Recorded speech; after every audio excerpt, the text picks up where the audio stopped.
we're just going live for streaming purposes. All right, Jesse's got us rolling, got everything figured in here. Um, yeah, I mean, I'm good. Everybody good? Good. I'm good. Get that out of the way. Mia's red. All Mia's right. got that radio voice. Mia's shorter than James, so I'm trying to look over it. Mia. I'm shorter than who? James. James normally sits there, but James is pretty tall. So Yeah, I'm a little short thing. Look over. Look over. I'm only about 5'4.5". I think I asked you this before. I think you're more like 5'2.5". I thought so, but when I go to the doctor, I always, they check the height, and I'm like, nope. I'm gonna have to check the Carfax. It's so funny too because like my short friends who are like, I feel like my height, I feel like I'm a little taller than them. I'm like, no, y'all definitely 5'2". I'm like, oh, there we go. I'll meet you in the middle and say 5'3". how tall are you? You're like The 6 internet feet? says I'm 6 feet. Yeah, that's what I thought. My fiance would say 5'10". All right, let's go. All right, here we go.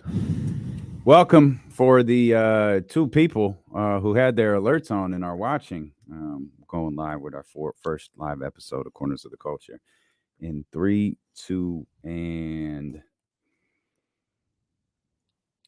thank you for downloading the latest episode of Corners of the Culture. I'm D-Lo. He's KC. Yes, sir. And Mia Moore. Mia in the morning. KSFM 1025 with us. Hey, what's happening? This is great. We're finally in the studio, you guys. I know. Like we've been waiting for this moment. This is a special moment. Too bad we don't have no or do we? We probably have some Luke Belair champagne in the fridge. This is a celebration. We do. We do. Got a bunch of stuff in that fridge. We should have some Luke Belair. We should have a couple Right black now, bottles in this is a there. big deal. I'm excited. It is, man, but unfortunately, that is not the tone or tenor of today's episode of Corners of the Culture. We're recording this for those that are listening in podcast form. We're doing this live on YouTube and Twitch for the first time, probably for the only time, but we thought we'd throw something out there given that it is a very newsworthy day as we've lost another hip hop artist, man. And this is just heartbreaking. This is just massive in the culture. Takeoff of Migos, arguably the most arguably the biggest hip hop group of all time. Most definitely. In like these last couple years. They're in the conversation. Like I was driving in trying to think, who's bigger? Like I mean, we've had duos of the past, like Eric B and Rakim. Like we've, there's Run DMC. I think of this generation, you could say that. Absolutely, this generation. They're in the conversation as one of the greatest of all time. And there have been some issues surrounding them lately regarding them collectively. But, reports are still trickling in. Details are still trickling in. But Takeoff killed in Houston. All reports are it has something to do with a dice game. Mm-hmm. And, man, that's where we are. Another we talk about corners of the culture, another pillar of the culture, and Migos and Takeoff taken from us. Yeah, man, it's heartbreaking.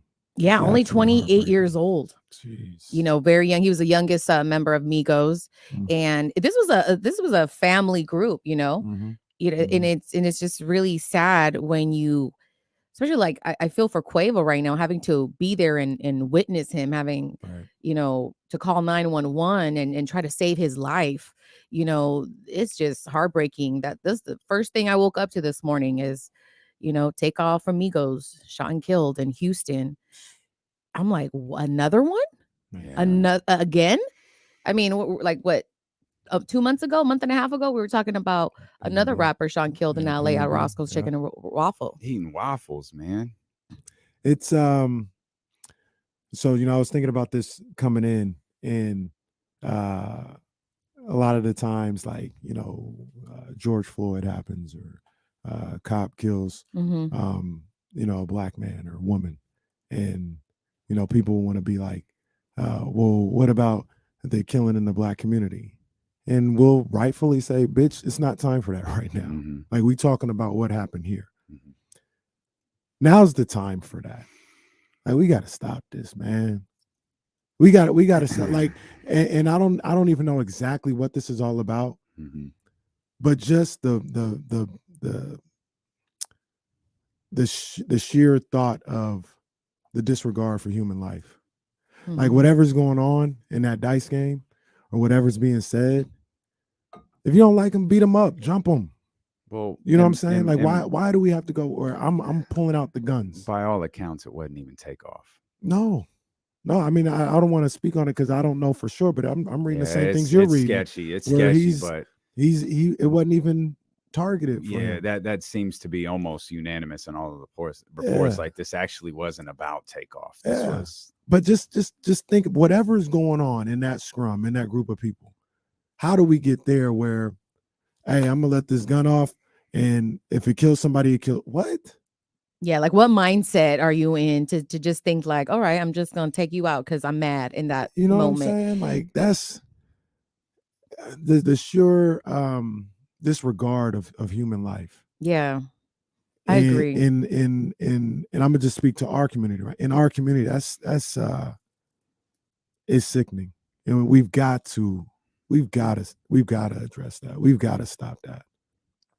Yeah, when you say our community, you're referring to the Black community or the hip hop community? Both too. Both. I mean, hip hop. It's happening in the hip hop community. Yeah, I love hip hop or whatever, but I don't.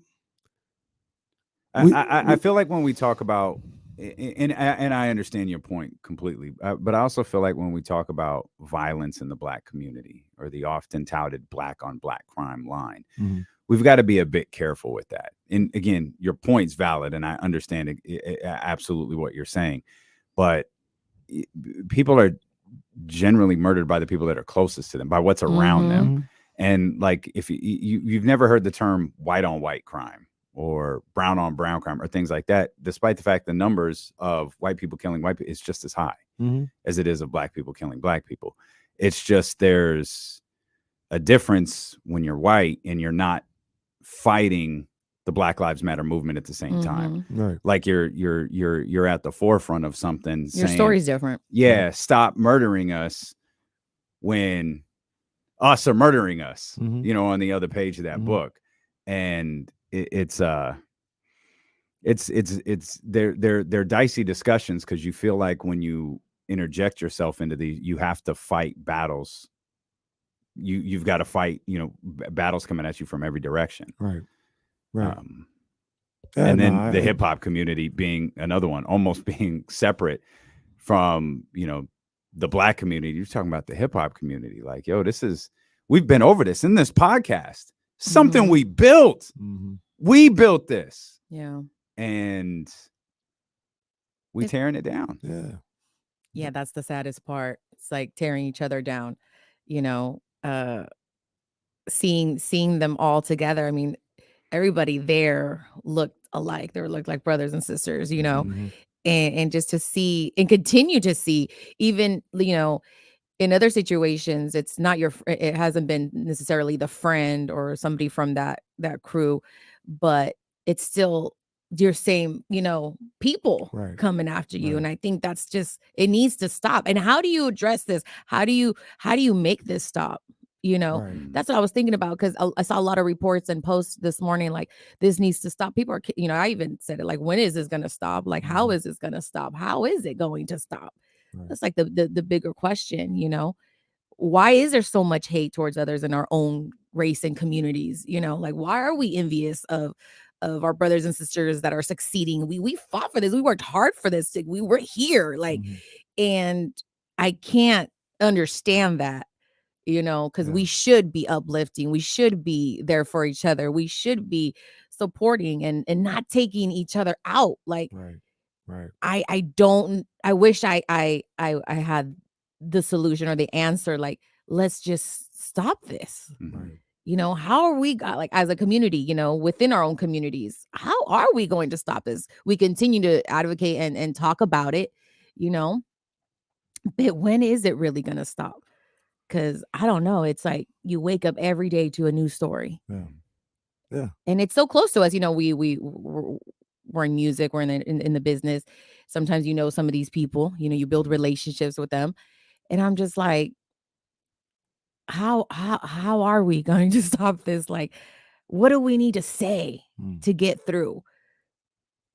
It's it's crazy, and that's what I just keep going back to. Even like some of the things you're saying, like people being jealous and and all this other stuff. Look, to a certain degree, that's human nature. That's gonna happen. Yeah. Somebody you see somebody shining or doing something, you're not gonna like it, or you're gonna be envious of it. I can understand that. What I can't understand is I'm so jealous of this person that I want to end their life.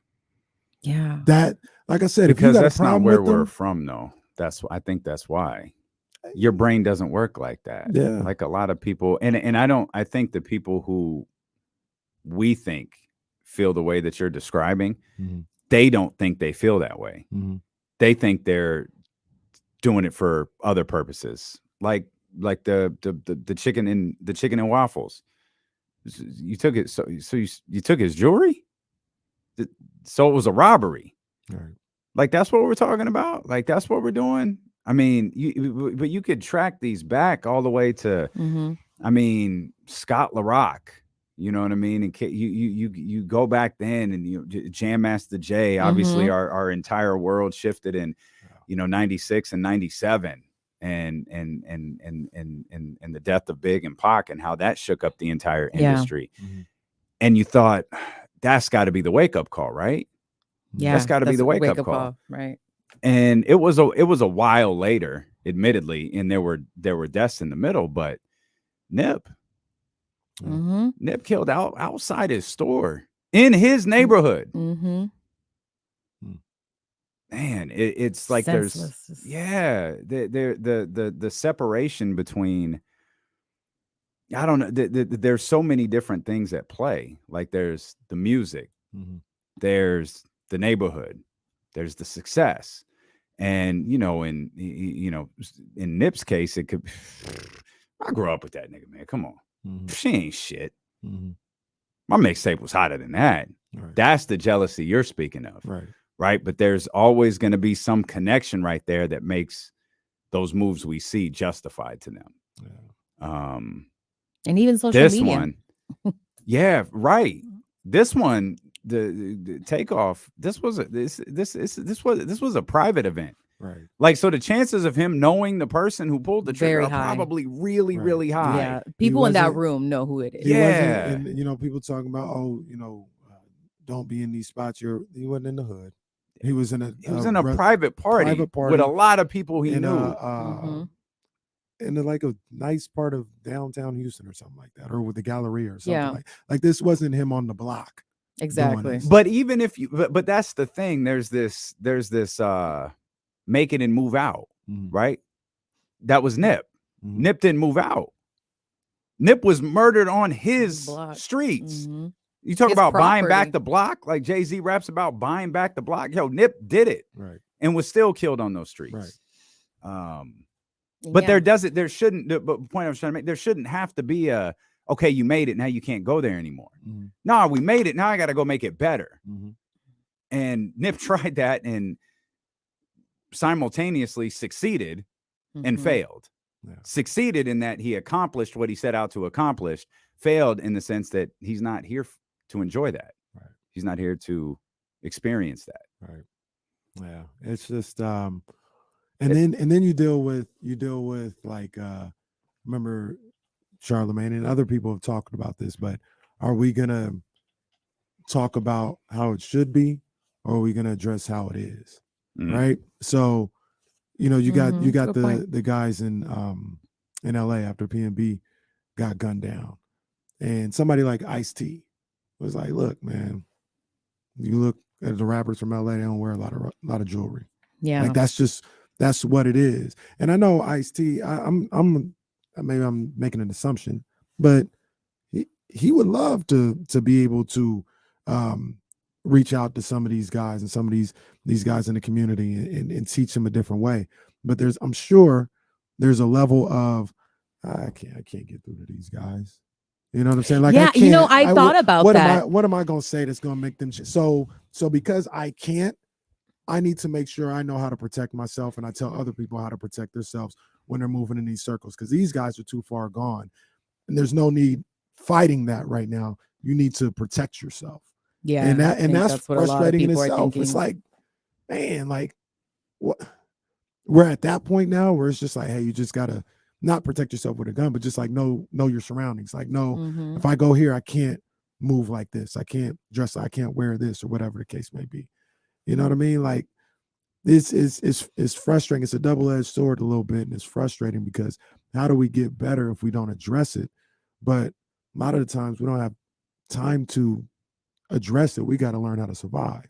You know what I mean? think that's what a lot of people are kind of like thinking. How do we survive through these times? Because you can't even go to a club, you can't even go to an event without hearing sometimes about a mass shooting. And sometimes it's not even within the community. You could just be outside, like enjoying yourself, you know, and then you hear about a shooting. We've heard about shootings here in Sacramento, you know, in our community. You hear about it, you know, happening nationwide. And it's like, I feel like we're all in survival mode. Like, how are we going to survive today? Like, and it's sad to say that, but that's the times we're living in. Like, should I go out to the club this weekend? Should I go do this or go, you know, because you just never know. And it's just so, it feels unsafe nowadays. I just interviewed Joe Moses like 2 weeks ago. We were talking about, you know, rappers being killed and shot and stuff. And he was like, you know, I roll with security, you know.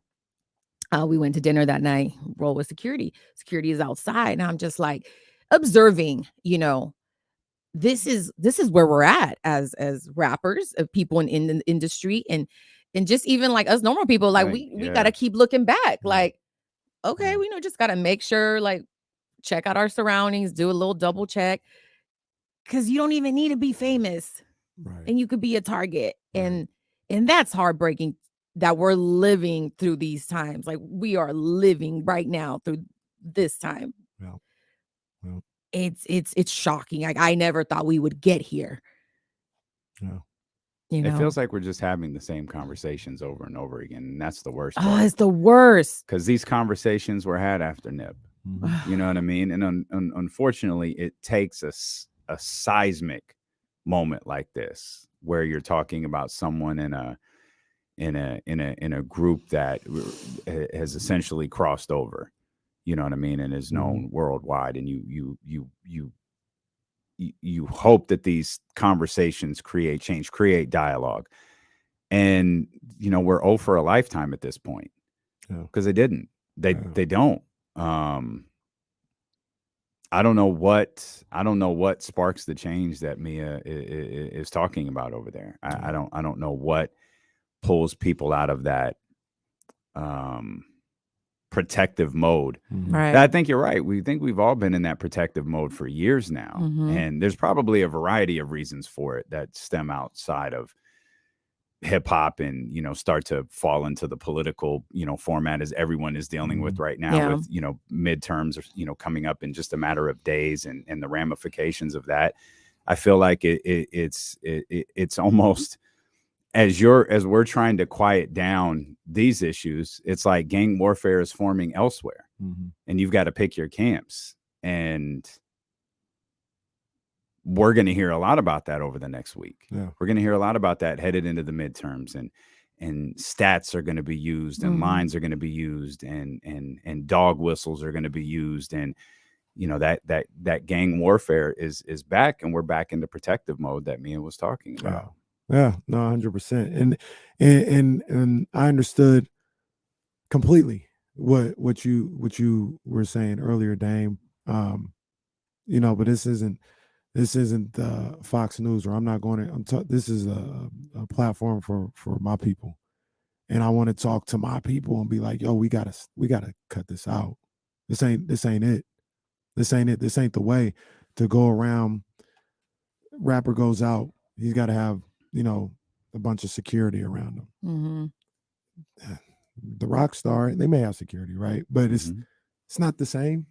You know, the country singer is not the same. I don't want my super talented, special individuals having to look over their shoulder for their life every time just because they've been successful. You know what I mean? Like, whether it's a a rapper or somebody just going out for a night on the town. Like we got to find a way to kind of stop all this, man. This is we got to take care of our own, take care of each other. You know what I mean? Because like you said earlier, we're already fighting a battle already. Mm-hmm. We can't compound that by doing these things to ourselves. So we gotta figure out something to stop this. I know we keep having the same conversation. I just read a comment here that says, hip hop community needs a big intervention when it comes to killing each other. And it would be a beautiful thing to see, like, this is just me, I guess. It's like, it would be a nice wish, right? Like to see some of the big pioneers in hip hop really do like coming together with the young generation and really maybe having that conversation. I would love to see something, like that. I know, there's but always... we never got to it. How much of this young generation even respects those pioneers of hip hop? That's what I'm saying. Like, about? I feel like, and that's me wishing, right? Like, yeah. I wish that it could be like that, because we see like the young generation like having no respect for like the pioneers in hip hop and the old school rappers, but that would be a beautiful thing to see. And I wish like this young generation wasn't like, I know it all and I'm the shit and I'm better than everyone, because you could soak in a lot of knowledge from these people like the Jay-Z's, the Diddy's, even though sometimes you see some of them, acting a little foolish out there. Diddy. You're talking about Diddy. Just Diddy, right? Diddy. Yeah. Definitely comes to mind, right? But it would be a beautiful thing. I wish we could come together like that more, know. Does that accomplish what we're setting out to accomplish? Because I talk about this. I've talked about this with Kendra Montgomery Block, who is just her as well. She's a leader in the culture and the movement in this community. And Black people always have the desire there's only one way. It's either Martin's way or it's Malcolm's way. And there's nothing in the middle. It's one or the other. And we talk about the battles that are, being fought from all over the place. The battle within the Black community is always how to lead the battle against everything else. And there's never an agreement. It's one extreme or the other. It is the whitewashed version of Martin's way, and it's the nice, peaceful, and I had a dream and little Black boys and girls played together. Right. Or it's the fuck that. We're doing it this way by any means necessary. Malcolm X version. And until those two camps can figure out a way to meet in the middle, you're fighting one battle while simultaneously fighting someone who's fighting for the same things that you are, just in a different way. No, straight up. And like when you talk about the older generation and the younger generation and hip hop coming together, we talk about often like the younger generation, that they don't have the respect for the older generation. And I'll play, I don't even want to say devil's advocate. I'm gonna just kind of maybe come from their side. If the older generation is talking about, hey man, y'all ain't doing shit, y'all ain't doing that, why would the younger generation listen to that? You out here shitting on me. So there's got to be a different way to, and not all the older generation does, but there's got to be, a reaching out. Say two people that come to mind: LL Cool J, NBA Youngboy, right? LL go to NBA. Hey man, let me talk to you. Let me rap with you. I'm not here to criticize, you as an artist, you as a star out here. I just see the influence you have, and I want to help you help the culture, because I think you have that type of impact. Not saying those conversations may have had, those interactions to maybe reach out, maybe have already happened. But that, like, instead of being like, Kodak's an idiot, you know what I mean? Yeah, just know he's an idiot. Well, if you call me an idiot, why am I going to listen to you? It's got the labels take some responsibility in this too? The labels, that's a whole different story, right? The labels and the perception they're putting these young people. The labels, you can, not to go Kyrie on you, but you can make the argument it's going exactly how they want it to. Yeah. exactly how they I think I think they have a lot of, and sometimes they stay silent, in these situations. And sometimes, like listening to you speak right now, I just thought about that, Mama, what about the labels? I feel like there's some sense of responsibility as well. I know sometimes, when we're talking about rappers and hip hop, we come from struggle, right? But there has to be some type of influence that these labels are also like saying, you know what, well, why don't we try this avenue, or why don't we try something different? Like there's big influence, and they don't care, man. Yeah, and that's what's fucked up. No, they don't. That's what's fucked up. They don't care at all.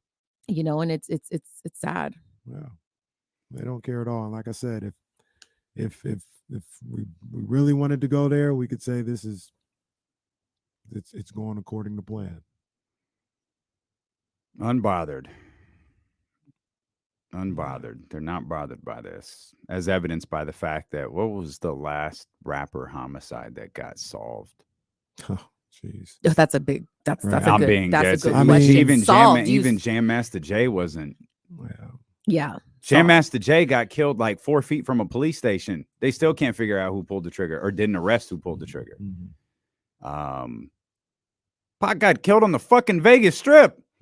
They still Big died in downtown Los Angeles. Cameras everywhere. Y'all ain't figured this out all these years later. Takeoff was shot at a private party. Again, we went over this. And no one in custody. Ain't you? Nobody. And there's that other thing. Like, what do you?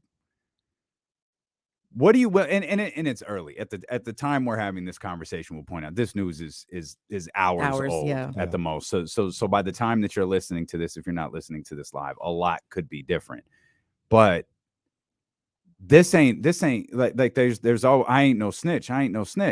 Yeah. Well, if you can kill people and get away with it, what's the deterrent from killing people? If your people ain't gonna turn you in, if it's that constant, I live by the code of the streets. Right. Yeah. Again, this party was private. It's not like you could buy tickets to get in. It's not like there was a line of people trying to come hang out with Quavo and Takeoff and Jay Prince, who was there. All the other people who were there. Nah, you were invited. And more than one person knows who did it. And again, by all accounts, we all know the incredible talent that Takeoff had, but just a chill dude, quiet, loved rap. I was, Ebro was talking about that this morning. Dude just loved hip hop. Like you could argue he's the reason Migos exist. He's the reason that they're a group. He's the one who pulled this all together. No, that's beautiful. Yeah, they're family, and it's fucked up when you see like the one that was like so low key. He wasn't in the media for negative news. He didn't have any controversy. He wasn't in the media at all. And in a sense, when the Migos came out, you really saw, because he wasn't dating like a celebrity all up in the mix. In Hollywood, he wasn't dating Sweetie. He wasn't, with Cardi. He wasn't with women like in that like level, I guess. And you always kind of like missed him in a sense. You were like, well, where's the other one? Like, where's Takeoff? Like, what's going on? Like, I even thought about that a couple times. Like, he was there, but and that's the most heartbreaking part. Is like, man, the sweetest, the nicest, the one that just was like, you know what, maybe he got a shine on, but like, it wasn't like the other two, like Quavo and Offset, yeah. And it's just it's really sad. It really does break my heart. And he didn't deserve to go out like this. And people that are shot and killed, as we keep hearing about it, these last couple of years, like at the end of the day, they don't deserve to go out like that. No, man. And that's the thing that just keeps coming back to me in my head, right? Like, not here to blame anybody, not here to point fingers, nothing like that, but just saying we have to, as a community and our people, we've got to, and that's all I'm talking to right now. It's just our people, because we got to take care of each other. Yeah, we need to have a little more respect for life. You know what I'm saying? We need to value life more than as a community we seem to do right now. We got to do better. Like I said, with this situation, first thing I was talking to the Queen Bee about it earlier this morning. I was like, whatever happened, if you got a issue or whatever, jump them, right? Jump them. Like Yeah, I'm with not the saying, hands, like back in I'm the saying day, like like okay, people get mad, disputes happen, jump them, and move on. Why we got to bring out the still? Why we got to bring that Why is out? that the first thing? Yeah, you know what I'm saying? Like, because I think most people inherently are cowards. Yeah, that's a good point. I don't think you can be a coward and fight. Mhm. And that's in the extreme sense that you're talking about. But think about fighting for something, whether it's something you believe in, fighting for a pay raise at work, fighting for voting rights, fighting for whatever. A lot of people don't do that because of what comes with it. And I actually think all of us, we're all actually cowards to a certain degree. It's just how much do we step out of that? And the ones that really step out of that and stick their chest out and fight for things, those are the outliers. That's why you know them. That's why you can point them. That's why you can point at people like Kendra Montgomery Block. That's why you can point at people like Barry Axis. That's why you can point at leaders, DeRay, and the leaders in those types of movements, because they've shed that. The steal is nothing more than acknowledging you're a coward because you don't want that fight. Because with that steal, it's not a fight. It's not. It's an end. It's an end. It's pulling. It's throwing the controller, to steal a D'Lo and Casey line. It's throwing the controller and turning the gaming device off. Yeah. That's what it is. It's not a mechanism for solving something. Right. Wow. It's my opinion. I just read, early this morning as well, Designer, another rapper, he went on and he was devastated, about the news and saying, he's going to quit rap, over Takeoff's death. And I was just curious, like thinking, I wonder if rappers are exhausted and thinking the same thing. I wonder who, which ones. I mean, he was very vocal about it in his live this morning. But I was like, I wonder if rappers out there and certain people are exhausted, maybe not expressing it, but I'm sure it's a feeling. It's a lot, man. It's a lot that's gone on just in this year, let alone in our recent memory. PNB, Takeoff, Dolph. You know what I'm saying? Like, we ain't even mentioned Pop. Like, there's Pop, I mean, it's a lot, man. It's King a lot. Bong, Pop Smoke, you know what I mean? Nipsey. Like, these guys, you talk about Nipsey and Dolph. These guys are back in their community doing nothing to nobody. And it's a lot. Spread love, man. Let's spread love. I think there's one more thing that we should address. And it's this constant tie of hip hop lyrics to violence. And, you won't have to go far to find a think piece about what rappers talk about and then the outcomes of their life. Like, Tupac will always be the most famous for it. But you pull, immediately after Nipsey is murdered, his ties to the Rolling Crips come out and all of that. And that seems to be something that's exclusive to hip hop. And Al Pacino can play a gangster in 47 different movies, but no one's got shit to say about that. But when a hip hop artist raps about something, it's immediately perceived that it's real. Immediately. And that's that's their life. That's what they're talking about. Oh, no wonder he died. Like, that judgment and it's they stereotype you like quick. There's a great, while he was alive, Valletta Wallace interview where she's thinking back on a one-room shack. Who's he talking about? we didn't have no one-room shack. Like, right. Look at my baby. He went to a private school, and there he is with the tie and the graduation cap, and not that big. Didn't live the street life for sure. But there's always like an intermingling of fact and fiction with hip hop. And oftentimes there's not a lot of fact in it. It's just a lot of fiction. But for some reason, because it's music, we take it as so real. And I think a lot of the reason it's because music is so personal. Yeah. And it it's is. how you relate to it, whether it's an R&B artist or a hip hop artist or a country artist or whatever. Your love of music is how you, or a particular artist or a particular song is how you relate to that artist or that song. And there are a lot of people who could relate to things that Pac said or Nipsey said that weren't they're fictional accounts. And well, you want to put an end to this, stop rapping about violence. Okay, we'll cut off shows, don't make another version of The Wire then. Cut off the whole Power universe. Cut off anything on television that has violence. Any movie that portrays violence, you got to cut that off too. Because in all, we're talking about forms of entertainment. Music, it's a very personal form, but it's a form of entertainment. It is, yeah. And with hip hop, its detractors want to take every lyric so literally and so real. And instead of working to talk about grander issues, it's like, oh, the issue is clear. They're talking about it. That's how they die. It's easy. It's like they feel like they put 1 + 1 together and got 2 and didn't take the 27 other variables into account when they put that equation out there in front of an audience. Yeah. No, you're spot on. I hear those things too, though, and I also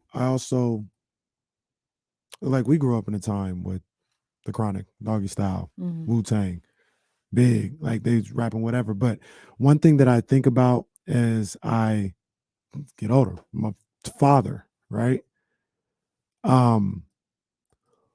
Certain people can listen to lyrics, watch a movie, watch a TV show, and say, I mean, man, that's a great story, or that's a great song, or it's that's a not live by world. that. Right. There's a lot of people who can't. There's a lot of people who look at that and are like, all right, that's what I'm gonna do. You know what I mean? And that's not exclusive to hip hop or whatever. They could watch a movie, they could watch The Wire and be like, I'm gonna be Omar. I can do that. You know what I'm saying? And I think those are the type of people. The only difference between rap and in the shows that you're talking about is it's a little easier to consume that over and over and over and over and over again with a song, as opposed to Scarface. That's, unless you're LeBron, you're not watching it every day for 3 hours over and over again. Well, that's The Godfather. Right. Well, this is what LeBron does. LeBron Corleone. But with a song, like I can listen to the same thing over and over and over again. And by the time I'm ready to step out of my house, that's just the mindset I'm in. For some people, for gullible, impressionable people like that. And it's taken so literal now. I don't think it's gullible. I think it's impressionable, because the thing you said about Omar stuck in my head. It's like, I can be Omar, right? I think to feel that way, you have to be in a certain state already. Like, you already have to be in a certain spot in life to relate to that character, or you have to be a certain spot in life to relate to, the Scarface character or any of these characters that you're talking about, Avon Barksdale. You already have to be like somewhere where you can relate to that. Let me ask you a question, both of you guys a question. Do you think that these rappers have a responsibility when they have a song about killing and violence and stuff like that to equally come out and say, all right, I'm telling my story, but this ain't how it should be? Like, I want you guys to understand, like, I'm telling this because they say all the time, I'm just talking about what's going on in my neighborhood. I'm just a narrator for what's going on in my neighborhood. And as many times as this song comes out, that many times should they be on their socials like, hey man, you heard the song. I'm telling you what it is, but it shouldn't be this way. You guys, we should be out here doing this, doing that, doing this and that. Should should they do this, put the same energy into kind of getting people away from thinking that that's okay, that they do into promoting a song? I think rappers and artists do have a sense of a sense of responsibility, but it's also, I think, a lot of pressure because if you do that, I feel like they will easily be judged, and like you're contradicting yourself, like who you are. And I feel like they should, though. I feel like you should do good in your community. You should do and advocate for positivity and stop gun violence, or whatever you're passionate about as an artist. But we don't see that as much, Right. But I feel like, there should be, especially because I think we've seen the OGs, definitely advocate and support community and really, say what's wrong. But I think it's more like this new generation that somehow doesn't do that or doesn't get that, Yeah. And it's so petty, because you'll see them fighting each other on social media over something, a message, or Right. even the female rappers out here, it's like, it's frustrating. But I do believe that I do think that they do have a responsibility. Yeah. There's a level of competitiveness that's always been in hip hop. We were prepared to do. But is it friendly anymore? Is it friendly you know what I mean? Competitive, like it's not, it doesn't stay to the music anymore. Yeah. Now it's intersecting with life and street culture and things of that nature. And now it's not even about the music, right? Like before it was like, I'm a better rapper than you. Now it's just like, I don't like there's still you. love there. There was still respect and love there, but morals, values. We'll attempt to drop this episode next week, but last night we had prepped for a kind of birth of beefs and battle records, and kind of how that has been ingrained in hip hop since since the early 80s. And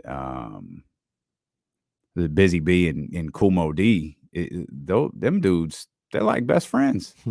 They talk all the time. That's universally agreed to be is like the first, like Kool Moe Dee dropped the first like real diss track, but it was about rapping, and it was about, I'm better at this than you, and I'm coming at you because you said you were the best here. Right. And that's what battles used to be about. And then somewhere along the lines, it morphed into something else. And now with the toxic culture of social media, now you get. Now there's pictures involved, and now all the personal stuff. Now it just hits a different. I think that with the versus battle, all this other stuff, they try to kind of bring that vibe back, because I was very much so enjoying that friendly battle and competition with the versus battles. I was like, that's dope. They're like competing on my song's better, like and I thought that was something positive that actually was started through the pandemic with Timbaland and Swiss Beats. And I was like, oh, yo, this is dope for hip hop right now. This is dope for the culture. This is dope for the music, like that friendly competition. I'm like, that was like something new that we haven't seen in a long time. I mean, I don't know where that is now because it's changed, Jump the shark. Right. It started its course. Right, exactly. But that was a beautiful thing to see. I wish we could see more moments like that where it's like, it's positive, it's friendly, but it's still fun, we're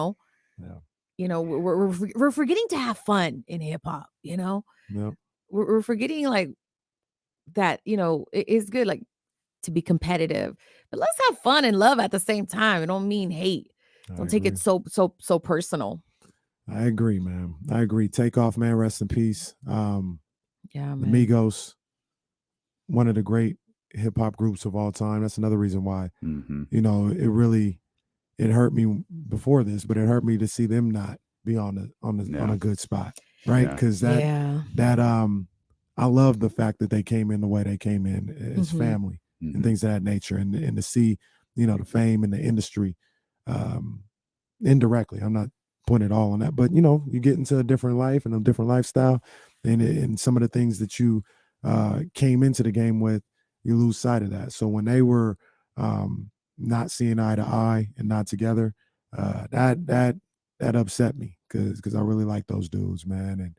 And unfortunately, they weren't able to take care of that before something like this happens. But yeah, man, just it's a tough day in hip hop for sure. Yeah, Offset or Quavo haven't released statements as of yet. So we'll wait on that. And I checked, Cardi B hasn't either. We'll see what they have to say. But yeah, rest in peace, man. Spread love. It's Spread heartbreaking. love. Yeah. We appreciate you so much for downloading this episode of Corners of the Culture. Please subscribe, rate, and review. Share with your friends. Check out me in the morning, 6 to 10 a.m. on KSFM 102.5 in Sacramento, or on KSFM 102.5 on your Odyssey app. Check out D'Lo and KC Monday through Friday on ESPN 1320. Again, subscribe, rate, and review. You want some dope Corners of the Culture merchandise?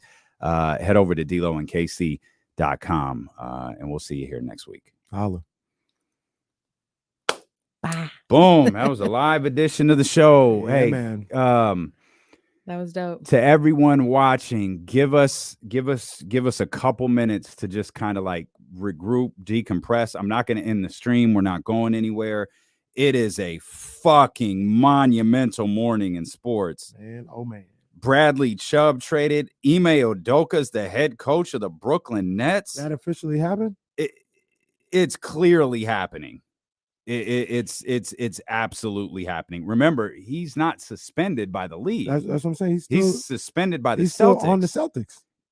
They clearly the Celtics are good with this, and all outward appearances are Ime Udoka is going to be the head coach of the Brooklyn Nets after Steve Nash was fired this morning. So, and of course, the Kings won. So hang tight. Yes, indeed. Can I chime in real quick? Give us a few minutes. Absolutely. Yeah. That purple light beam that everybody saw in the sky was not the UFOs coming to get us. Okay. It was a victory light. The victory beam. light. You know what I'm saying? Indeed. So shout out to the man. Sacramento Kings, because they're saying that they're going to be lighting that light every time they win, even at away games. So that's a little fun fact for you guys this morning. Yes, The indeed. UFOs ain't coming. The Sacramento Kings just win it. Like Charlamagne said, sometimes I want the aliens to come get me. Sometimes, man. not today though. Come get me. Take me a while. Not today. Hey, hit me up. Yeah, what's going on? What do You have a dedication? What do you think of my slow jam voice here? I like it. It's in between the sheets on KS. It's night moves. You know, I'm outside. Yeah, you went I was outside. You I had a love show. You know, my first radio show was a love show. You went outside. It was called Night Moves. Did you talk like this? Oh, I got And I you. didn't need to. You know, I already have. Oh, it's getting crazy in the studio right now. I was like, love dedication going out to D'Lo and Casey from all the fans Go ahead. in Sacramento. I just want to say, I really like you guys. I love the word. I wish I was single. Shout out to all the ladies. Oh, you don't ever All the admit you're lady not fans. single on FM radio. Dude, you let that shit live out there forever. Call me, slide in my DM. Slide like a little. We'll come back with more here on YouTube.com. Damn.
right.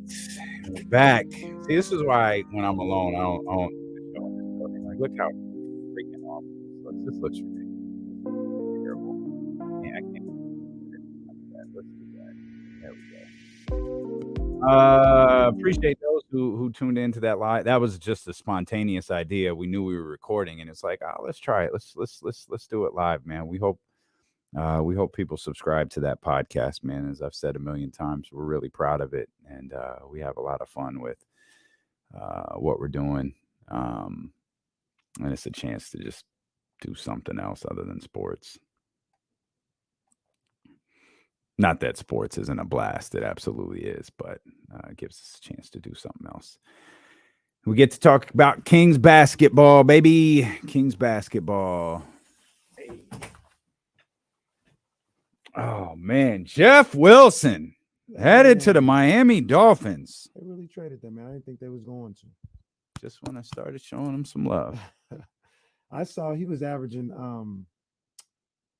5.1 carries, yards a carry. I was like, damn, man. And I read this right? They got Bradley Chubb. That was the Dolphins. Yeah, that's what I saw. Boy, they're going for it. They going for it.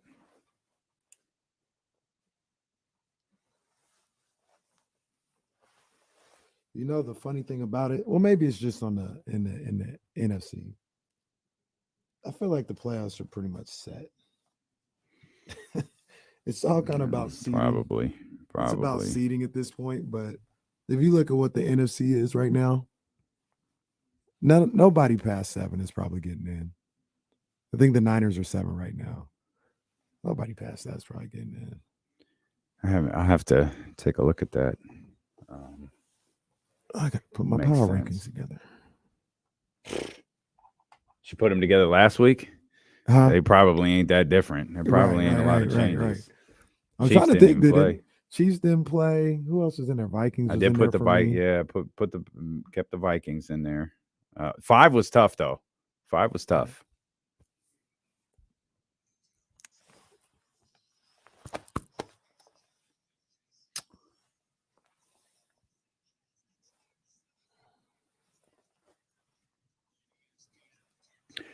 What's good, baby? Come on in and hang out on this Tuesday, first day of November. Yeah, man.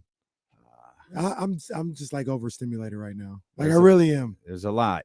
There's a lot going on. There's a lot going on. I'm Damian Barley. Acknowledge me. He's Kenny Caraway. Yes, sir. Acknowledge me. Man, oh man, it has been a morning filled with some good and some bad. If you're on youtube.com/ESPN1320 or twitch.tv/ESPN1320, want to address this out the gate. We just spent the last hour talking about the murder of Takeoff of Migos for the latest episode of Corners of the Culture, which we decided to do spontaneously live. Given how newsworthy that was, we decided we were just going to record that episode. It will drop in podcast form, but we decided that we were going to do it live. And yeah, just really sad to wake up to that news. But as I said, we talked about it in great detail on youtube.com/ESPN1320 on the new Corners of the Culture episode. And then we have just been inundated with push notifications and alerts. The 49ers have traded Jeff Wilson. He's off to Miami. He's joining Bradley Chubb, who is also headed from the Denver Broncos to the Miami Dolphins. Steve Nash was fired, and it appears Ime Udoka will replace him. Now, that's leaving a lot of people scratching their heads, forgetting Ime Udoka is not suspended by the NBA. He's, in fact, suspended by the Boston Celtics. So clearly, with Steve Nash is out. Steve Nash is outing in Brooklyn, with reports Brooklyn being very, very, very close to hiring Ime Udoka. It means Boston's all in on this. Adrian Wojnarowski is very close with the people in the Boston Celtics. It's clear they have made the decision. They're moving on from Ime Udoka, and they're going to allow this to happen. And while a month ago it seemed as Ime Udoka wouldn't be on the sideline this year, people speculated whether Ime Udoka would be on the sideline anytime soon. It appears he's going to be on the sideline of the Brooklyn Nets, perhaps in just a matter of days. That's a crazy story. That he is potentially on his way to being the head coach of the Brooklyn Nets. And the Falcons are trading Calvin Ridley, who was suspended for the year, to the Jaguars. The hell is going on? Calvin Ridley getting play this Look year. at all these suspended guys getting traded all over the place and signing. What the hell is going on? I'll tell you, I'm just like I'm just it's overstimulated right now. It's crazy. There are conditions attached to this trade for Calvin Ridley. If he gets reinstated by a date, it's worth a 2023 fifth. Otherwise, it's worth a sixth. If he makes the team, is there questions whether he's going to make the team? But this little goofy ass language, like, I understand Calvin Ridley's suspended. Now they're getting you upset. Wait a minute. I understand Calvin Ridley's suspended, but why are we talking about this dude like he's not a ball player? Right. Oh, if he makes the roster, what the hell are you talking about, Ian Rappaport? Of course he's going to make the roster. Goodness, there's too much. You know what? I'm getting in my pickup truck, man. I'm my fictitious brown pickup truck, and I'm going home. Oh man. Oh, and by the way, the Sacramento Kings get the victory. Hey, I don't have my side. There we go. Hey, you don't have a lot of game. I got to get that to you. Get that. I got this one. Oh, it's live, House. I got that. I don't think that fits into. I don't think that fits into the conversation. But Sacramento Kings win again. And, what a game, yeah, Davion. Man. Yeah, what a game. Wow. That was something. That was something. We'll keep track. We'll keep track of everything that's going on in the NFL, in the NBA, and we'll bring it to you as it happens. So we'll settle in now, and we'll talk about the Sacramento Kings. David Patrick, by the way, going to join us coming up at 1:17. We've got power rankings on the way. Jason Jones, final hour of the show. What an impressive win for the Sacramento Kings last night. Oh, my goodness. That was big time, as I like to say. And a guy who was topic of discussion a lot yesterday showed up and showed out in Davion Mitchell. What a performance by him last night. And I do want to point out, because I think it's important to the conversation, Davion was playing really well even before it was clear De'Aaron Fox wasn't coming back. He had 7 points in like the first minute and a half he was into the game. Had 10, like I think in the second quarter, just in general. I mean, he was playing really well to start, and the way he finished that game, the way he closed it out. God, as Big Sean would say. Yeah. And I wanted to say this because I was sitting on this. You know, I did my thing yesterday of just tweeting something out and walking away, right? Okay. But it needed a little more context than just Twitter, right? So last night after the game, I said, y'all ain't gonna understand me when I say this, but the way, in all caps, the Kings won tonight was very early 2000s-ish.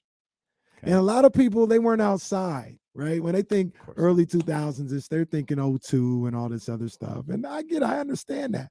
But Davion, you were outside. And there were... Oh, now I'm outside. Well, you spent the last 2 years telling me I wasn't outside. In 2002, you was outside. 97, 98, I don't think you was outside. That just is what it is. You tell me Foxy Brown wasn't influential. I don't know what you're talking about. That's not what I said. What'd you say? Well, okay, we're not doing this. We're not doing this. But that is a lie, and that is not what I said. You're out here lying to the people, and you owe me and everybody else an apology. We gonna check the tape. Yeah, we'll check the tape. You use. I believe you used the term pioneer. If I was correct. She was a pioneer. There's a difference between influence and pioneer. He was a pioneer. Get back to the Kings before I really do get in my pickup truck and leave. But the thing about it was, there were plenty of times in like 03, 04, where you would have like Chris Webber foul out, or Pager roll an ankle and he'd be out for the game, or Vlade foul out. And out of nowhere, Doug Christie would have 13 in the fourth. Bobby Jackson would have 14 in the fourth when Mike Bibby fouled out. Jim Jackson would come out of nowhere and have a 12-point fourth quarter. Keon Clark would you know what I mean? Keon like Clark. it wasn't always. See, if you wasn't outside, you wouldn't understand. It wasn't always Paige and Chris and Vladdy. It was most of the time Mike Bibby. Most of the time it was that. But every now and then you would get these come from behind road wins from just people on the team ready to perform, ready to go into action, and have big moments to bring people home. And that's the vibe I got last night. I'm just telling you what it reminded me of. I'm not saying they go. I'm just telling you what Davion coming in here, spearheading a return. Delly coming in goodness. and spearheading a comeback. Matthew Dellavedova out of nowhere. Come on, man. That's the vibe I got after seeing them come back from being down 15 at half to win that game the way they did. There was vibes all over the place with that one. Hey, Delly was wild. Delly! Matthew Dellavedova. Yo, and why was he balling? It was the finals all over again. Get my man an IV. Come on, man. We ain't seen Matthew Dellavedova all season. He comes out there, and we saw him for maybe a minute in that weird game where Memphis, where Mike played everybody. Yeah. Yo, he played impactful minutes and had an impact yesterday. Yes. Oh, man. Yes. Build a statue. Come on, man. For Matthew Dellavedova. Delly, let's go. The shot heard round Sacramento last night. That boy drained that three to give him the lead. I said, Delly? That's the I had felt but when the second half started and the Kings went on that run, yeah, I felt because they shaved like 6 points off the lead. They started off on a 7-0 almost run. immediately. Yeah, 7-0 run. It's like, okay, all right. I feel good about where they're at. Like, let's go, keep chipping away, keep working, get some stops, which you didn't do in the first half. Get some stops, man. When Delly hit that shot, I was like, oh, the Kings. Hey, as Charles Barkley famously stated incorrectly in 1993, God wanted him to win that game last night. Delly comes into the game. I got it in notes. Comes into the game. It was 77-71 Hornets. He hits the three to go up 79-77. Then he has like drew an offensive foul with fighting over a screen. Hit Kevin Huerter on some crazy like bounce pass backdoor. I said, look at this dude, man. Yeah. This dude Delly hooping. And I will say this. James had talked about it before, and it went through my head pretty much when he hit the three, right? And this is a guy who was out of the league. You know, his body was breaking down. He was out of the league. He said, you know, I want to get back into the league. I still got something left in me. Worked hard to get himself back in shape and get him to a point where he can get an invite into camp. And then played well enough during camp to be on the roster. And for him to get back to that point last night, I felt for him. I felt for him in a positive way, man, because I'm sure it's been a bit of a journey for him, man. And, you know, who knows if this is the high water mark of or whatever, but he got, if it was a movie and it ended right here, we'd feel good. Yeah. You know what I'm saying? He got back. And I felt good for him last night, man. That was dope to see. Well, if it was a movie, last night's game would have been the championship, or like it would have, or if you wanted to make it semi-realistic, last night's game would have been for the Kings to get into the playoffs. Yeah, and that's how the match. Well, for the love of the game, were they going to the playoffs in that game? He just threw a no-hitter in his last game, perfect game or something like that. Kevin Costner. Yeah, I think I missed that one. It was all right. It was a cool movie. How many baseball movies did Kevin Costner do? Like all of them. All of them. Yeah. That's his bag. Of course, who can forget his famous portrayal as the Cleveland Browns general manager? I didn't finish that movie. In the most ridiculous football movie in history. I didn't finish it. Man, Davion was special last night. We're going to talk about Davion. I've got a question. Okay. About Bill Simmons? Because that's what you're talking about? You got a question like that? That is the last time Bill Simmons' name is going to be mentioned on today's show. why you continue to entertain that human I didn't being, even why bring that any one of up. you continue to entertain that human being, I am not sure, because at some point he's showing you who he is. We'll come back. I want to talk about Davion, but I got a question, because we talked a lot about Davion Mitchell yesterday, and I need a distinction from a ball player's perspective. I'm going to get that from you, and we'll keep you updated on everything that's going on with the Nets and the Celtics and Steve Nash. And well, there's nothing to update you on Steve Nash. We'll keep you updated on everything that's going on with Ime Udoka and whether that's going to happen today, and the NFL trade deadline. Jeff Wilson out of the 49ers on to the Miami Dolphins. We'll keep you updated with all that breaking news stuff. And real quick, is first time this year we going back to back. We going back to back. The second single of the 2022-2023 season, Drake Bars, next here on Sacramento Sports Leader, ESPN 1320. Oh, just a whirlwind going on. I don't even know where to start, what to do. The Dolphins, they turned the 3 first-round picks that you guys gave us, the Niners, they turned that into Jalen Waddle, Tyreek Hill, and Bradley Chubb. I appreciate you guys. Ooh, no problem. We look out. We look out. Is this? John, what am I looking at? What did you just send me? Wait a minute.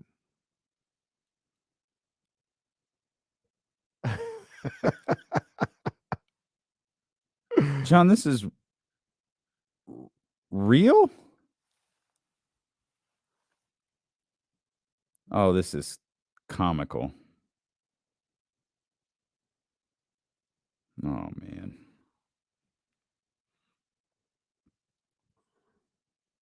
Oh, yeah. Yeah, this is. Oh, no. Why are they using Oh, Buddy? yeah. Like, why are they drawing all of this detail on a Buddy Hield jersey? That don't make no damn sense. That's terrible. Why is Steve Nash getting so much hate? John, I don't know if it's hate. I don't think Steve Nash was good. I think there was probably a lot of resentment for Steve Nash getting that job. And I think most of us saw the Luke Walton in the water and we're like, why are you doing this? Like, just let him go. By the way, the jerseys aren't bad. By the way, another failure for Sean Marks. Just realized I'm wearing I'm like Mr. Rogers. I changed glasses. I disagree, Jason. Those jerseys aren't bad. The example is a bad one. I don't know why we're using that example, but sure. Thankfully, they say Sacramento on them. Nike liked my tweet.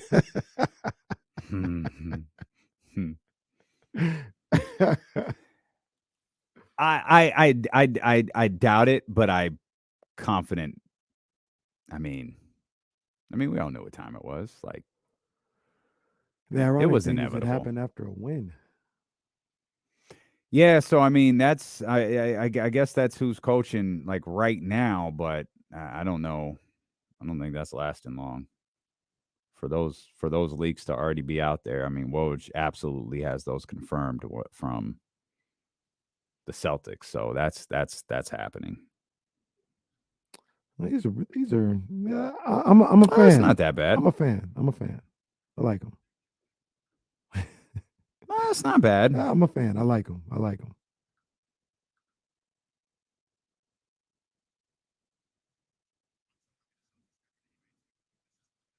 Yeah.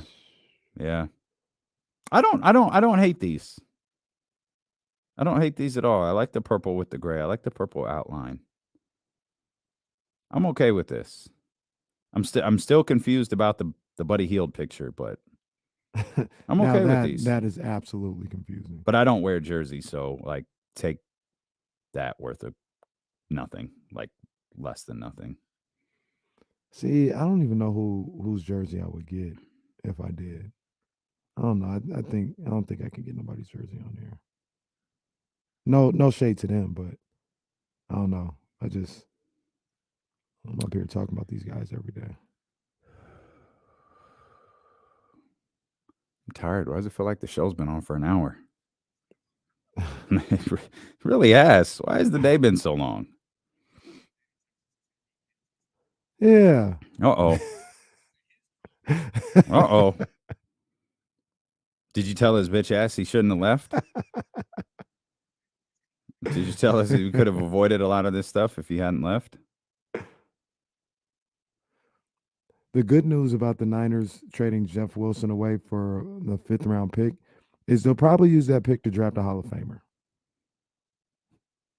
Yeah, because they only draft running backs in the 3rd round, so that's when they do work. Yeah, that's good. John Lynch knows the Dolphins are like, we'll give you a 1st rounder for Jeff Wilson. No. I don't want a 1st rounder. Man, give me a 5th rounder. Chris Haynes just tweeted, the Boston Celtics will not seek compensation from the Brooklyn Nets and will allow Ime Udoka to move on. Like, yeah, dog, we're good. Just go. Yeah, say less, and then Aldrin, the Dolphins gave up their 1st round pick. Sorry. And do me a favor, don't put us on your resume. Brad Stevens like, look, you take the Brooklyn Nets job. Just pretend you were never here. Yeah, honestly, I think the Nets did him a favor. That's crazy. That is crazy. Whew. That's what they did. They don't want nothing. They're just like, hey, take it, get it over with. They were the truth is, Steven, they were gonna fire him. Right. He wasn't coming back. I think part of people talk. I think part of the suspension was it allows him to get paid for a year, or it allows him to search for a job, without it getting into like a messy entanglement. We're doing this already. Game today. Oh.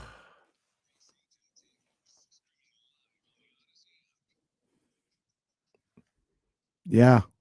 Just was going to see if you were going to jump in right there. Look. I just realized I don't have the button. Do I have the button, Jesse? Oh, I got it, Jesse. I got it. I wasn't sure. It's lit, man. I wasn't sure if I did.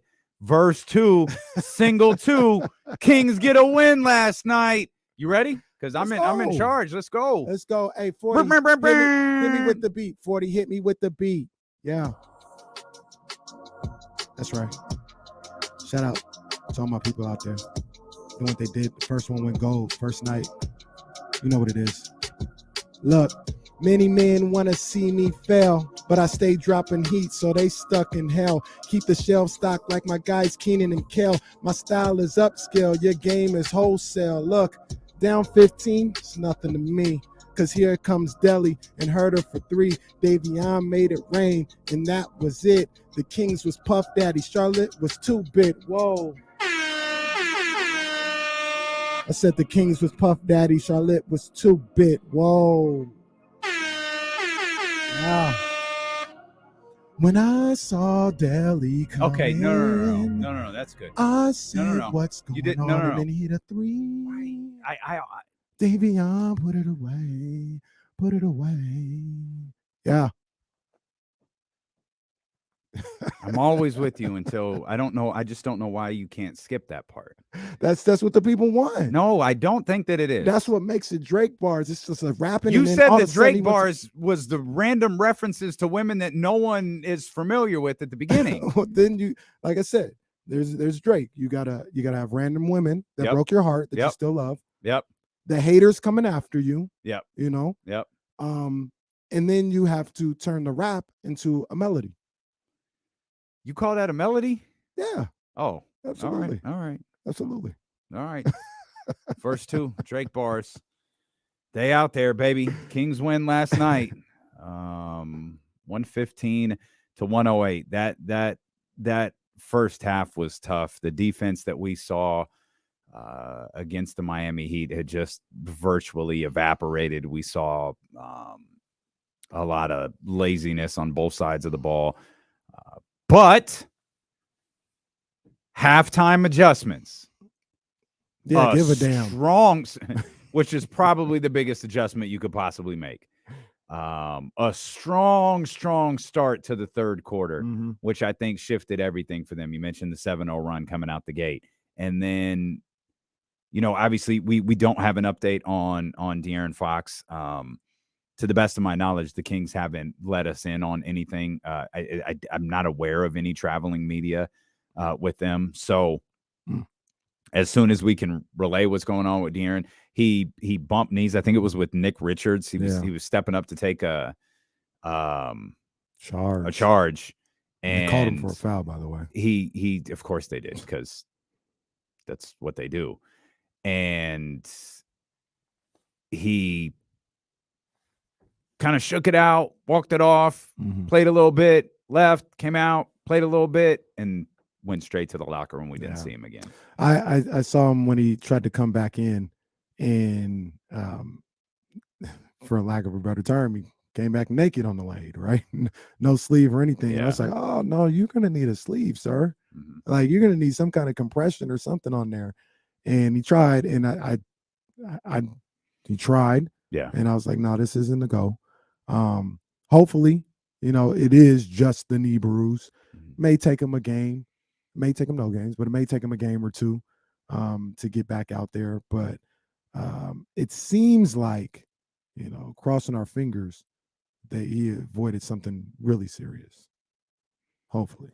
Phone lines are open for you. As we mentioned, Coach David Patrick going to join us coming up an hour from now, 916-909-1320. Leezy's trying to disguise this as if he wants to call in and talk about the Kings. This is not what Leezy wants to call in and talk about. So go ahead, Leezy. You don't even have to pretend like you want to talk about the Kings. Go ahead. Oh, I do want to talk about the Kings too. First things first, I want to give a big shout out to Stephen Brown in the chat. I told him yesterday, if Davion Mitchell gets minutes, he would play good.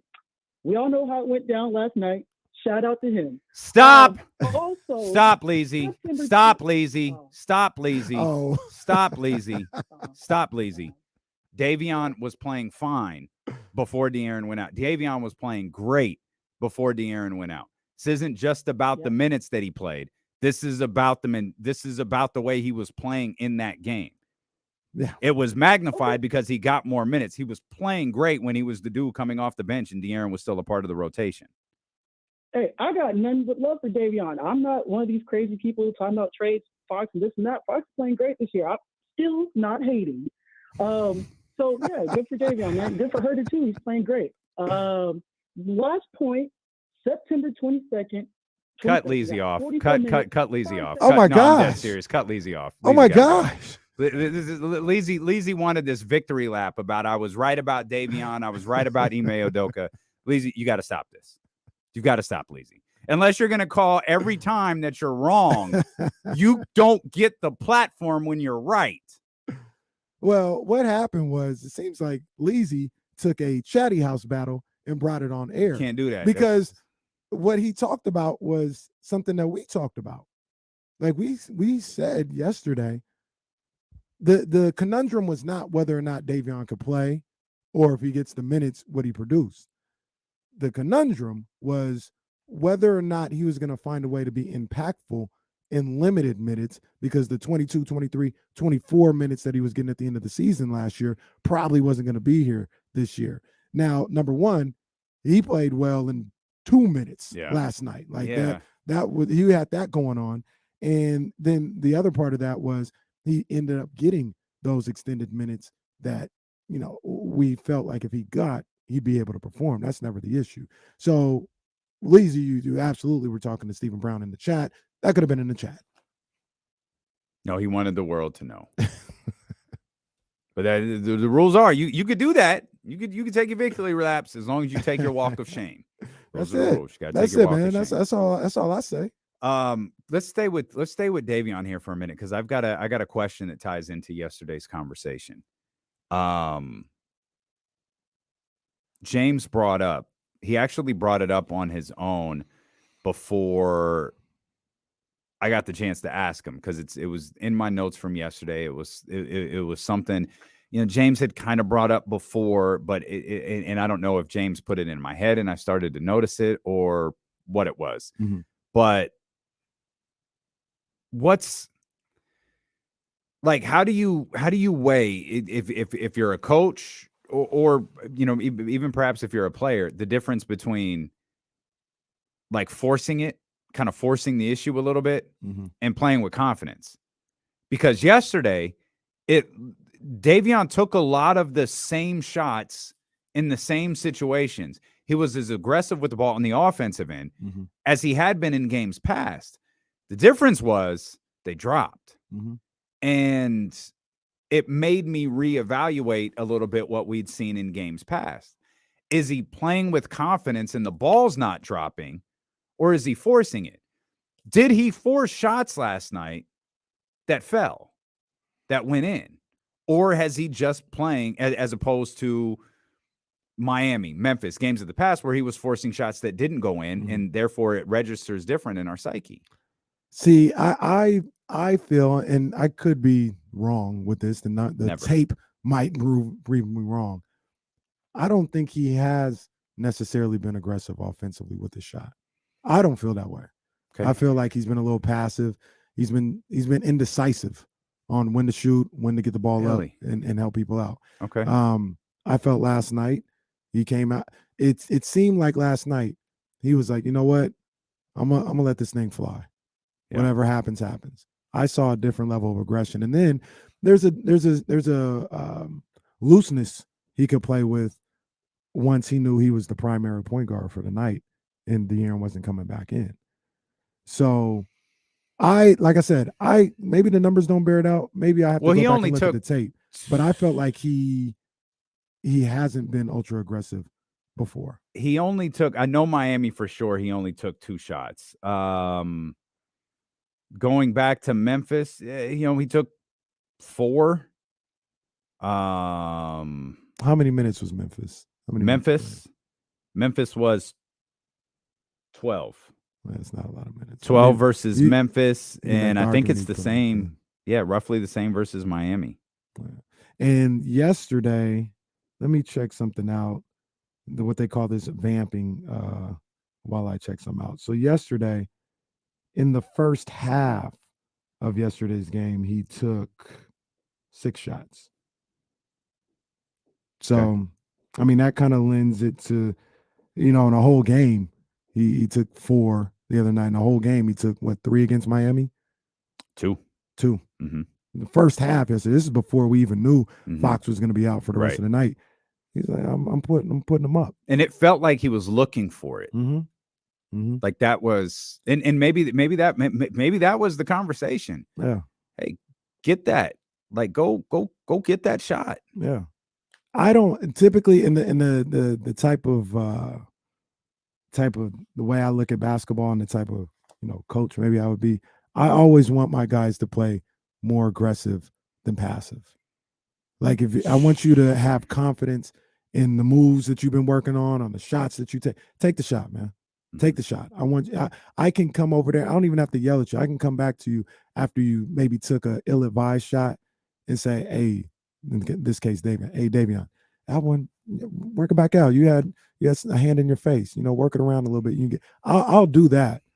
But if somebody's playing tentative out there and passing up looks, that frustrates me a little bit more than quick shots. So I absolutely like the Davion we saw in the first half, and then obviously in the second half he just had it going. Yeah.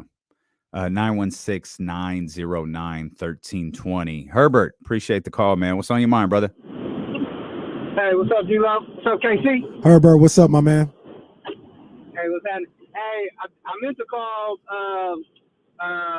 when they play Miami because you guys know I'm a big Kentucky guy, and Kentucky basketball was on full display for that Miami game. A lot of Kentucky players, and to me, I don't know if you guys saw that, but Fox and Hero, it looked like Fox, like they've done that before. They go at it on, in those Kentucky runs, but it was a little something extra there.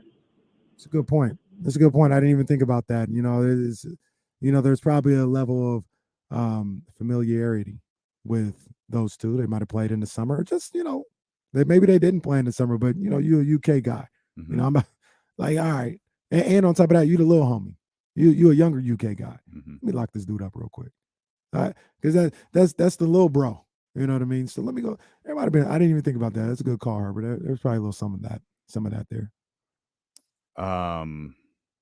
Points in the paint went exactly the opposite of what we were talking about yesterday.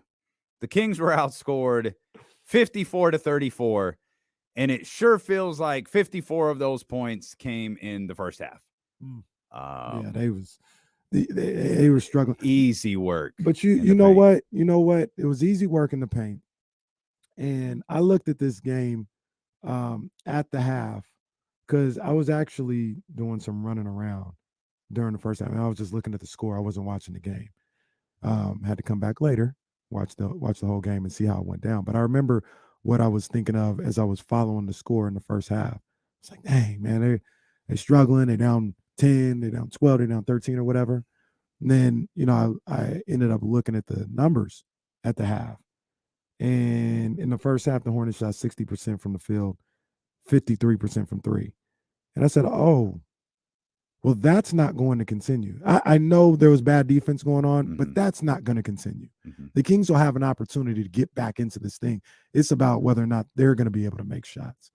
But there was a mixture of bad defense and Charlotte just, once again, hitting 53% from beyond the arc. Like, that's not who they are. 60% from the field. They're good, but nobody, the Warriors aren't making 60% of their shots from the field. That's going to come back down to earth. And I felt the Kings were going to have an opportunity just by the numbers alone to get back into the game, let alone if they started playing good defense. That 60% could turn into 38 if they started locking up. 41 to be exact. 41. 41.5 to be exact. Yeah, if they started playing good defense. So I knew the opportunity was going to be there. I just wasn't sure whether or not they were going to be able to take advantage of it. And luckily they did. They did. Yeah. And they did right out the gate of the second half.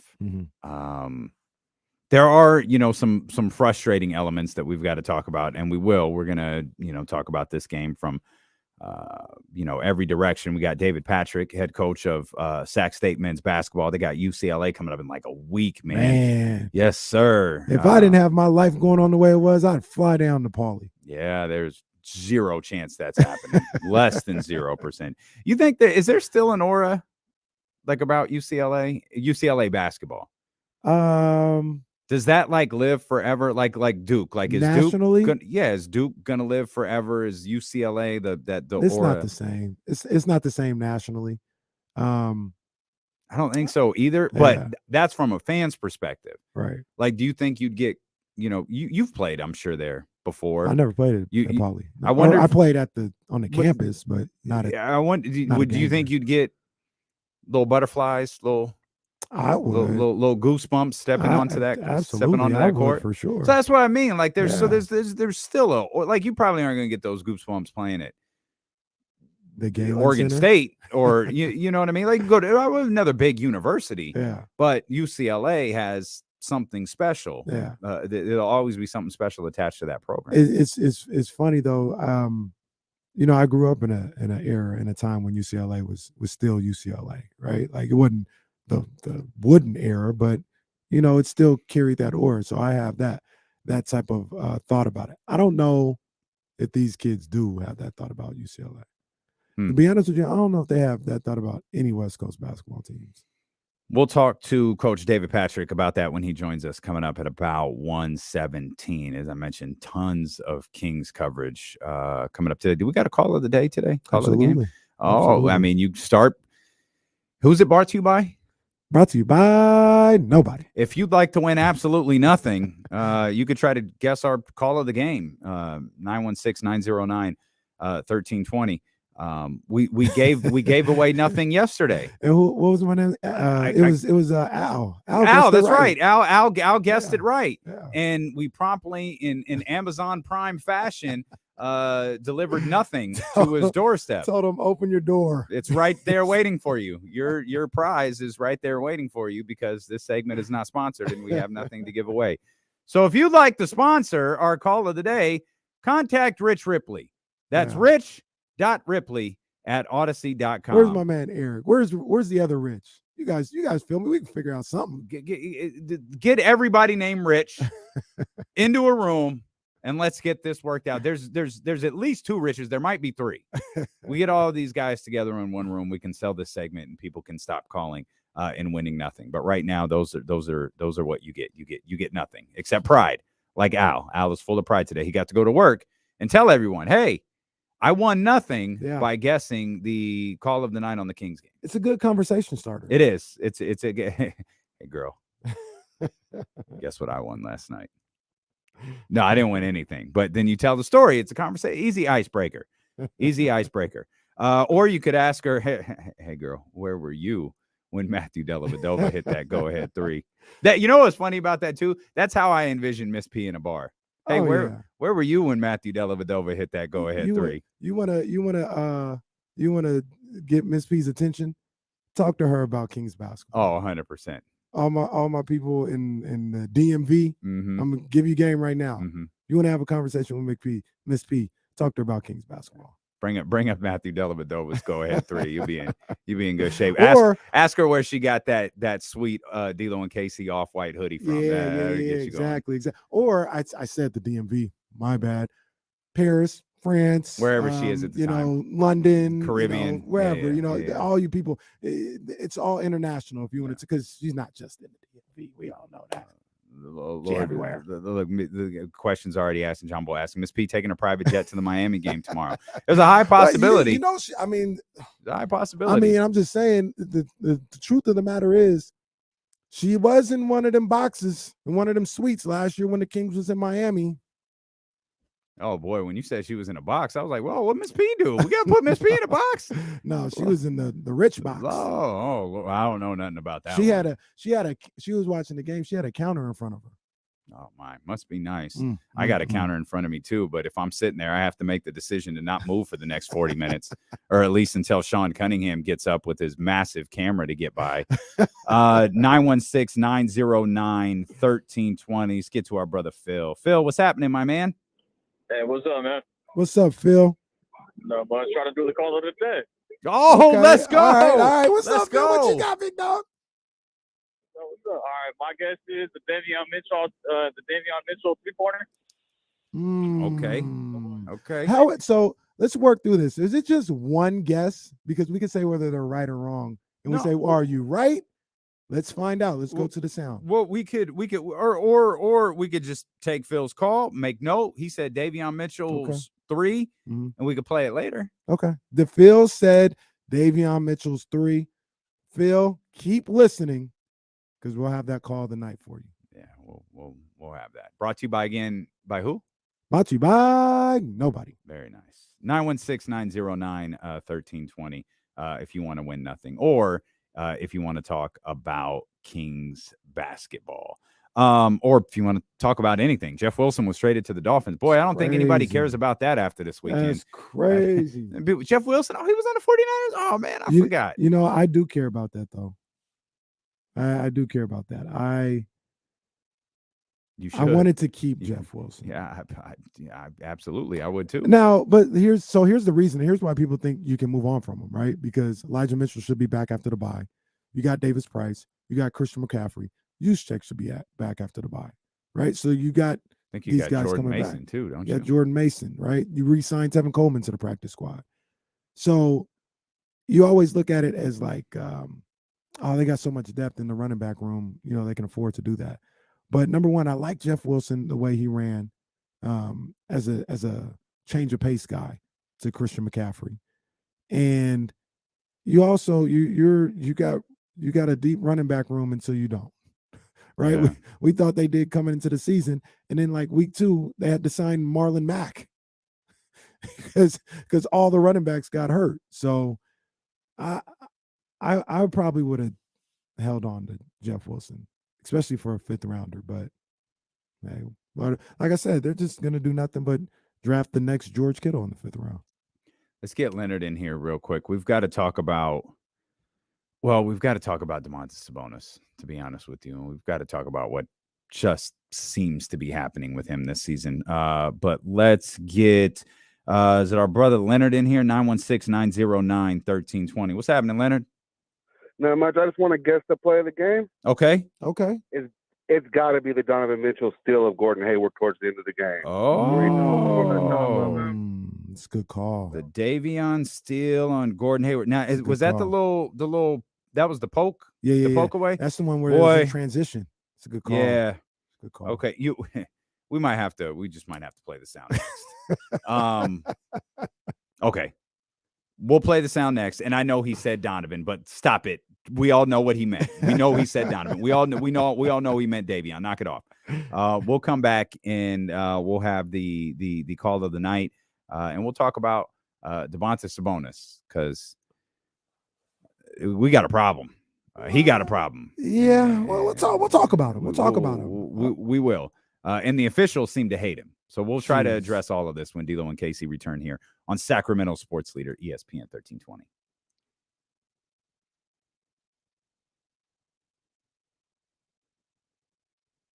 What's that thing that's playing? What is the D'Lo Stinger Kings one? What does that say? Oh, okay. Thanks, Jesse. I'm just wondering. 1, 2, 1, 2, 2.5, 3. That's fine. Oh wait, no, that's the wrong time. Where are we? What time is it? It is 12:44. Why doesn't this thing just move with you? Dang.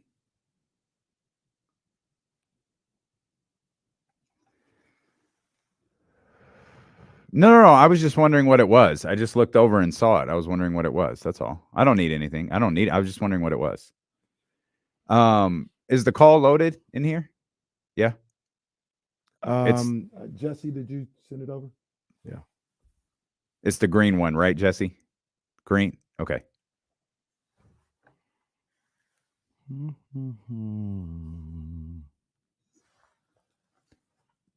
PR6 Sun 1. Okay. Hey, I'll just text him or message him. Yeah. These people be connected out here, bro. What happened? You'll see in a second.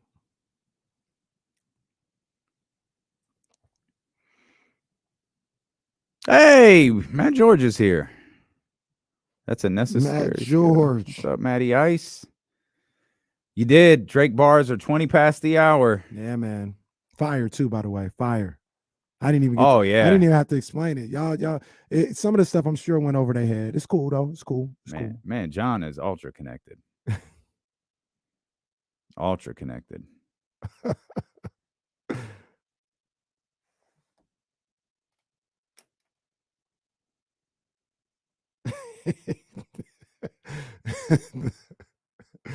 His 100% comment. That was funny.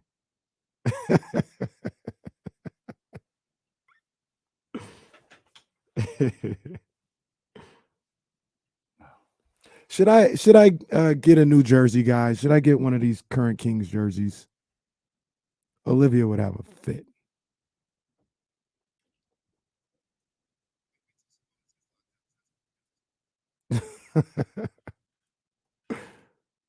Well, 13 ain't going nowhere. Nah, 13 ain't 10. Or 10. Nah, 13 ain't 10. The De'Aaron Fox ain't got no problem producing when 13 out there.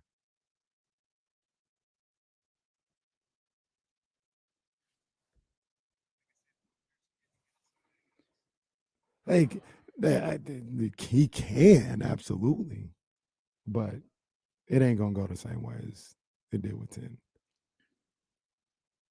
I'm not paying a single penny to have a check mark. That's the new move. Huh? And I will never, ever, ever ask someone to subscribe to my Instagram page. Super follow. Yeah, I can't do it. I understand why you do it on YouTube. I get that. That's like It's a different level of content creation.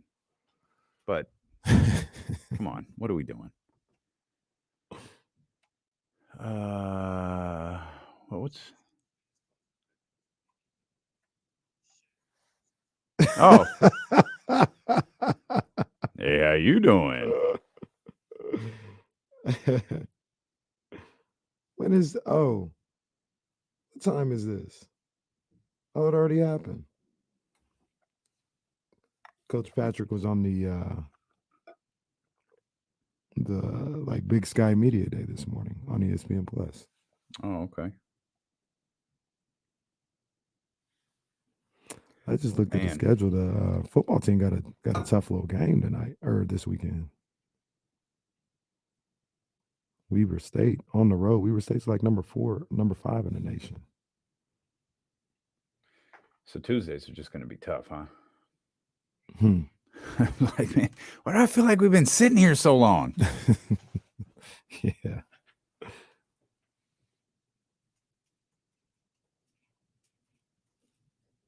You'll have to. Just a quick behind the scenes note, Jesse. You'll probably have to mark that podcast starts the stream today. It's like an hour before we get to the live show. Mm-hmm. We did a live edition of Corners of the Culture for the first time, given the news of Takeoff's murder, and talk with Mia Moore just kind of about the state of hip hop and where we are. That's available on youtube.com/ESPN1320. It's the very, very first thing. It's an hour before the radio show starts. Of course, it'll be up in regular podcast form. Probably either tonight or tomorrow. There's no sense in holding it off till Thursday, given that many of you already heard it. We appreciate everybody tuning in for that. We appreciate the people who tuned in for that and had the chance to hear it. Well, let's see. We've got a couple of guesses on the call of the day, brought to you by no one. But you got to say, brought to you by nobody. Phil had Davion Mitchell's 3. It's a good guess. Leonard had Davion Steele. That's another strong guess. It could be either one of those two. I was I'll save it. Let's see what the call of the day is. Brought to you by nobody. And then you have to get up defensively and see if you can get a steal in this situation. Got a mismatch on Plumlee. Mixed him. Got it. Splash. 5-point lead for Sacramento. That was nasty when he yanked that boy back. Hit that ice cold dagger. Davion Mitchell. Shout out to Mark Jones. You know, we heard Mark on the call. Shout out to Mark Jones. And Davion, Katie Christensen too. Katie Christensen, absolutely. Davion putting the Kings up 5 to put it away is your call of the game. I was prepared. I actually thought we were going Delhi because I don't know that. I don't know these either. I thought we were going Delhi. I thought about it. Thought about it. I was furious with Davion on that before he poked the ball away because he had just turned the ball over. Like his steal came right after he turned it over, and he had a couple where it was like, yo, what are you doing? Where there it was I'm not, it's like, no, maybe not that close. It was like this close. He was this close to erasing all of the goodwill he had yesterday. Damn. Yo, there were, come on, man, go back and watch that fourth quarter again. There were some there was some but and that the turnover right before this, and that's just one of the great things about Davion is, you know, he's never going to quit on a play. Yeah. And he has the ability to make plays like that without fouling.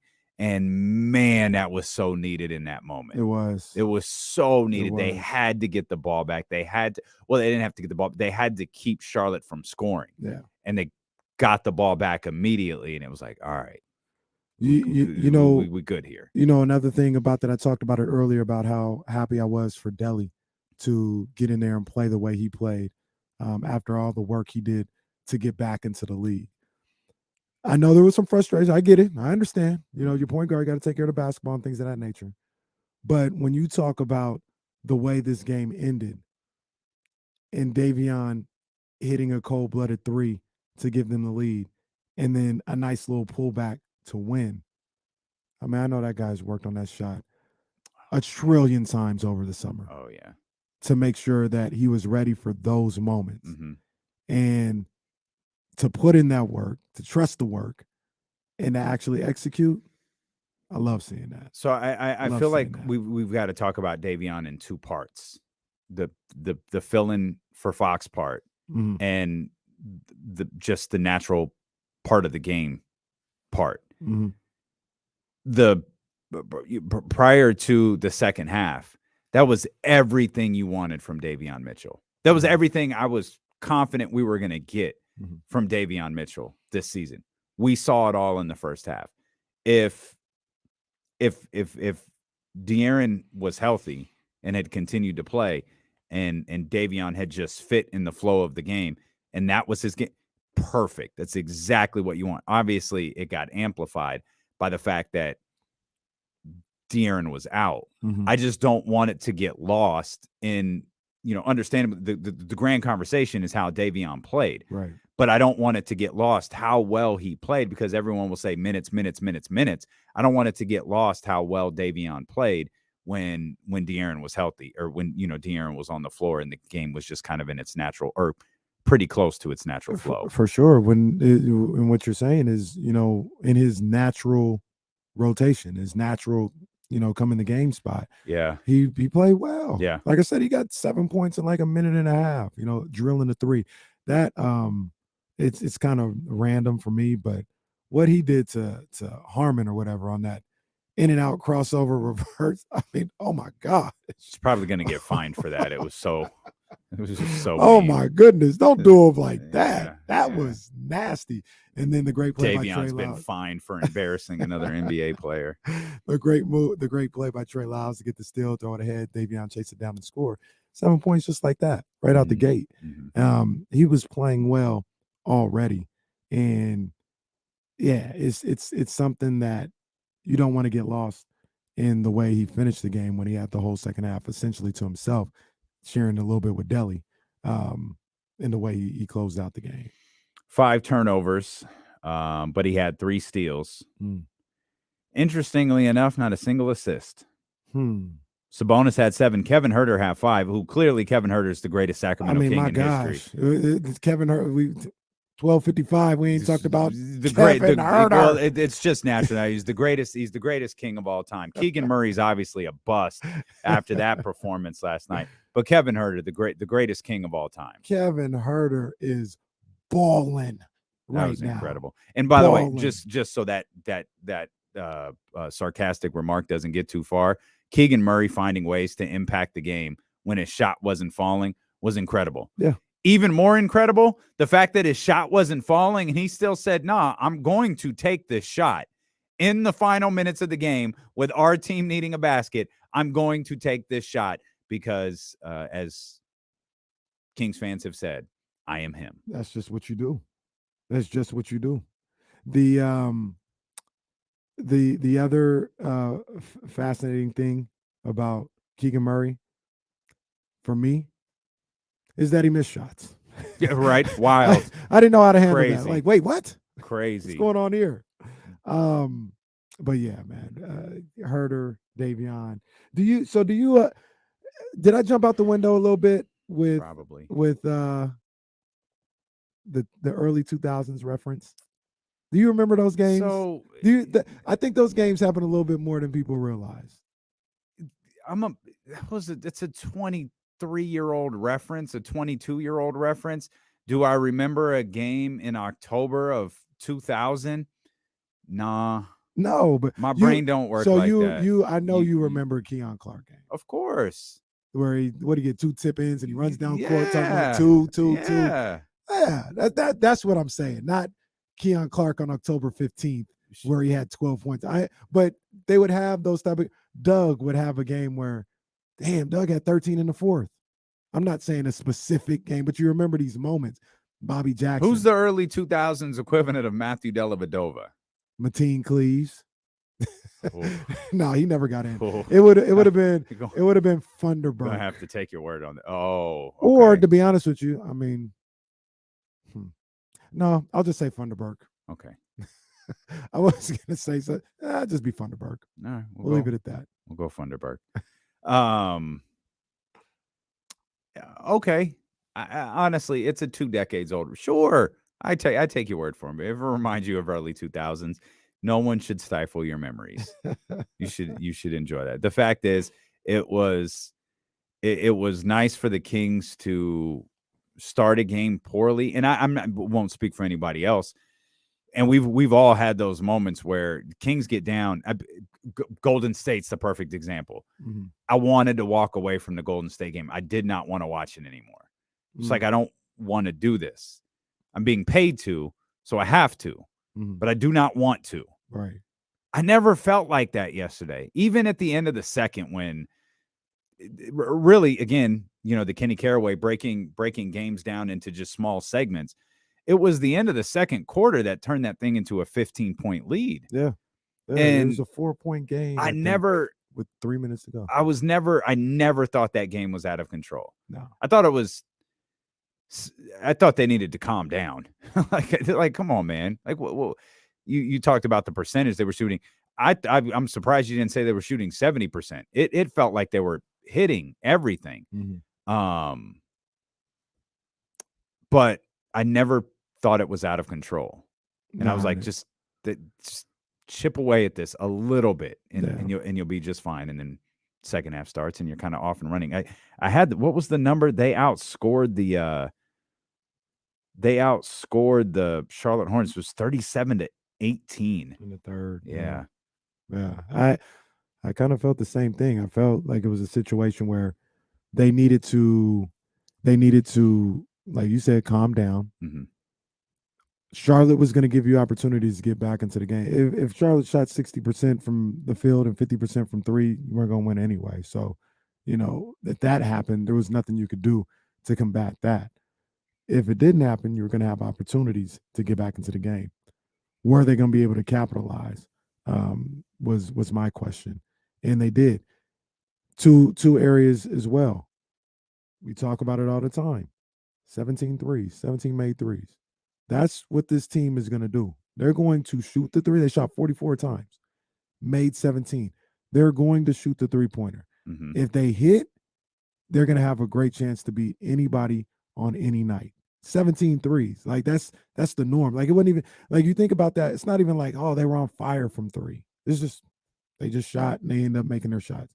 The other thing about it, since the debacle that was that Clippers game, we haven't had these discussions anymore. 24 or 28 from the line yesterday. 86% from the line. And in a game like this, where you needed every point, you needed to capitalize on every opportunity to get back into the game. And then when you got the lead, to hold on to it. That's winning basketball right there. You're listening to D-Lo and Casey on KIFM West Sacramento, KRXQ HD2 Sacramento, ESPN 1320, driven by Lashers, Elk Grove Dodge, always live on the free Odyssey app. Coach David Patrick, Sac State men's basketball coach, set to join us coming up in about 15 minutes or so. So Sabonis fouled out again. And there is very fair criticism of some of the fouls he's been called for. But he's being called for those fouls a lot. So it's something that he's going to have to adjust to.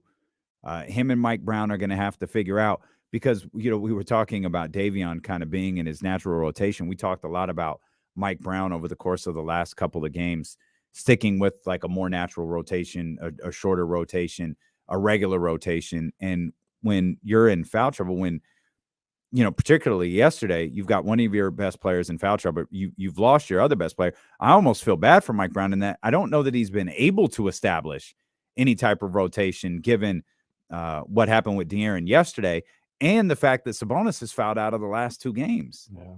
Sabonis fouled out of 3 games last year, 2 in Indiana, 1 in Sacramento. He's fouled out of 3 already this year. He fouled out versus Portland, and he fouled out versus the last two. And to be honest with you, I mean, that's got to be. We talk about his play on the court and things of that nature. It's got to be tough to find a rhythm, and find a comfortable spot where you can be aggressive or whatever. You're always worried about offensive foul. You're in foul trouble. Can't be too aggressive. Things of that nature. I'm not saying all six were this way, but there were controversial calls again last night. You know what I mean? It's like, and then the frustrating thing, Katie brought this up on the broadcast, is it's not being called the same way. Plumlee is allowed to be as physical as he wants to be against Sabonis. Yeah. But let Sabonis breathe on somebody, and it's a foul. And that's got to be frustrating for him. I think this is we recorded a episode of J Street Vibes last night. We're working on right. It's a fact. It's I ran into Bigfoot on my way into the studio too. The J Street Vibes is back. We're working on getting that thing up. But we talked about it. We talked about it on the show, and Sabonis isn't playing great, right?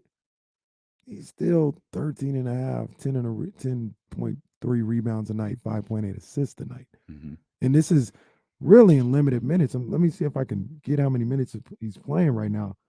Looks like he's playing like 29 minutes a night because of the foul trouble. So I think a lot of it, people were really critical of him and critical of the way Plumlee was playing yesterday against him. Some of it was against Sabonis, some of it was against Alex Len, to be honest, to be fair to Sabonis.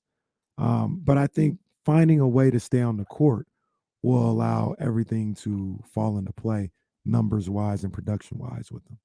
Because when he's out there, it's not like he's a train wreck or anything like that. He just isn't out there enough. I'm fearful, though, and I saw this a little bit yesterday, when he picks up a couple of fouls, like he led, and maybe it's just a big man. This absolutely could be it. Mm-hmm. But he led a couple of breaks in which he looked a little timid. Yeah, I wanted him to give up the rock.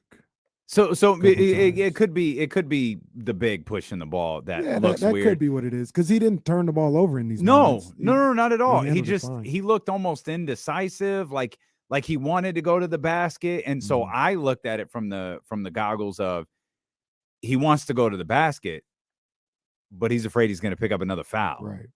Right. And thus turn the ball over. Yeah. So he kind of falls back, and then he gives up the rock a little bit, late in the process, but did on both of those occasions. Right. And I was like, is that just being timid? Yeah, I think that's a great observation by you. And also it's just a situation where, all the fouls and everything that's going on, it doesn't have him playing his natural game right now. Yeah. Pushing the ball up the floor and in the paint. Mm-hmm. He's a little indecisive. He's a little hesitant, and I think it's messing with him on that level. So I personally believe, and I know you're not saying this, maybe there are other people, I think Sabonis will be fine. Like, I think he'll be perfectly fine. I think halfway through the season, we're going to look at him averaging 16, 17 points a night, 10, 11 rebounds a night, almost 6 assists. But at what point, I agree, but at what point does this, he's fouled out of the last 2 games. Mm-hmm. He's fouled out of, what's their record, 2 and 4? Yeah. So he's fouled out of half the games they've played. Mm-hmm. He's had 4 fouls in 2 of them, and I think 2 fouls in 1 of them. Is it in his head? I'm sure. Does this type of stuff stay in your head? Yeah, I'm sure it is a little bit, for sure. No doubt about it. But it's something that, especially when so many of them are, like, come on, controversial. Really? Yeah, to say the least. Yeah. It's got to be in his head, no doubt about it. But I also look at it, it's a stretch, right? It's just a stretch. It's a stretch of 6 games, and this is what's going on. Mm-hmm. And he'll play through it. It'll even out. He's not, and I know you're not saying this, but he's not going to foul out a half of the 82 games that they play this year. Well, you know what I'm saying? The numbers right now say Kevin Huerter's going to hit 50% of his threes. Pace. Kevin Huerter's going to hit 50% of his threes, and Domantas Sabonis is going to foul out. Kevin Huerter might hit 50% of his threes. There is no evidence that he's not. Hold on. I took some numbers from the season, or at least I think I did. They're kind of funny. He is, where are they? They might be scheduled for later on in the show. They are. He was against Golden State and Memphis. He was 2 of 12. Mm. In the other games, he was 23 of 35. My man is he's playing some. He's playing. You said as advertised yesterday. I did not expect this. Man, not I this. didn't either. I knew he was good. The move. I think this was the third quarter, where he caught the ball and he jumped to catch it, landed, gave him a little shift to the right, brought it back to the left, step back three. I said, "Oh!" I was sitting there with Reese, and even Reese was like, "Oh, Herter, oh, you got that in your bag." Mm-hmm. Like he's got it all. Kayvon. I know we got to talk to him, man, because I love Kayvon. He wants to leave Kayvon in Atlanta. Look, I'm not calling that man Red Velvet. No, I'm not calling him Red Velvet. Absolutely not. Do we go against his wishes and still say Kayvon? No. Well, Mark said it. He told the story of it. He didn't necessarily call him. We need Mark to talk to him about Kayvon. We love it. Yeah, like I don't know why we have to leave it in Atlanta. Like Sacramento's got enough swag. I mean, it's not Atlanta. We've got enough swag to call him Kayvon. Yeah. We do. On D-Lo and KC. We do. Some of you better not. Yeah, some of you absolutely better not call that man Kayvon. And y'all know who we're talking to. Look at Kayvon. So they call this guy Kayvon. I don't know. They call him Kayvon. KZ Okpala. KZ, stop laughing. Knock it off, Kenny. You're ruining the show. Stop laughing. I am ruining the show. If you weren't with us yesterday. KZ Okpala has played in the last 2 games. Did you know that? Yes, because I noticed him yesterday when he came in. I said, "Come on, man! It's 4 seconds left in the half." He's played 7 seconds. He's played 7 seconds in the last 2 games combined. Come on, man. The man started the first handful of games of the season. He has played a combined 7 seconds. He's a defensive specialist. Boy, when you need a 4-second stopper. To Coach Brown's credit, they have not scored in those times when KZ's come in. What other player can say their opponent is scoreless when he's out there on the court? KZ Okpala can. Click, clack. Oh, man. All right. So we're going to figure out the Domantas Sabonis stuff then. It's no big deal. He's going to be all right, man. Okay. He'll figure it out. He'll stop Right. fouling out of games. He'll be okay. He'll be okay. He's going to put up the numbers that we expect him to. Like, even we talk about, he's struggling and stuff like that. 13 and 10. 6 assists. I think the only thing he's struggling is stay on the floor. Yeah. And once he figures that out, the numbers are going to go up. The production is going to go up. Be fine. We've all banged knees with somebody. Most of us haven't had to follow a rigorous schedule of games. How touchy is that? They play tomorrow. They're on the schedule tomorrow for Miami. Depending on the severity of it. He did play. Like he did come back and play in that game, briefly. But obviously it didn't go well. So. It might be a little sore. You got to put a little compression on that too. And that's all we're talking. Not to minimize it, but that's all we're talking about, right? We're talking about pain. That's what that's what we're talking about. Yeah. And being able to move freely. Like it may take a week or so to like jump the way you want to, change directions the way you want to until that thing is healed a little bit better. But the hope is it gets better each day. Like it feels better today than it did last night, and then maybe shoot around tomorrow, see how it feels or whatever the case may be. But I'm thinking. My guess is he doesn't play tomorrow, and he'll be back on Saturday. That's my guess. Jesse said if Buddy Hield was here, it'd be a 2-week injury. Since he's not, he'll probably just miss a couple days. We'll come back. There's more we want to talk about as it pertains to the Kings. I do want to talk more about Kevin Huerter. I want to talk about Keegan Murray as well. We got our power rankings coming up for the NFL. Jason Jones, the final hour of the show. But the coach is next. Coach David Patrick, Sac State men's basketball. He joins us here on Sacramento Sports Leader, ESPN 1320. That's pretty funny. Real quick. Mm-hmm.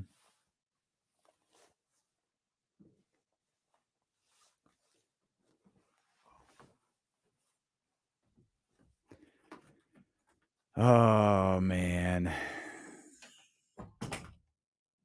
Y'all hit the thumbs up while you're here. Before Coach jumps in with us, could y'all hit the thumbs up? Pretty please. We always got to get, I think we got well past 200 yesterday. What did we do yesterday? Oh, we did 300 yesterday. Let's go. Let's go. It's tough to get those post-show views with the game on at 4, but let's get those thumbs up.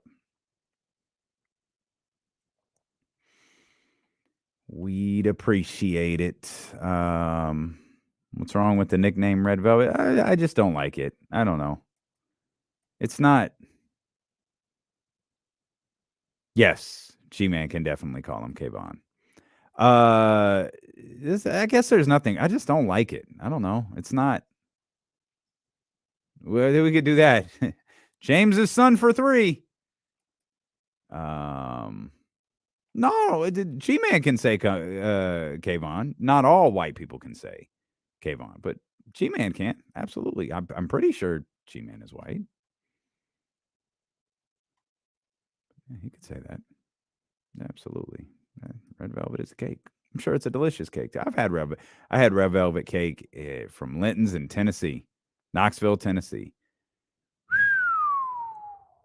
Man. Red velvet is just like basically chocolate that's red, right? Yep. It's a fraud. Yeah, that's exactly what it is. It's chocolate dyed red. But what makes the cake pop is the frosting. You get the frosting has to be on point. See, I'm not a big frosting guy. Frosting sucks, to be honest. That's the stupidest thing you've ever said. No, it's not. That is legit Frosting the is dumbest thing trash. you've ever said. No, that's ridiculous. That's the dumbest thing you've ever. I'd put you on timeout, but I can't because you're very vital to this operation. So that's ridiculous. No, people like don't overfrost your cakes, people. That's cap. Frost the hell out of them. There's no point in a cake if there's not like frosting on it. It's to eat the cake. No, the cake is just a like conduit to the frosting. Because you really shouldn't just take a spoonful of frosting and eat it. Though you can, and I have in my younger days, you should have it with cake. Tell Kenny we need his headphones on. He's to hear this. Huh? So that's even too much for me. What? Just a spoonful of frosting. Thank you. Okay. Well, no. This your boy, your friend in there. That's your boy. He came to the party with you. Is saying he can't. You don't even need frosting on a cake. Wait, what? Right. I didn't. No. I didn't say you don't need it. I said don't put too much. Like put a little bit, a little light, but you don't need that much. The whole point of cake is frosting. What? Well, what about like lemon cake? I'm not eating a lemon cake. Yeah, why? That's easy. Like, eating why lemon would I dessert eat a is lemon disgusting. That sounds crazy. Like, I'm not even into pies and all this other stuff and all that fruit. I'm not fruit cakes and all that. I'm not into that. A lemon cake, Cheryl Nell Grove makes, and now the Queen Bee makes that's my favorite cake. Where's the chocolate? Then it doesn't. It's not See, even. yeah, dessert. I was trying to think that's the worst take ever. If it's not chocolate, it's not dessert. That's horrible. It's not. Like, what am I gonna do it? Like, I would offer you guys some, but you might not like it, and I'll be pissed that I wasted it. So, I guess you'll never know. But that lemon cake, bruh. I trust me. If I asked Cheryl from Elk Grove to make me a lemon cake, she would. Lemon just belongs in lemonade. And then you won't like it. Sure, ask her. Then you won't like it, and I'll take the rest of it. I'm sure I'd like it. I just wonder, like, It's bomb. what else do I do with this? Like, You devour where's it. the other dessert? No, you Where's the devour it. chocolate portion of my dessert? Wait, so if it's only a dessert if it's chocolates, like ice cream's not a dessert? Vanilla ice cream? I mean, it is, but what I don't want it. The queen bee, she made a bazooka the other day. Oh. The boys, it must be nice. Kenny Caraway just having Pazookies on Tuesdays. Well, she made it in the air fryer. And so I saw a tweet the other day and it said, I'm not sure air fryers were designed to be used the way Black people use them. Because really, you just put anything in it. Did you see when somebody put live crab in there? Oh, no. No, don't tell me that. That's terrible. That's awful. Air fryer and rice cooker changed my life. Rice cooker is everything. Rice cooker is everything. That's that Pazookie horrible. was no. Woo! Felt like I was right at BJ's. Might ask for one tonight. Skillet and everything. Yeah, we have these bowls that you can Oh. you put it in, you put the cookie in the bowl and yeah, it's official. It's official. Next time you're over, she'll make one. Okay. Well, a plant-based one, I'm sure.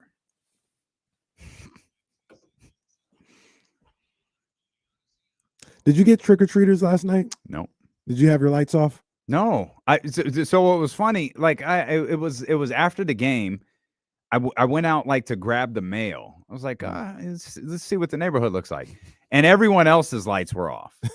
Like I was like, oh, no wonder they don't even walk down this street. Cause I've been in this area for 2 years now. And there's like there's Halloween decorations like in the area, like not immediately around me, but like in the area. And then there's a school that I walk Sprout to every morning. It's like, kids obviously live somewhere. They didn't show up last year. And so I walked out last night and I looked around and I go, oh, they just don't even bother with this street. They already know not to come down. So like I thankfully, because I didn't have a ton of candy, because no one came last year. So I was like, I'm not buying a ton and I'll just adjust accordingly. And if I have to turn the lights off, yeah, no one came. Nobody really comes down to my block either. Now, granted, they can't get past security. I don't know. I don't. I have a hard enough time getting in. I don't know if Ender and Taryn are considered security, but those are my people. Those are my people. But granted, I wasn't home to find out. But Laguna West was popping yesterday. Yeah, there were areas somewhere that were jumping off, just not on my block. My block was quiet. Coach, what's happening, man? We welcome in Coach David Patrick, Sac State Hornets. Coach, we trick-or-treating last night. What was your Halloween like? Yeah, man, it was that first Halloween in Sacramento, so I was trick-or-treating with my girls, and we had a great time. We were over in, I guess, in the 40s or fabulous 40s. Lord! I was about to say I didn't want to put the location out there, but I know it's popping where you at, Coach. It was where I lived. It was straight too, but I got away. I put the candy outside and took my kids over to the 40s, and they had a blast, man. That's the place. What's oddly enough is I don't think I've ever been to the Fab 40s.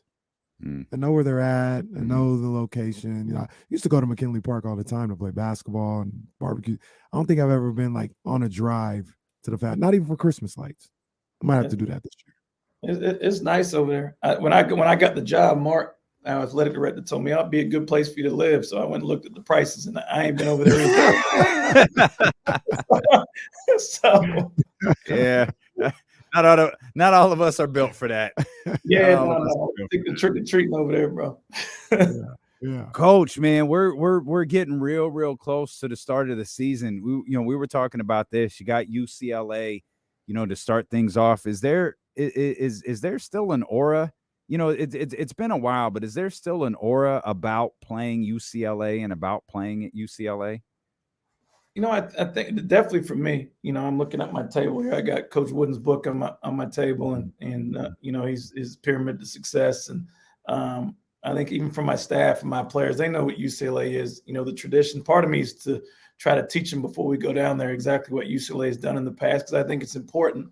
Obviously, we're playing UCLA, but going down there and telling them about the history of the players before. These guys have never seen Kareem, and they don't know who Bill Walton is. They think Bill Walton's a commentator. They don't know the success that he's had as a player. So I want them to get that experience while we're down there. Also have a ton of respect for Coach Cronin and his team, and just really soak in what UCLA is about. But at the same time, go down there and compete.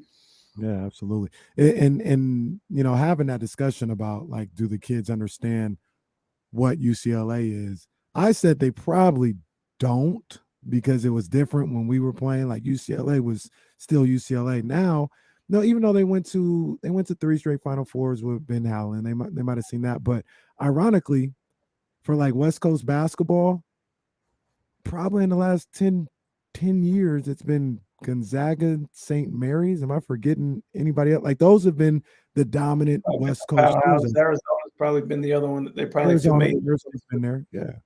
But like, that's the crazy thing about it. Is like, when you think about West Coast basketball in the last 10 years, it's Gonzaga, St. Mary's, Arizona. Oregon did some things here and there, but it's not the traditional West Coast powers that we're used to. No doubt. I think their run last year, they were close to being a Final Four team. And, I think Coach Cronin's obviously got that thing, that tide changed down there. But they don't know it like as we know it. But I want them to know the history and the significance of playing on Coach Wooden's court. And I mean, you get these experiences maybe once in a lifetime. Obviously, I want them to know, but don't, have a respect for them, but don't go down there scared. Like, we can still go down there to compete and try to win the game. But I think they need to know, what UCLA was all about. I don't know why, Coach, but it feels like you've been coaching Sac State for a really, really long time. Probably just because we've been talking about you so much. Yeah. But you're coming up, like, this isn't only the first game of the season. This is the first game for you. And, like, I know I get nervous before every show. Every day at 11:45, my stomach starts feeling a little different, and I get anxious for the light to come on. Do you still get nervous before, games, before coaching debuts? Does that stuff still get you? You know what? Yeah, it's my second time around as a head coach, and you still think you get nerves. Otherwise, it's why we do it. But I'm more nervous about do I have my team prepared enough to play? Like, am I going to have the answers to some of the questions that come up during the game? That's probably what more I get nervous about. Not about the stage, not about the who we're playing against, but more about that. Like, do I have my team ready to play? So that'll probably start maybe Sunday night, but when you played so much, man, there's only, as long as I've done from April to now to get them prepared for every scenario, if me and my staff have done what we can to put them out there, I'm not as nervous about them executing. I just want the answers for when problems come up. Yeah, for sure. And I wanted to ask you something just on a coaching level, because last week, last week was so different than what we were feeling today for the 2-4 Sacramento Kings. Last week, I think they were 0-3. And I kept saying it was really important for Coach Mike Brown to have these guys understand that it's early in the season, and what we're doing, what we're trying to do, is still attainable if we stay focused on the values that we've created in training camp. And I've coached on a different level, on a high school level, but I just wanted to get your perspective of it, of how you would go about it as a coach to say you start off 0-4 like they did, and still getting these guys to say, hey, we're okay. I see things within the game that we're doing correctly. We just have to do that more often. What's some of the things that you use to kind of keep some of your players to not necessarily look at the record, but look at the bigger result of the process that you're trying to do? Well, you hit the nail on the head. It's process driven. Are we making steps in the right direction? Not throwing the baby out with the bathwater. When something goes wrong, like, you got to stick to your process along the way. And there's going to be some bumps in the road along the way. I'm sure for Coach Mike that there is for me. There's going to be some scenarios that come up in these first 2 or 3 games that I haven't done in practice, but I can go over. And hopefully over the course of the season, when those same scenarios come up again, we can fix it. And that's usually what happens when you're taking over a program. You can't put out every fire at one time, but as long as you are able to do that along the way and not change your philosophy every week, which some young coaches do, I think your team will be fine in the long run. How do you coach? You talked about having your team ready. How do you, when things go wrong, how do you identify, hey, I missed this, I didn't teach this right, versus, hey, we went over this. You didn't execute that right. Like, how do you kind of walk that fine line there? I think the game plan's got to be simple. Like, I think some game plans are long drawn out because the play happens so quick during the game. So you got to be, keep your play, your scouting report for the other team simple, but concise. KC does dribbles right, no threes, force them left. Like, if he lets them go right, you can get on them, but you got to keep it concise. And then for me, it's trying to show every sideline pick and roll and middle pick and roll scenario that may come up. Show them how physical a team is on the glass and make sure our guys block out. That's what we try to do as a team daily. Those habits, hopefully the habits you're building in practice can then transfer over to the game. Hey, Coach, did I see this correctly? That I don't know who comes up with this, the Big Sky Writers, I don't know, whatever. They get you guys projected as 6th in the conference. Yeah, they did. Yeah, I know that's up in the locker room right now. They didn't go to the practice like me, though. They didn't see what I saw, so I know a little bit more than they did. But I gotta imagine, the kids, the players, they see those things, and that's something I'm sure you're using for a little bit of motivation. They don't know what's in store in the Big Sky, what you got going on in Sac State right now. No, and I think they've been picked highest as 7th last time, so we'll take the 6th. But the NBA is honoring, the late great Bill Russell with the number 6. And so we got the number 6 in our locker room for 6th and for Bill. So we know what we're picked, but we haven't done anything. The names and the size and all that stuff don't mean anything until we step out on the floor and play. But that's some added fuel for us to go out and compete. Every second in practice and then in the games. How do you get these? I mean, can you get because Harrison Barnes talks about this with the Kings about like this team deserves to play as themselves and not have the weight of the last 16 years on them. I have a note that Sac State is 0-16 against nationally ranked opponents. I'm sure your guys know that. Can you convince it? Yo, that wasn't you. You weren't playing. You don't have to worry about that stat. How do you get them? Like, we've got to go out there and we've got to set our own path. I think it started when these guys decided to come here. The guys that transferred here, like, they didn't worry about the past. They worried about what was in front of them, was me as their head coach and our staff, what Sacramento has to sell. The good thing about these kids nowadays, they don't look at history. I don't even know if they read history anymore. So they're not worried.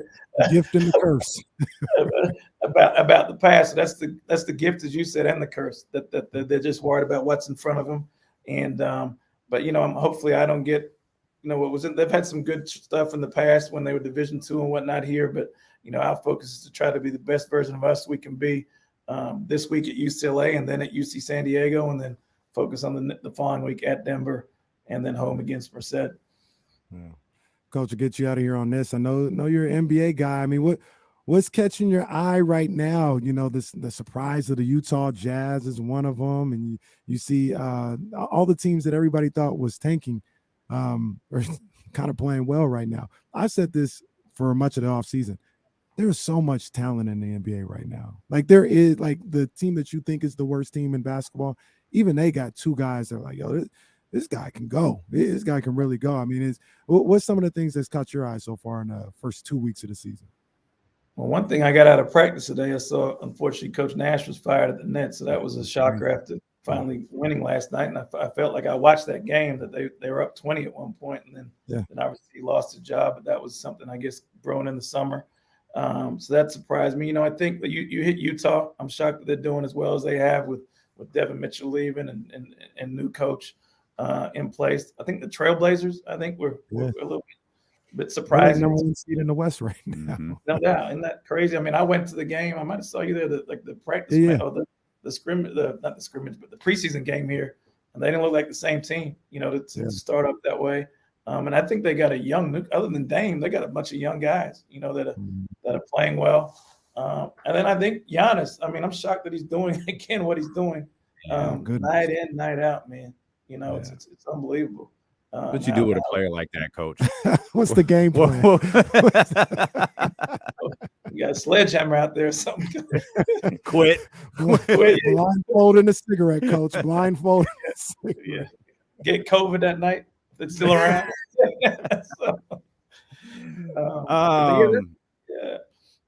Coach, we'll be locked in, man. It's crazy. The next time we talk, you will have played a regular season game. We will, man. Hopefully I got if I come back on here and our guys compete and play with a toughness and edge, regardless of the score, I'll be smiling. If not, I may still be in LA trying to find. You're gonna be listening to NWA. NWA. Here we go get the NWA version of Coach I'll be Patrick. trying to find some NWAs down there. So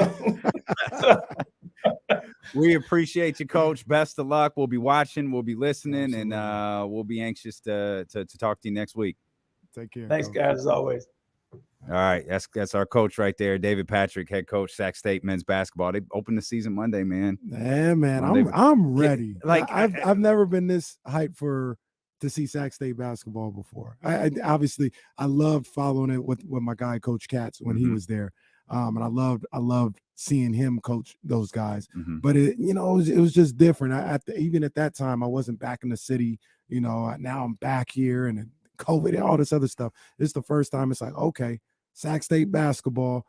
I can go to these games. I can see these guys every game. Now they got the ESPN Plus deal or whatever. I can listen to them on ESPN 1320. I can be really locked in with this program, and I'm excited, man. Yeah, and the opener on Monday is on the Pac-12 network. In addition to ESPN 1320, man. So we'll be locked in again. Obviously, really excited for Coach. I can't imagine. I asked Coach if he was, anxious about it. How you think them young people feel? They're coming out the gate, and you're going to UCLA. A nationally ranked team. Yeah. But a team, as we talked about with coaches, we talked about, earlier, there's so much heritage. You're going to walk in, you're going to see those colors, you're going to see those banners, you're going to see that name on the floor, and you're going to know you're in hallowed ground there. You're in Pauley Pavilion, man. Magic ran up and down there. Bill Walton, Magic during the summer, that's what I'm thinking of. But like Bill Walton, Kareem Abdul-Jabbar, Lou Alcindor at the time, they arguably the greatest player ever played on that court. Player to ever play the game. You can make that argument for sure. It's gonna be special. That's really and really never cool. lost. Literally never lost on this floor. Not once. Never lost, man. So that's gonna be awesome, man. That's gonna be dope. I'm not really down with the three stripes, but that jacket Coach Patrick had was pretty cold.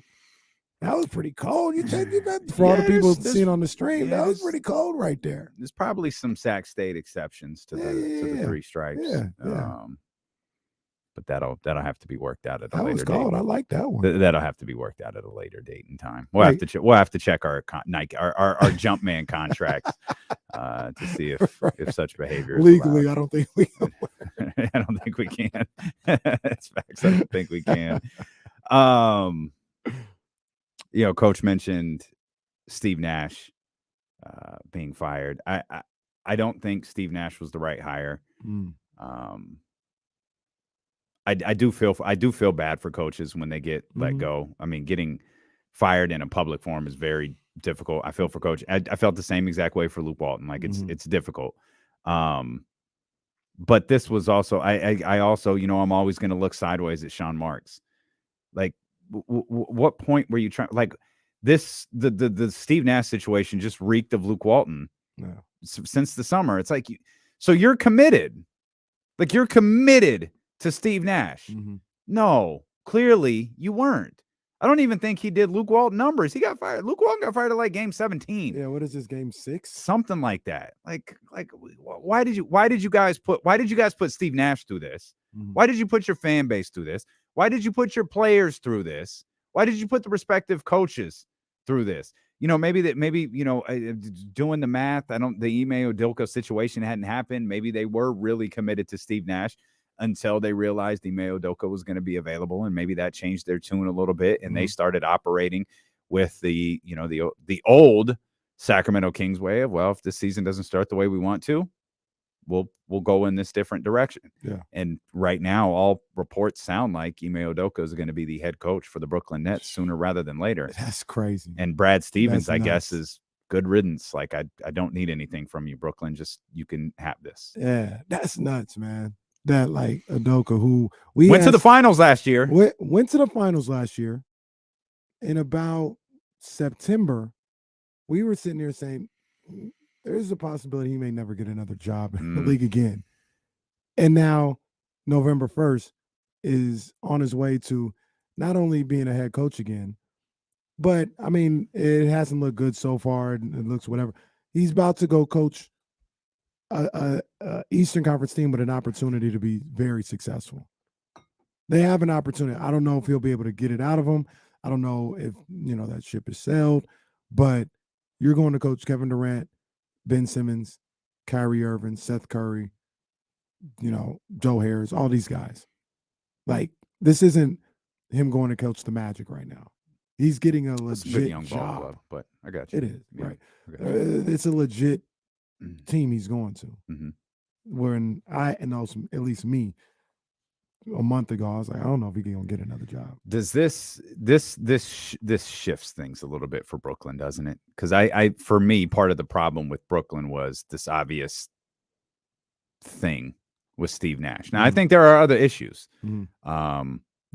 Whether they like it or not, they've got to make a decision on what to do with Kyrie Irving, and whether that's trade him before February or ride the season out. And that's ultimately what I believe they're going to do, is just ride the season out, because I do think that's your best opportunity is to win a title, because no one's going to give you anything of consequence for a player who can walk this offseason.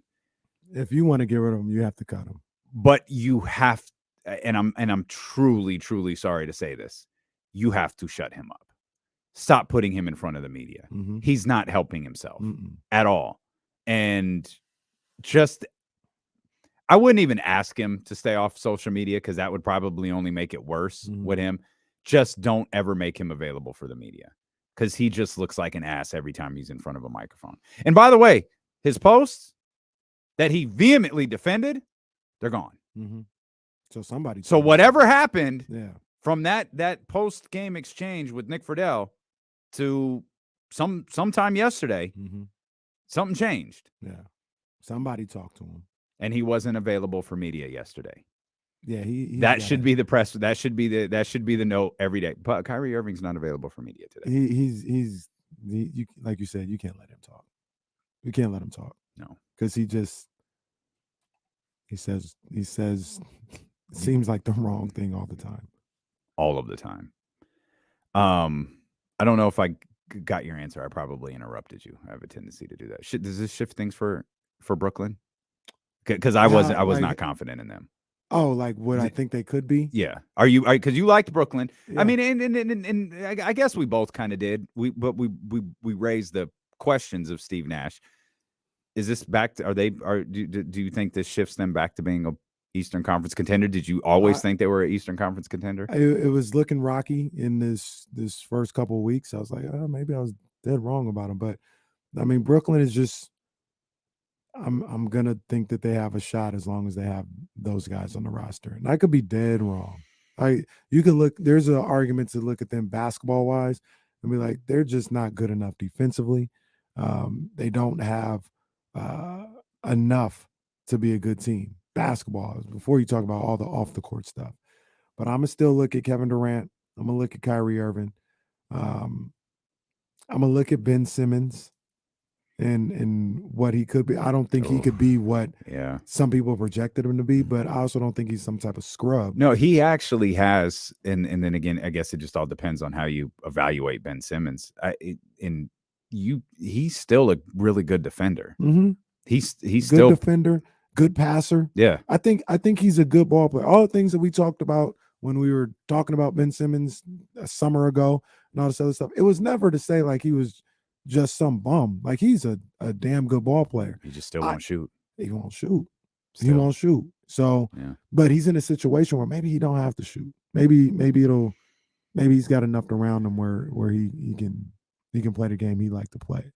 But I still look at their roster and I say, man, they can't be this bad. They can't be this bad. Like there's a good team in there somewhere. And now it's Ime Udoka's job to get that out of him. Jacques Vaughn's first. Jacques Vaughn, and I mean, it sounds like it's going to be Ime Udoka's. And again, I assume the league doesn't have anything to say about this, because this was not a league suspension. No, it was a team suspension. So there's in my little brain, I can't figure out a reason that if this is done, Ime Udoka couldn't coach whenever the Brooklyn Nets play again. No. If the deal gets done in time, there shouldn't be anything that precludes him from a league perspective from being on the sidelines in a matter of days. Yeah. And like you mentioned earlier, the seems like the Celtics are like, we're not going to stand in the way of this. We're not going to make this difficult. If you want them, you could have them. Yeah. They will not seek compensation, was the report. We'll come back. You know, we talked a lot about the Kings. I want to talk a little bit more about Kevin Huerter. I want to talk about Keegan Murray. He had a first of its kind game for him last night, which I thought, of course, Keegan Murray was very effective. And then just the one footnote to the Kings now being 2-4, that I don't know if it's good perspective or bad perspective, but it's a perspective, and we'll bring that to you. Phone line's also open for you, 916-909-1320. It's D'Lo and KC here on Sacramento Sports Leader, ESPN 1320. Yeah, Damian, what talking to some people right now. What somebody asked you, like, hoodie, jacket, shirt size, what would it be? Large? Yeah.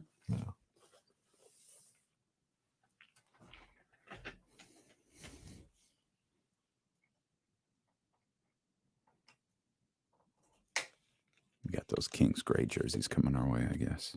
You know what, John Bull? That's a great point. I always forget. Always. That man is one of the vice presidents of the Players Association. Kyrie. Jeez. Goodness.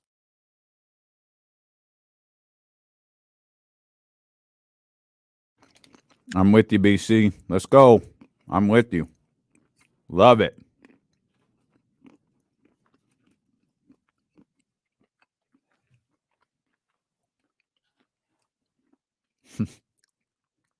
I got my finger over here on the on-off button. I'm just sitting here chomping on these pistachios with the mic on. Sorry, guys. My bad.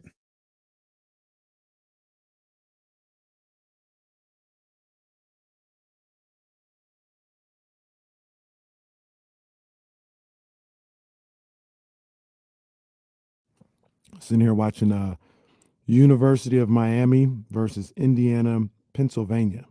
Why? Because it was the first basketball game that was on ESPN Plus. Okay.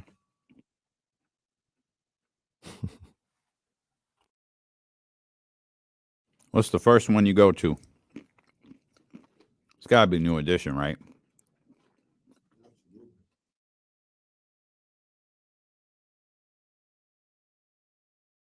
Little Orange Juice Jones.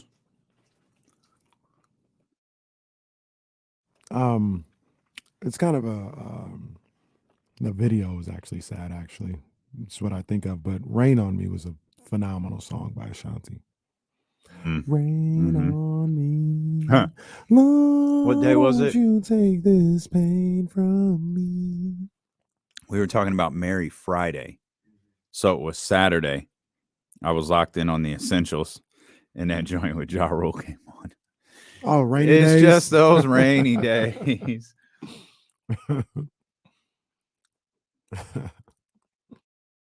It's a great song if I could edit Ja Rule out of it.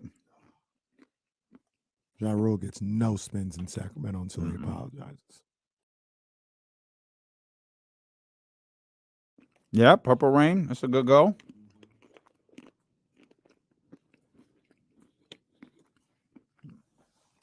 A year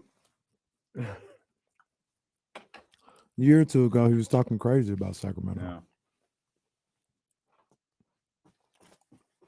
Yeah, exactly. And it was right after his halftime performance. Something happened where maybe the Kings made a joke or something like that after that halftime performance in Milwaukee. And he got mad and said something crazy about Sacramento. So no love. Are you ready? I guess not.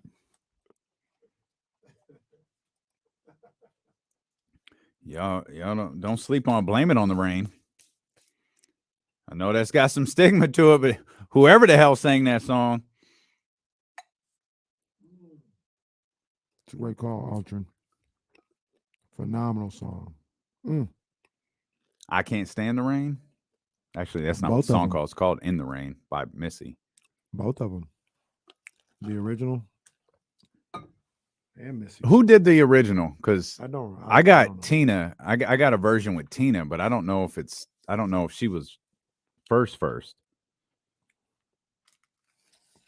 And we can't come back.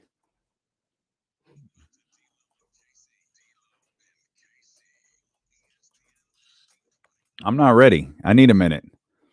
I need to look this up. I'm back now. All right, yeah, you take care of the. Oh, all right. So I saw this video today. Terrence Crawford. He never wanted. Why to do you fight. always do that? Can't you just handle the show? That's my opportunity to let the people know. You got an opportunity in 30 minutes. It's the I gotta let him. Dr. David, did you see that video? Terrence Crawford. All the times he talked about he wasn't going to fight Errol Spence. I just wanted to. Come on, man. Disappointed in that, man. It ain't never gonna happen. So the original sample, 1973, I Can't Stand the Rain from Ann Pebbles. That was the original. What's the song? You Can't Stop the Rain. That's what I was thinking of too. You can't. Is that Shaq and Biggie.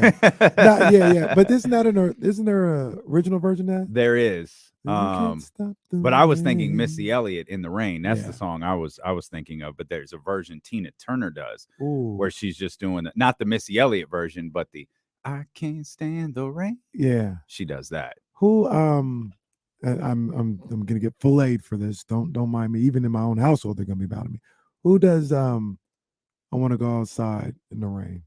I want to go outside. I love in the song. rain. I don't remember. I know it may sound crazy. Said it may sound crazy, but I want to go outside. I love that song. In the Rain. Okay. Dramatics. David J says dramatics. Somebody else says Shy Lights. Which one is it? See, yeah, that's what you get. Oh, Aldrin J brings up a good one. Candy Rain. Candy Rain by Soul For Real. We're talking about songs that involve rain. It's probably not technically the first rain of the season, but it is. Remember it rained in the summer? Yeah.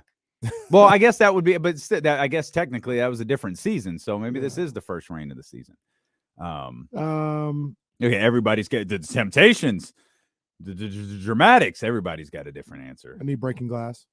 Yep, we got it. Bang. Go ahead.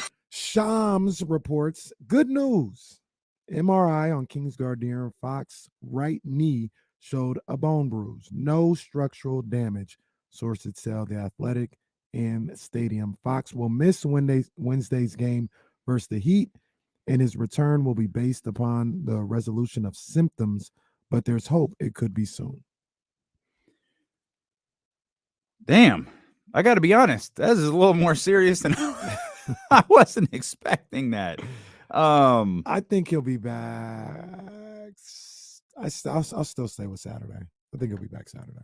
I didn't even think he was getting an MRI. It was like he just bumped his knee and it hurt. And he'll be back. Damn. I guess you got to get everything checked out. So he's definitely out Wednesday. Mm-hmm. Okay. Well, let's go, Davion. Come on, man. Let's go. Bill Simmons might be tuned in. Bill Simmons might skim through this game to tell us what he thinks about Davion Mitchell. You got to stop doing that, man. You got to. I didn't retweet that. That was Mark Wong. You know who it was? I'm gonna tell you who it was. It was Miss P.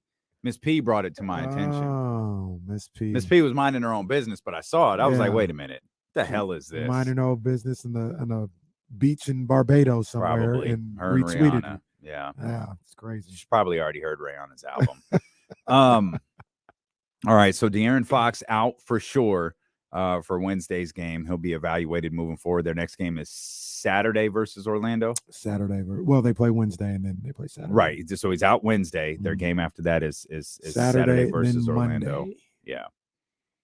He might miss the whole road trip. I can see that happening. They're at the Warriors on Monday. They're back home to take on Donovan Mitchell and the Cleveland Cavaliers on Wednesday. Yeah, there's no 4 days off here. I mean, you've got Wednesday, and then your biggest break is you've got an extra day until you play Orlando on Saturday. Mhm. Then you got Saturday, Monday, Wednesday. You're at the Lakers on Friday. You're against the Warriors again Sunday. Brooklyn in front of the world on Tuesday, November 15th. Thursday, you're playing every other day until that Spurs game on November 17th. Then you've got Friday, Saturday, and then they'll play the Pistons at home on Sunday at 3:00. Yeah. I think I'm going to stick with what I originally said. I think he'll be back on Saturday. Okay. I hope But you're right. I could see a situation where they sit him the rest of the road trip.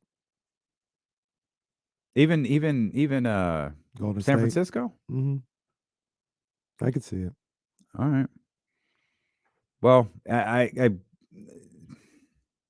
whenever he feels better, play him. That's again, because we're talking about. I don't want to minimize this as if like, oh, this is all we're talking about. Mm-hmm. But as you know, Shams reported, and I think a lot of us assumed this last night. There's no structural damage. This is when you bump someone, when you bump knees like that, Yeah. it's painful. Yeah. Terribly, terribly painful.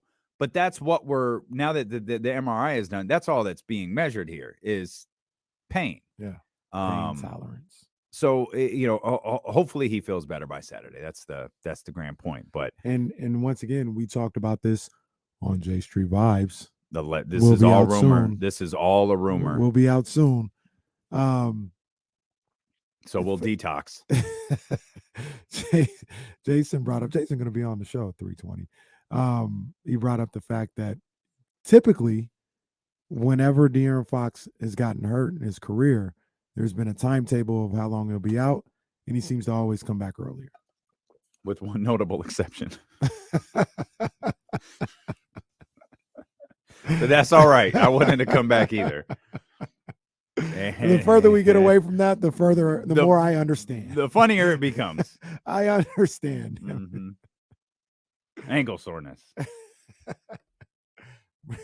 Well, my ankle hurts. All what you want me to do? It hurts. All Bill Simmons jokes aside, Davion played 31 minutes last night. Davion can, and this is what we talked about though. Davion, when given the minutes, can produce. It's not, to me, and I think the same thing with you. It's never been of whether or not he can produce just in general, whether or not he's a good ball player in general. He is. The thing about it is, seemed like he was struggling with being able to produce with limited minutes, or what would we say, like minutes that fluctuate from game to game, and he was going to have to find a way to play good with maybe smaller minutes. But now he's going to get those starter minutes. I expect him to produce. I expect him to play really well. Well, I hope he plays something along the lines of what he did last night. I'm not expecting him to shoot 9 of 11 and 5 of 6 on a night-to-night basis. Plus, stepping into that starting lineup, I'm guessing his approach to the game would be a little different. Okay, here's I guess our first Davion Mitchell is starting Wednesday question. Mm-hmm. Does his approach change now that he's in the lineup with Kevin Huerter, Keegan Murray? He's starting the game in the lineup with Kevin Huerter, Keegan Murray, and Domantas Sabonis. And Harrison Barnes. Sorry, HB. I don't think so. So approach the game the same way. Yeah.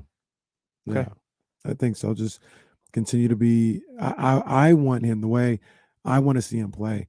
I want him to continue to be aggressive. Be aggressive out there. But you also want him to get guys involved too, right? Yes and no. I mean, De'Aaron Fox just had not that he doesn't try to get people involved, but he just had a 2-assist game the other night.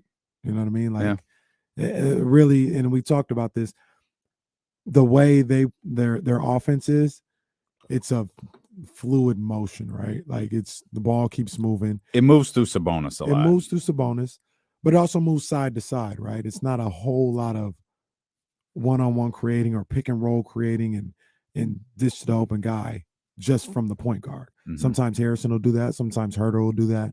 Malik Monk, when he gets in, sometimes he'll do that. So his job as a point guard is to get guys involved to a certain degree. So absolutely you want to see that. But I don't want him to lose sight of his shot creation for himself, and knowing that, hey, part of you being in the starting lineup here is you're going to have like 16 points. You got to find a way to get those. Tyler brings up this question here. Does Davion start? Maybe Monk or TD starts and Davion stays being the sixth man? It's a good question.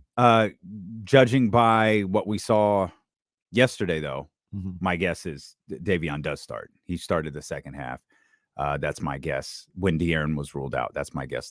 He's sliding into the starting lineup. Yeah, I get Tyler's line of thinking. I also don't think we have to overthink this.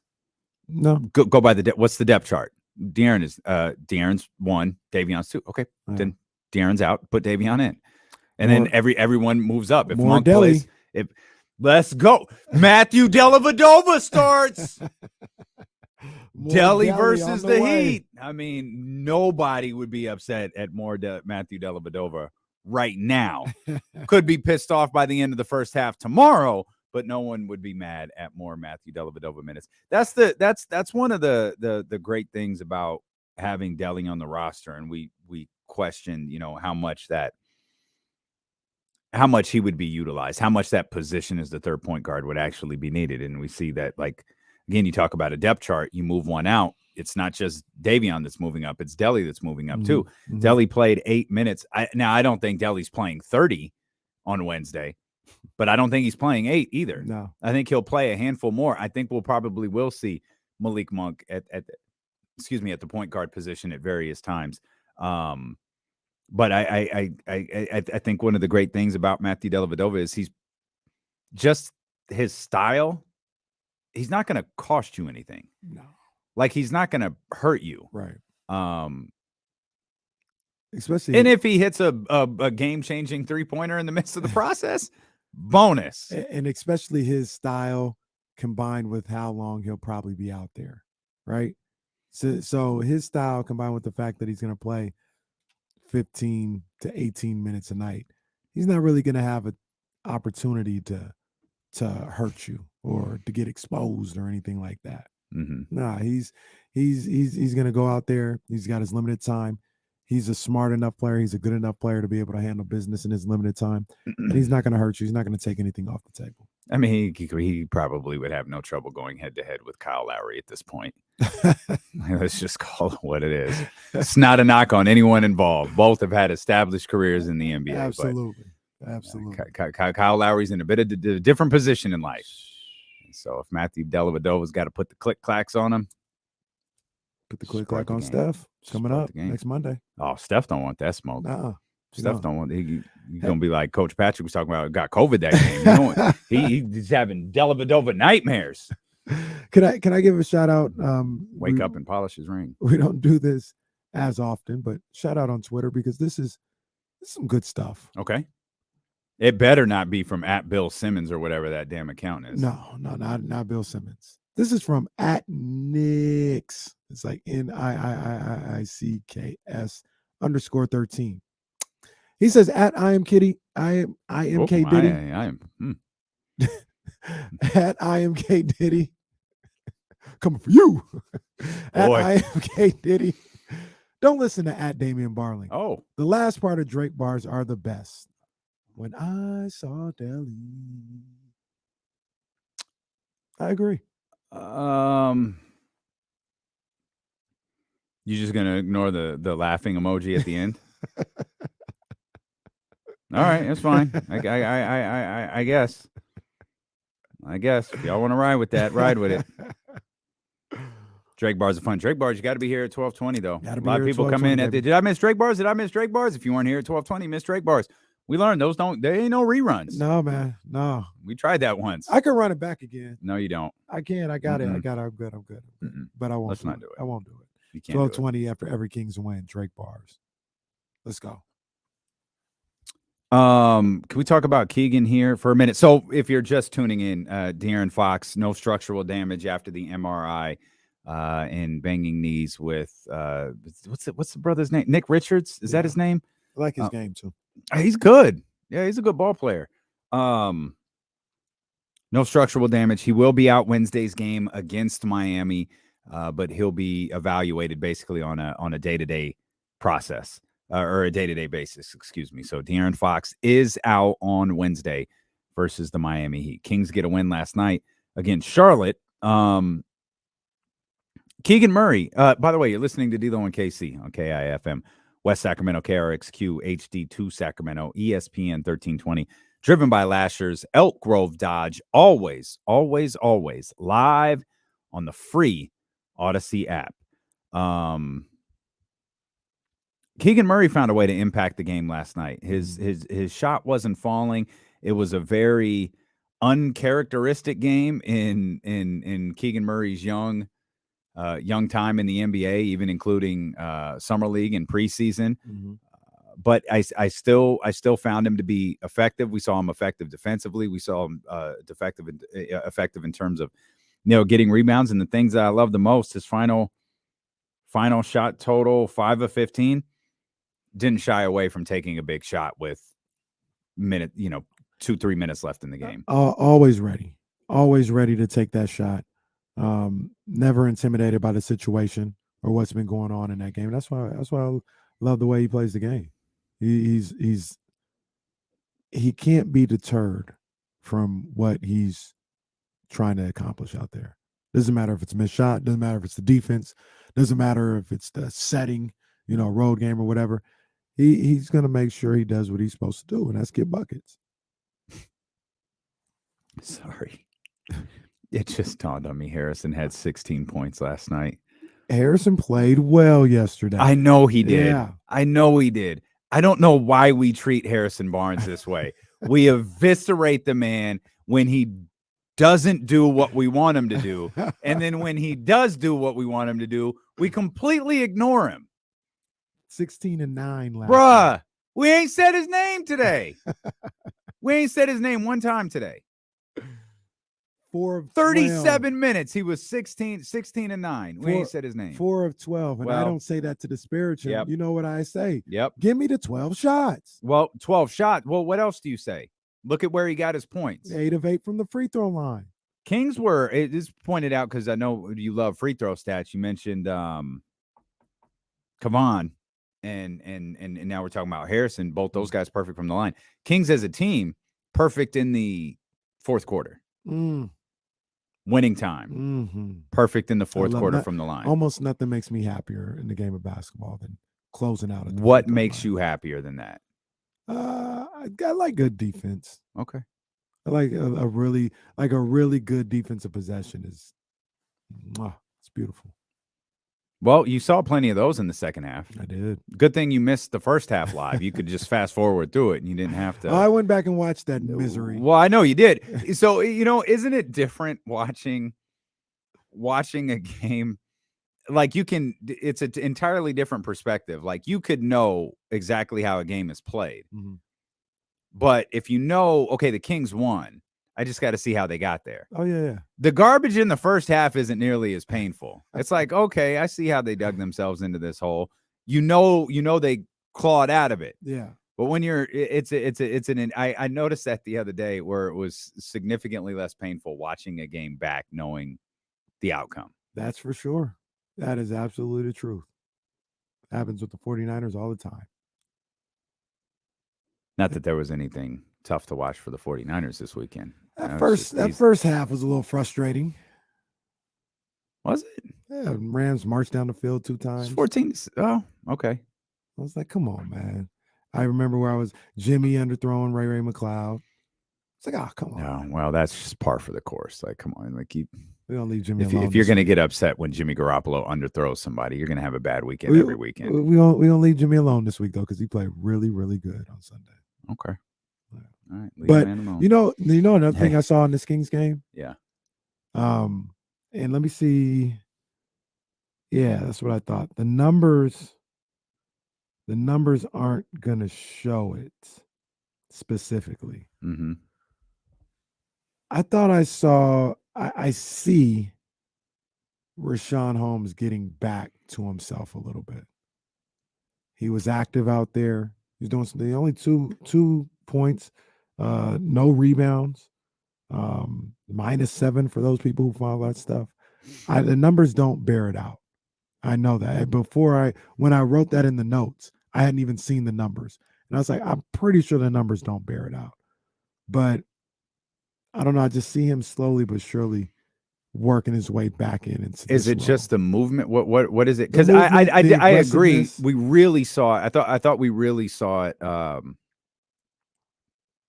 against Miami. Mhm. And same thing. The stat line didn't bear it out, but like The activeness. like he's Harrison, active. like I can't remember a single Harrison Barnes play last night. And that's not. I just don't. He made a layup to cut it to 6 in the third quarter. They called a timeout afterwards. That's it. That's all I remember. Okay. All right. He made a layup. I mean, he made a couple. Apparently, like he did some good work for the. Hell, I don't even remember him at the free throw line. He must have fouled Harrison, and I just tuned out. I remember him at the end of the game. He had a free throw. I think they were to kind of seal it, get it to 115. He had 2 free throws. Okay. I think I was just relieved at that point. Mm-hmm. So it's just the movement that you see the from movement, him. and you got guys in here like, what game are you watching? He was I'm telling you, maybe you're not seeing the game the way that I'm watching the game and what I'm expecting for Rashawn. And I understand the numbers don't match up with maybe what I'm saying. And to be fair, to give, because I don't want people to misconstrue what you're saying and like you don't watch the game as deeply as I do. No, a lot of times we look at somebody specifically, right? And we're following whether it's Rashawn. For me, going and anyone who listens to yesterday's show knew this would be the case. I was watching Davion Mitchell. Mm-hmm. And was perfectly. I was like, okay, the first half, that's it. That's what I wanted to see. Yeah, that's perfect. Yeah, and then obviously, the rest of the game played out the way that it did. But we often lock in on a specific player. And we're trying absolutely. And like you said, not to say like you said, watch more basketball. I ain't saying that. I'm just there's little things. He's not there yet. Once again, I'm not making that proclamation. He's not where I want him to be. Yeah. Where he probably wants to be. But I see little things like it's something as simple as like there was a play in the fourth, maybe the third quarter, where this King took a shot and he battled Richardson for a jump ball, and his activeness and his aggressiveness on the boards. I was like, that's what I'm used to seeing from Rashawn Holmes. He's not able to give that to you right now on a consistent basis or every time down, but little things like that, I'm starting to see him come out of his slumber a little bit or try to work out of his slumber. So I'm just saying, keep an eye on it. I see some things happening. I think that's a couple of games in a row now. There's another player whose stat line doesn't bear it out, but I thought he played really well last night too, and that's Trey Lyles. We'll get to that in a second. I want to get to our guy Sam here, 916-909-1320. What's going on, Sam? Hey, how you guys doing today? Good? We're good, Sam. What's going on with you, man? Hey, a couple things. Well, I'm doing good. Hey, a couple things. Number one, the turning point of the game might have been Deladova's 3-point shot there. Yeah. That was fairly big. The second thing does Sabonis need to gain maybe 15 pounds or so from where I said, which is obviously up above? He looks a little bit thin for what he's doing. Yeah. We appreciate you, Sam. Always great to hear from you. A lot of people, Trista Crick, have brought up Sabonis's build. Mm-hmm. It appears he lost weight during this offseason. We speculated it's probably because he was just playing a ton of basketball. Yeah. And then Trista said, well, Luka didn't lose weight, and that just brought in laughter. And ruined the show. I don't. Yes, because you laugh and you ruin stuff by laughing. I don't. So is the idea he's overcompensating because he's thinner, maybe not as strong, so he's fouling? Because a lot of those fouls are just. I understand fans are really, really frustrated with the way Sabonis is being officiated, and honestly, rightfully so. Yeah. But it's happening, and whether this is something that's just happening to Sabonis or or it's mistakes that he's making. It's something that has to be corrected. Yeah.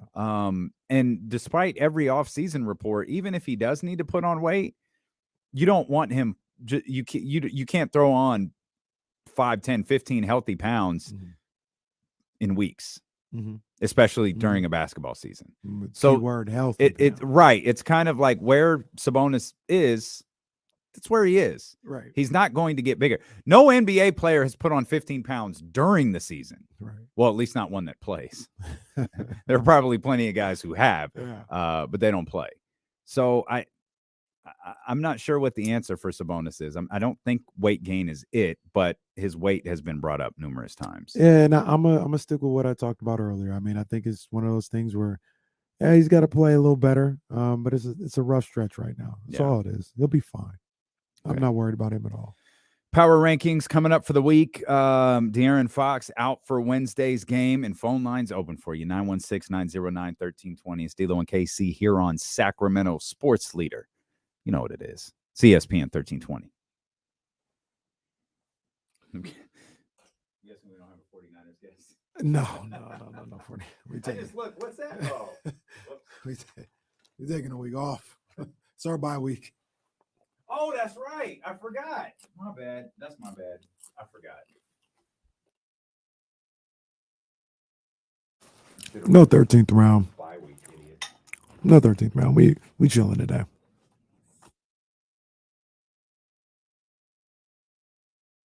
Damn, bro. Getting you all ready? That says knocking you out already? Jeez. Bundle up, bro.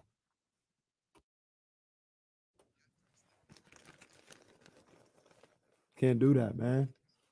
No, bro. No, you can never do that. At least if you like sleep next to the window.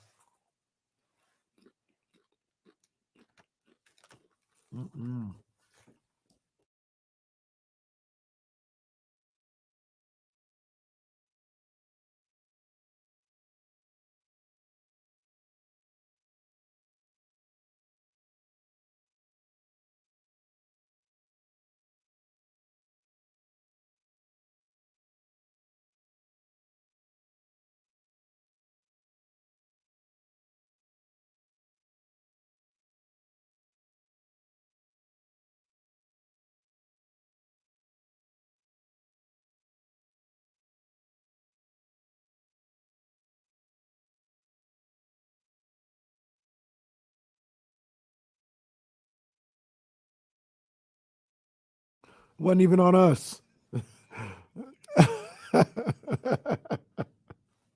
Did we ever get an answer?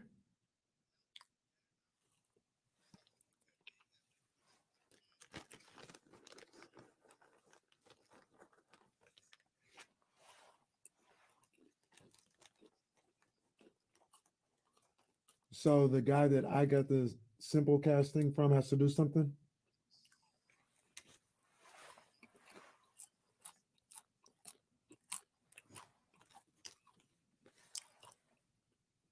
So I think maybe that's why they sent it to me. I think maybe I can do something, but I don't know what to do with that. I'll look into it, but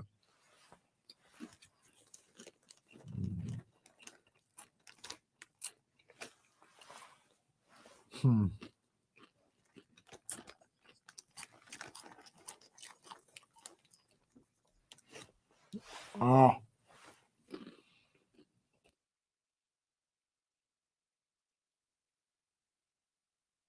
Yeah. I'm after the show, I'm gonna look into it and see if there's something I could do to release it or whatever.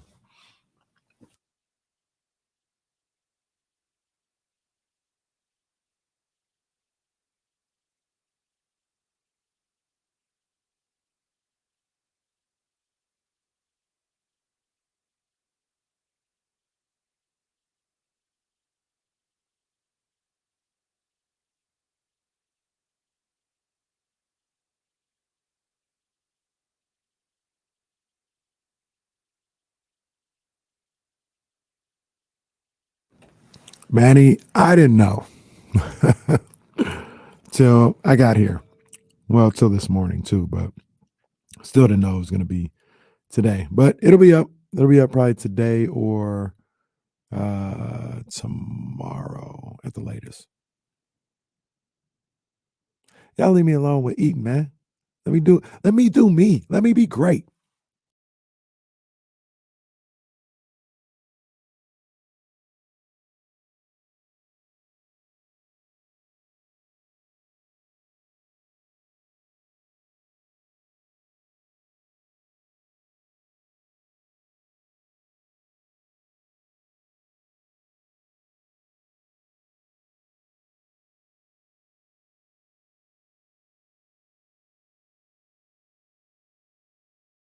Smart Pop. Some good stuff. Appreciate it, Mr. Rancho. Shout out to Russ. You know what I'm saying? Why not? Collection. That line was fire. Fire. What shoes are you wearing with those? I didn't even see. Olympic 7s. Nice. Yeah. I don't wear these much at all. I don't wear these much at all. I always like force these. I feel like they look better with white. Yeah, I like these. Fire. A lot. Yeah, these are nice, but those are fire. It's raining, like really raining. Like I we can kind of see outside from here. I just ran out really quick and was like, oh, it's raining. It's raining. This isn't pretend. It's a shoot, pal.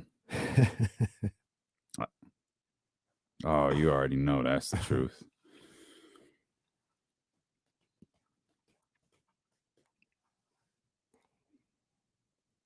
No. The Davion would be the only one to have that. What's that? Oh, yeah, those. I don't even think I can. Can't even. I got almost. There we go. Yeah. Yeah, man.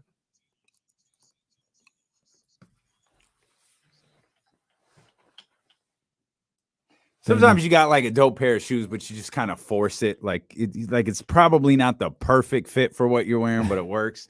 I've probably worn these like. Force there. That's a good look. It's a good look. Probably worn these like twice. It's like I got to get these into the rotation. Got to. Okay. There's always like I saw somebody had a meme or something like that. They're like when they talk about a shoe collection, if you got like 100 shoes or more or something like that, but you only wear the same 5 shoes every day. It's kind of me. The same 5-6 shoes stay in rotation. That's so accurate. Quiddy Q said D-Lo gonna show them ankles. I can't. It almost feels like a bit now. Like I don't even have very many like full length, or they're all full length pants. I just wear them a certain way. It's almost like a bit that I just can't quit now. It's like you can do it. Need be. Well, what I wanted to do, and today would have been the perfect day to do it. Not with these, but the socks, the high socks, the logo right on the side. Yeah, you work that in too. John Bull sent this to us. Probably the smartest decision Sean Marks has ever made. He says Kyrie Irving won't do media tonight because we don't want to cause more fuss right now. Let's let him simmer down like he's a 6-year-old. Let him simmer down. He's throwing a temper tantrum in the middle of Target, and we got to let Kyrie calm down. Oh, boy. Bro. They can't trade him either. Like, they're either going to have to deal with it or just cut him. I'm going to ask you, because this is a safe space for us to discuss what's on our mind. Mm-hmm. This is for the chatty house. Anybody listening who wants to comment, 916-909-1320. Not that you have to call about this. That's just the phone number. You ever notice Kyrie stands and Kanye stands are the exact same people? I mean, the same. It's wild. The funny thing about that, too, to me, is stands is the perfect word because they don't have to always be right. You know what I mean? Like, as much as we talk about Kanye and all this other stuff, I'll readily admit there have been plenty of times when he's made a good point, right? Like, okay, maybe not recently, but like in the past, I guess that's a good point. Kyrie's done a lot of good. Kyrie, I haven't listened to him a whole lot, but I'll say this about Kyrie. I don't think he's as dumb as people say he is. He's not a dumb individual. No, but I think Kyrie's as dumb as he is, as he speaks. Like that's him. I don't form my opinion on Kyrie based on what, writer in Brooklyn or writer in Cleveland or writer in Boston has to say. Right. I form my opinion on Kyrie based on what I hear him say. Yeah. And that's like, and again, we try not to do this. But when I saw that exchange with Nick Friedel, I just walked around, you're an idiot. That's all I could think of is you are an absolute idiot. What are you talking about? Because in one sentence, you talk about having, this influence, you're in this special spot. And then like a minute later, you say, well, you guys seem to think I have some sort of influence. Well, wait a minute. Is it Uchi Wally Wally or is it one mic? Like, well, come on, man. Yeah. You can't be. And we said this, and I think that's the other thing that, like, he's so predictable. We said he wanted to be a martyr for the COVID vaccine. Yeah. He literally used those words. He's so desperately, he don't want to be a basketball player. He wants to be like, I think there are a lot of people. He wants to be Muhammad Ali. He wants to be a guy who stood for something bigger, which is admirable. But he misses. Like he misses every time. Yeah. I don't know, man. He's an interesting character. He's but an like interesting I dude. That's but like what I he said, is. when you talk about like the stands and stuff like that, you can where is the space to be like, for instance, somebody felt, Kyrie, he does do some good things. He says some good things. This one, I'm not rocking with. Like I don't vibe with that. There's no weird. room for that. Yeah, it's like you're Like, all in on yeah. everything. Yeah, And that's it's ride or die. that's what just I don't get. I don't understand. And I feel like that's a way of thinking. Period. Like today, just amongst people, I think you could say the same thing with like Apple people. Like they're like every Apple product is the greatest product ever. Like, no, it's kind of trash. Like Samsung makes a better ... Like, no, they're really restrictive with their over the top box. Like it's not the best. Phone is dope. Right. The iPad is dope.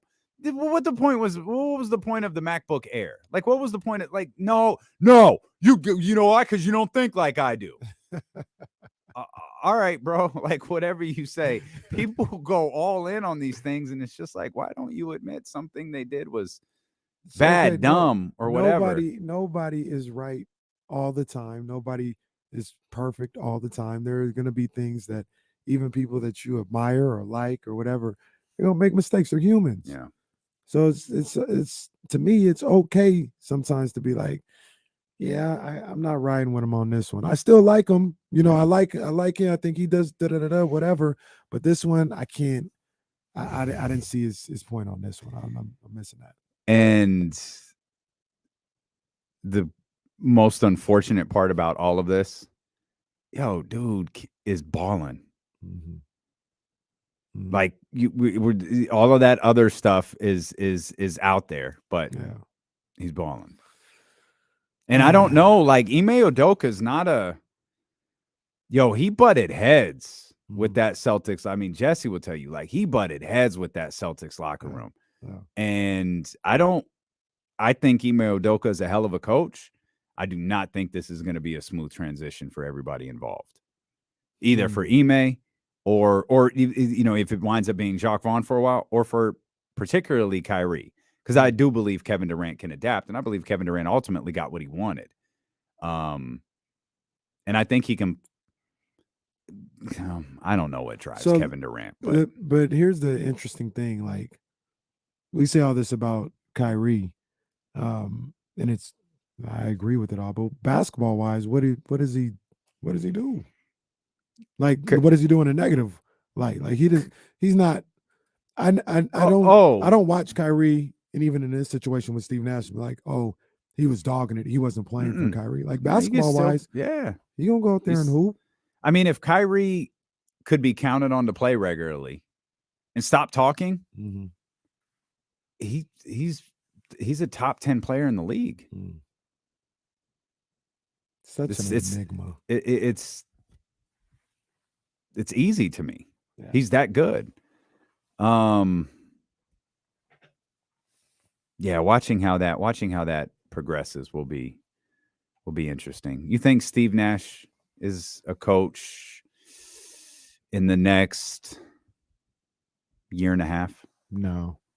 Yeah, I don't think so either. No. He might not coach again. Not because they won't let him back in, but I don't know if he's traumatizing. Yeah, he might be like, I don't need to deal with this stuff, man. This is way overrated. I'm going back to being Steve Nash soccer guy. Right. And TikTok star. Remember when he did Blinding Lights? Oh, that was no good. That was no good. That was just circulating at a bad time. We got Vincent. Yeah, let's get our man Vincent here. 916-909-1320. What's happening, Vincent? What's up, guys? What's up, baby? What's up, man? Hey, so, I listen to y'all every day, man.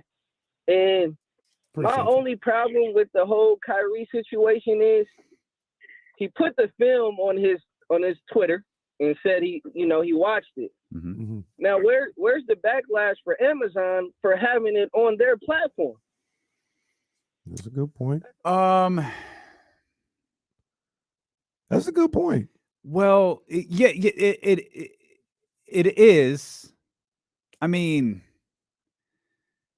it's a fair question, right? But Birth of a Nation is there too. Yeah. Like, and not the Birth of a Nation from a couple of years ago, right? Like the 3-hour silent film, right? Birth of a Nation, where the heroes of the film, the baby faces, if you will, is the KKK.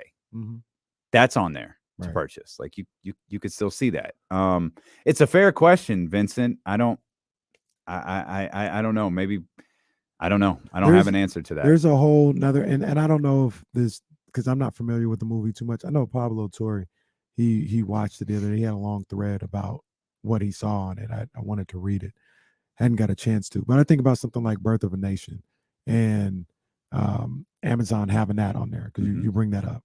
And one part of me is like don't erase that. Don't erase it and be ashamed of it now. Like, yes, you did this. You made this movie. You celebrated this. Don't be like, oh, let's take it off now and kind of in a certain way scrub your Twitter that you actually said these things or made these. No, you did it. You did it. Live in it now.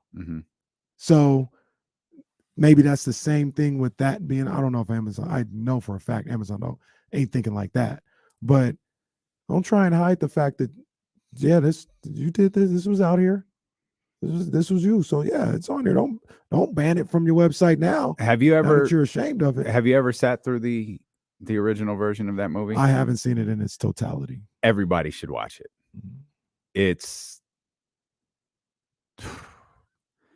Everybody should watch it.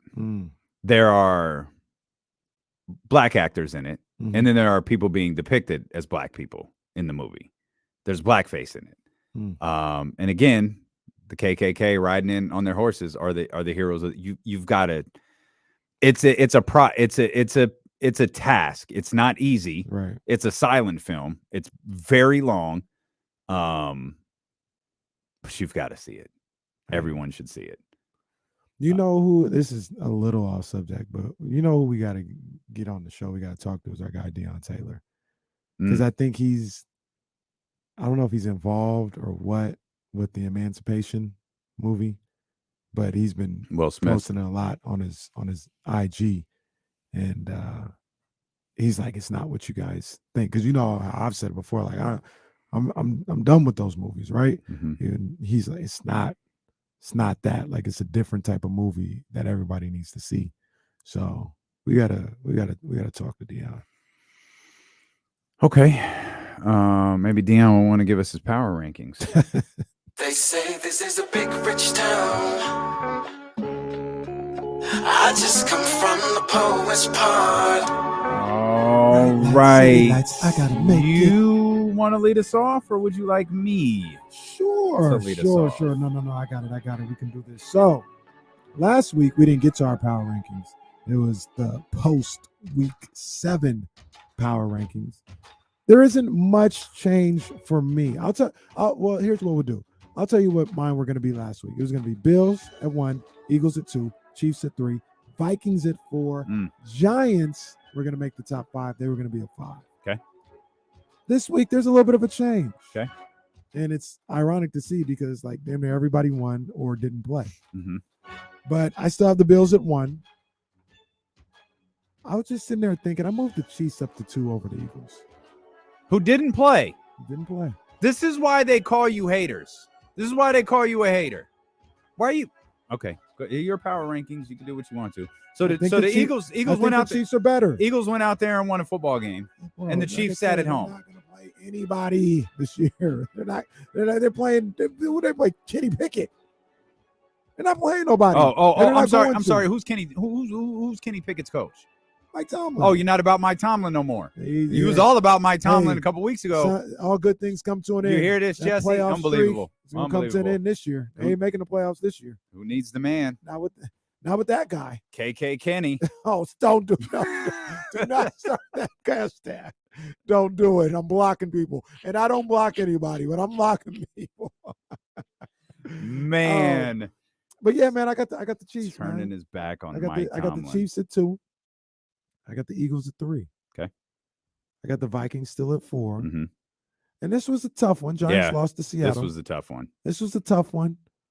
But you know how I like to do my power rankings. It's a combination of rewarding people for the record, but that's not the end-all, be-all. When I do my power rankings, sometimes I look at them like, yo, this team played this team. Who would win? Mm-hmm. Neutral field, home, way, it don't matter. Who would win? Mm-hmm. And I got the Ravens at 5, and they just eked out the Cowboys. Interesting. I think the Ravens are better than the Cowboys. All right, so I'll get to my notes there because really this is just about who's in the 5th position. I have the Eagles at 1. I think higher of them than you do. You think the Eagles are better than the Bills? Right now, I think the Eagles are playing better football than the Bills. I don't think when these power rankings end that the Eagles are going to be at number 1. Right now, I think the Eagles are playing better football than the Buffalo Bills are. I couldn't move Kansas City up with them having a bye week. So it's Philly, Buffalo, and then Kansas City. I got the Minnesota Vikings at 4. Minnesota Vikings are playing good football for too long to not ignore them. Hawkinson too. Wow. Yeah. Wow. What were the Lions doing? Can't ignore what they're doing. Why would the Lions do that? In the division, to a division rival, you just gave them like a top 5 tight end. They probably figure we're firing Dan Campbell. We're getting rid of Goff. We're starting this process all over again. That's like the Rams trading Cooper Kupp to the 49ers. Like, why would you do that? That is, and they want to come out and talk about. They have these polls talking about the Kings are the worst franchise in sports. Oof. Lions just traded their best player to the damn division rival. Yeah, that's just lazy. That's lazy. And then it came down to number 5. I thought about the Ravens. I absolutely thought about the Ravens. The Ravens have been really inconsistent this year. That was my hang up with them. I was like, I can't put them in the spot. The Giants lost, and I couldn't put the Giants here. And I did look at the team that beat the Giants and thought, could I throw the Seahawks in here at number 5? And I wanted to. I love the Geno Smith story. I wasn't there with them. Took a long, hard look at the Tennessee Titans. Wow. Tennessee Titans are 5-2. Did you know that? I did not. Tennessee Titans are 5-2. I did not know that. And ultimately, I went with the Dallas Cowboys. The Titans. I couldn't do that. I tried to talk myself into the Tennessee Titans, and I looked back. Like I can't. I gotta watch more games. Watch more games. I couldn't do it. The Titans are not getting any consideration right now. And I don't think Dallas was. I thought what Dallas did. I thought that Dallas-Chicago game was. Dallas won by a lot. They should be ashamed of themselves for the way they played that. That game should have damn near been 50-7. But they goofed around. They let him back in it. Michael Parsons eventually shut it down. The offense got, they did enough. The team that I really wanted to go with was the Seahawks, though. But I don't think they're a top 5 team in the NFL. So I had to go Cowboys. Yeah, and the Cowboys, it was tough between me and the Ravens, the Cowboys and the Ravens. It really came down to who I thought would win in a head-to-head matchup. I think the Ravens will beat the Cowboys. But the Titans, and hey, they deserve consideration when you just look at the record. They lost the first 2 games of the season, the Giants and the Bills. They won 5 straight. They've beaten the Raiders, the Colts, the Commanders, the Colts, the Texans. If I'm going to keep the Eagles out of number 1 because I don't think they play anybody, there's no way Titans are even getting consideration to be in the top 5. That's fine. They play the Chiefs this Sunday night, though, in Kansas City. So they'll no longer be in the conversation. Let me ask you a question while we're here in football. Because I mentioned this earlier. I think it was on the air. Maybe it was during a break. But I said that in the NFC, I think the playoffs are about settled. Yeah, you mentioned that before the show started. And right now, the 7 teams the Eagles are the 1 seed, which I think they're going to be the 1 seed. Like, I think that's done. Vikings are 2, Seahawks are 3, Falcons are 4, Cowboys are 5, Giants are 6, 49ers are 7. And the only thing I see changing is the NFC South champion, which is Atlanta right now. Yeah, that could change, but that's not, to use a college football term, that's not a 2-bid league. Like, whoever wins that division is getting in. So Atlanta or Tampa Bay. Yes. And then Seattle and the Niners may not switch, but they, one of them is going to be 3, one of them is going to be 6 or 7. But I don't see. So you've got the Rams out. I got the Rams out. You got the Packers out. Got the Packers out. They got Arizona. That's really out. all of consequence. Yeah, the Commanders are 4-4. That's, you know what, and that's, you talk about 5-2 for the Titans. That's sneaky crazy. They're 4-4. They're terrible. How are they 4-4? Yeah, that's a trip. That's crazy. So yeah, I think the Rams are done though. I think they're finished. I couldn't believe when Scott Hansen said that on Sunday. I was like, wait a minute, Scott. Somebody gave you the wrong information. They won 3 in a row. Beat the Bears, beat the Packers, beat the Colts. Aldrin says something that I'm not crazy about them, but I don't know if I believe this. He says the Giants will fall off. 6-2. They already got 6 wins. I'm not gonna diminish them too much. They're playing well. I buy the Cowboys and the Eagles more than I buy the Giants. I'll be completely honest. I don't understand what's happening with the New York Giants. And if it's great coaching, like, cool. I'm not watching them intensely enough to know if it's great coaching or what it like. I can read about it, but I don't get it. I don't get it. Let's get Mitch in here real quick. 916-909-1320. What's up, Mitch? How we doing, Damon? Casey, hope all is well. It's all good, Mitch. What's going on, baby? I'll tell you, it's looking like 49ers and Bills in Super Bowl. I might be a little early here, but if Elijah Mitchell comes back. Who? Elijah. Yeah, it's all right. That's all right. Elijah Mitchell. It's okay. It's close. Okay. Close. Yeah, no, but not good enough. Elijah Mitchell. I goofed it again. It's with okay. him, Debo and Chris McCaffrey. Yep. That is some team, and they should go after OBJ. Oh. And to top it off, I think Dominic Sue. I mean, he's just probably waiting the phone call a couple of times a week. They should give him a call. Yeah, that would he's be crazy. something. Him and Bosa and Warner. I always thought Sue was a little overrated.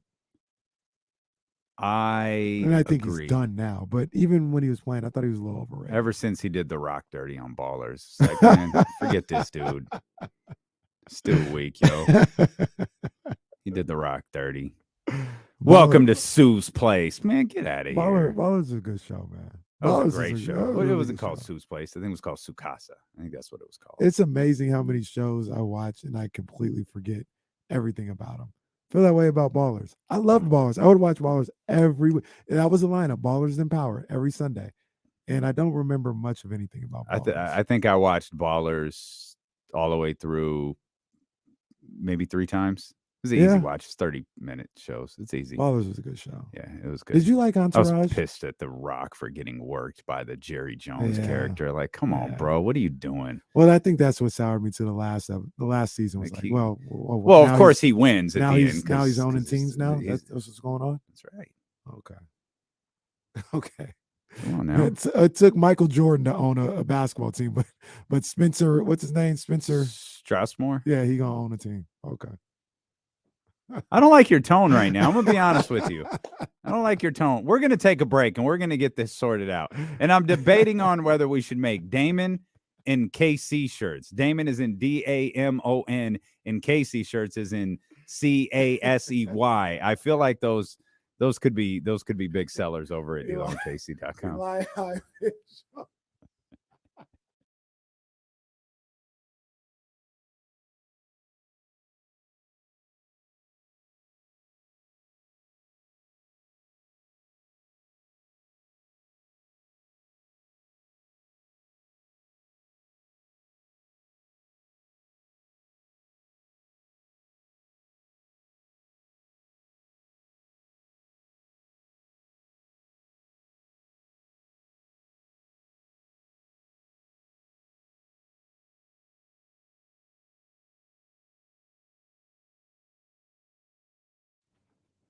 Okay, we're good, guys. We're good.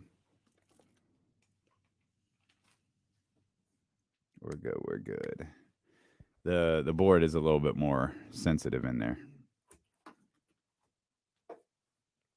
A little more sensitive. Yeah, Mitch broke the sound. Y'all got us now, though, right? Thumbs up. Did anyone know about Purple Laser being? No, that's a plan. It's actually not random. We were given a heads up about that before the home opener. It just took a while before we could see it. Yeah, no, that's the plan. They were pretty excited about that, by the way. It's pretty dope. It's cool. It's cool. Yeah, it's dope.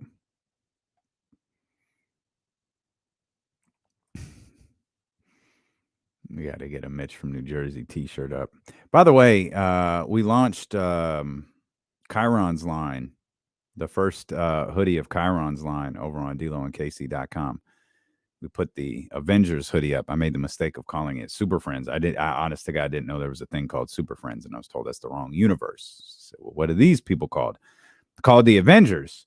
So our Avengers hoodie is up right now at DeLongKC.com. So if you want to support D'Lo and KC and of course Chiron, that's over there at DeLongKC.com. Let's go check that out. And that's just one. Like it's just the Avengers one is up. We've got, and for those who don't know, the Avengers it's the screensaver that we use pretty regularly. I'll put up here right quick for you.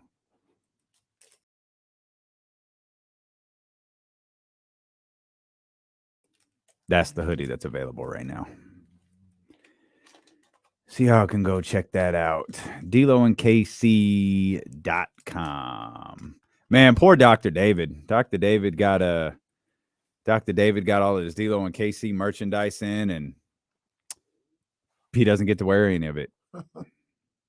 Chris, is it Christy? Dr. David posted an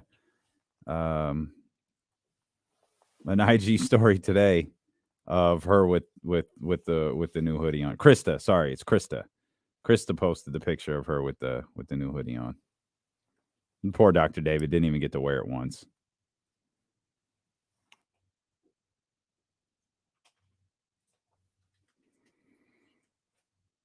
was a good looking hoodie, though. That was a great call by you. That cursive logo. Oh yeah. It was a great call. Looks better than Sacktown. I see Trista rocking a Anita Baker tee.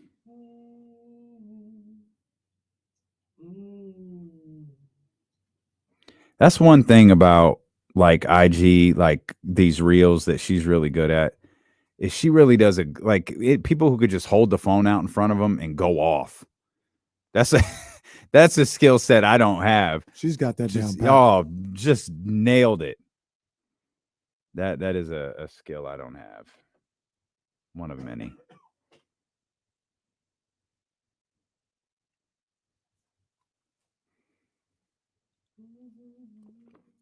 Man, I ordered hoodies for me, Chris Biederman, and Kyle Matson all at the same time. Kyle got his 2 days ago. Looks like Chris Biederman got his yesterday. Nope, they're on the way. Do I have anything out in the world? I got to place another order.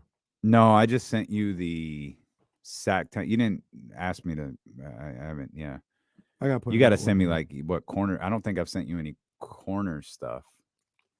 I need. All right.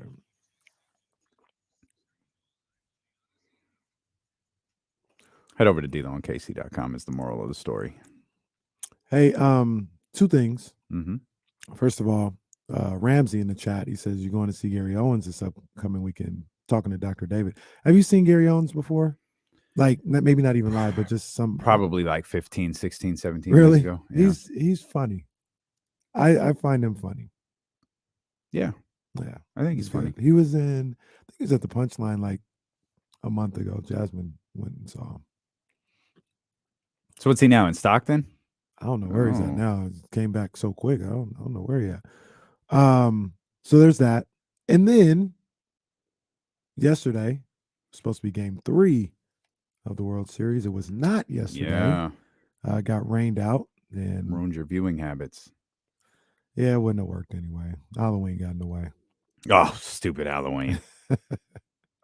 Halloween definitely got in the way. So tonight, hopefully, game 3 goes down again in the World Series. So Dusty can get one game closer to that World Series that's eluded him for so long. Jason Jones set to join us. There's a rumor, completely unsubstantiated, unverified at this point, that J Street Vibes is back. I think I've heard that now for, I don't know, 3 straight weeks. But Jesse was there last night. We recorded last night. Yeah, J Street Vibes. It exists. It exists. It's out there. It'll be out there soon. I got a question. Can anyone listen to it, or was this just party of 3? I have the link if you need to listen to it, but that should be out hopefully later today. So we're just going to send the link to individuals who request it? Like I said, we're working on it. Please stop haggling us. Okay. And then clicked off.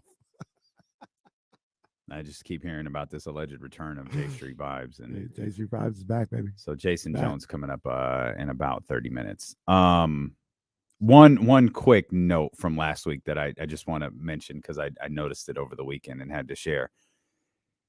For those that were with us Friday, there was a company party on Friday, and we had fun talking about the disrespectful nature of having a party 10 feet from us while we were the only ones in the building working. And it's not true. There were other people working, but play along with the story. If even Charlie left us, who was working? Charlie did leave us, which was amazing. Like Charlie was solidarity with us for like 2 hours. And then the smell of the food, I think, got overwhelming or the booze or whatever was going on. And I look over at Charlie. Charlie's gone. He went to party. There is a picture on our boss's Instagram account, our boss's boss, like the big boss, was Stacy. Yeah. That she's just snapping pictures from the party.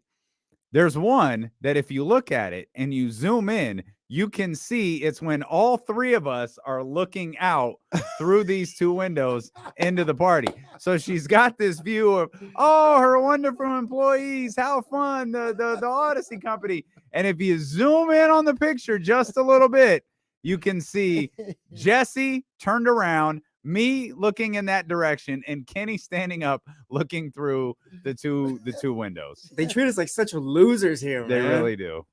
They really do. It was funny too because I left so I got done at 5, get all my work, and I leave. Right, the party's already over, and one of the ladies at work asked me, "Oh, how come you didn't come to the party?" Oh, I didn't have a chance to. It was working. See? Yeah, would I get in trouble if I put this on Twitter? I don't think so. I would screenshot it, man. I don't think so. I'll just have the picture. I won't have none of the information on there. But I don't think she cares about that either. But it's pretty funny. But you have to zoom in and see all of us. She just snapped the picture at the perfect time. I'm gonna leave that up to the people. Because then they'll get it when they zoom. Oh yeah. You've got to see this. It sparked my because David just Dr. David put another Photoshop of a holiday party up on Twitter, and the Photoshop that Dr. David put up is strikingly similar to what actually happened. So go follow Kenny at IMKDiddy. Did somebody alert you of this? No, I just saw it. I was looking at her pictures. I was like, oh, how nice. Look at, I'm not in this one. I'm not in this one. I'm not in. Oh my, I am in this one. No, that is hilarious. That is funny. You absolutely have to go to Twitter. And it's up now. So I'm retweeting. So go to at IMKDiddy, see the picture, and just make sure you zoom in. I have, by the way, the person in the blue shirt in that weird, I have no clue who that is. Well, I got informed of who it was. Forgot his name, but he's like, it's a pretty big deal. Oh, he's not. Aaron told me that. And then he introduced me. He's like, you know who you're talking to? And I was like, not really. Big deal, like who? He's like head of digital or something like that in all of Odyssey. Okay. The best part about that picture too is we do look like our feelings are really hurt. and then the guy I was talking to, man, I wish I remember his name. Forgive me. I'm working on it. But he was like, yeah, they always want to talk to me about business. I just want to talk about sports. So we talked. He's a Bears fan, Bulls fan. We talked for 20 minutes. That's why sports. I sat with the ladies. I was done. It was Friday at 4:00. I did not want to talk about San Jose Sharks hockey or whatever came up in conversation. I was just like, no, I'm going to sit over here and we're going to talk about red wine or significantly more not suitable for work conversations that came up. But yeah, we'll do that. That powwow was popping. Oh yeah, it was a place to be. Boy, I learned a lot in that powwow. Man, I'll shout out to Katie from the Wake Up Call. Boy, she gave me all of the dirt. Lord have mercy. Lord is my shepherd. He know what I want. Let's make it happen. Let's keep moving forward. Let's go ahead and give out this ACR Solar. Our ceiling is the roof performance of the night, brought to you by ACR Solar. Call 916-481-7200. The heat is past. The cold is on its way in. It means your electric bills plus the Christmas season is on the way. So you're going to be running them lights, baby. You're going to be running them lights, man. Solar panels could be the right addition for you.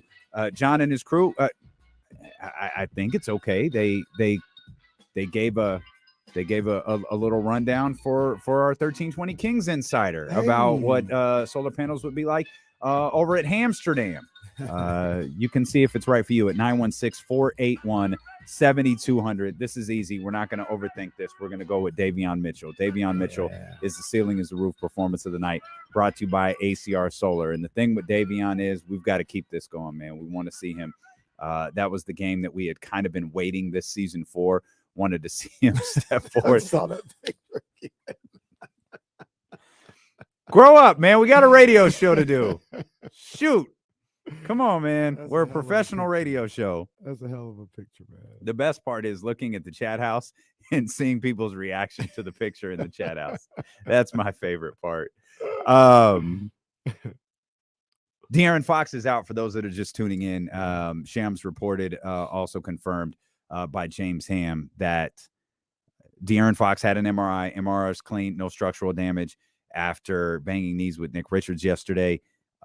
trying to take a charge, and he will be out tomorrow night's game. He will be out Wednesday afternoon versus Miami. But everything from there is kind of on a day-to-day basis. The Sacramento Kings will play again on Saturday in Orlando, which makes me wonder, are they taking the extra day in Miami, or is Coach getting them the hell out of there and taking the extra day in Orlando? He's getting them the hell out of there. The last thing you need is an extra day in Miami. Get them the hell out of there. Take them to the Kamara's house. Do you think? Do you think the call is, all right, guys? If we win, we'll stay here in Miami an extra night. If we lose, we're going straight from the arena to that airplane, and we're going to spend the next 3 days in Orlando. Hey, that's a nice little incentive right there. I like that. I like the way you think, Coach Davion Barling. You get to win, you get the night in Miami. Yeah. Those are the rules. We'll leave tomorrow. They lose, you won't see any more pissed off players all season. Oh my gosh. Ain't no way Mike Brown's going to willingly stay in Miami. I don't think there's any coach willingly keep his team in Miami an extra day. Yeah. Goodness gracious. Davion had a hell of a performance last night. Even before he was brought in to fill in for De'Aaron Fox, he was really playing well in kind of the midst of the rotation. Had a great second half where he started and kind of helped close things out along with Matthew Dellavedova. It'll be interesting to see what Matthew Dellavedova's role is. I absolutely assume he's going to have one. He had one yesterday, a very impactful one, played 8 minutes.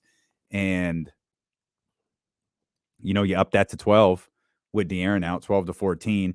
Davion almost certainly going to play 30-plus minutes. I think we'll see more from Malik Monk as well. Mm-hmm. But they've got some adjusting to do. And, Charlotte's not Miami. Eric Spoelstra liked to talk about teams that were desperate. Yes, the last time he played Sacramento, and Sacramento being desperate, looking for that first win.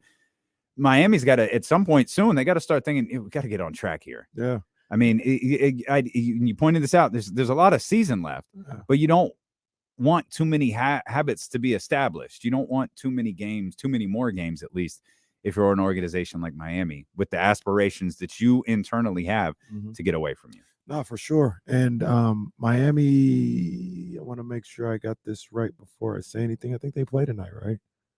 They play the Warriors tonight, I think. So they'll be coming off a back-to-back. And, they play the Warriors in about an hour or so, an hour and a half. Yeah. So they'll be coming off a back-to-back. And they're 2-5 right now. I'm sorry. I'm so sorry. Brooklyn's on national television tonight. Oh my gosh. Wow. Brooklyn is on national television tonight. It's lit. Man. It's lit. I'm gonna have to record. Shout out to Jacques Vaughn. Jacques Vaughn, clearly, coach. Unless Ime Udoka is helicoptering into Brooklyn, contract in hand, I think Jacques Vaughn is the coach of this one tonight. Yep. Wow. Yeah. Sorry. I'm so sorry to interrupt. I just looked at the schedule. I didn't realize that either. Brooklyn's on national television against Chicago tonight. Wow. Okay. All right. We'll see how that goes. But my point being was, there wasn't a huge point to it. It was just that Miami's on back-to-back when they play the Kings. Second half. I think that makes Kings fans nervous, though. It's not like, because it's like, because now because correct me if I'm wrong. Kings, we should be able to get them on a second night of a back-to-back. You start thinking things like that. Once again, Kings and Kings fans shouldn't be saying we should be able to do anything. That's real talk. All right? You just, like I said yesterday, you look at it as an opportunity. It's an opportunity. Mm-hmm. You're catching a team on the second night. You're in Miami, so you get to, rest up for the day. And even though you're a man down, hey, let's go out there and play. We got confidence in the guys that we have. We got guys that are, making shots and playing good defense right now. We can go up against anybody. So, I mean, it's better than if you had them on the front end of a back-to-back. I'll say that. So, and it wasn't a back-to-back, but didn't the Heat play the Warriors? Yeah, the Heat are done with Northern California after Wednesday. After Wednesday, that's crazy. Yeah, that's a trip. You're listening to D-Lo and Casey on KIFM West Sacramento, KRXQ HD2 Sacramento, ESPN 1320, driven by Lasher's Elk Grove Dodge. Always live and free on the Odyssey app. We're also live on twitch.tv/ESPN 1320 and youtube.com/ESPN 1320 for those who want to watch the show. We appreciate you for being with us. Wherever you are, shout out to those on 1320 AM and our 98.5 FM HD2 signal. As well. Jason Jones set to join us coming up in about 15 minutes or so. Sacramento Kings back on the floor tomorrow after getting their second straight win. 2-4 now.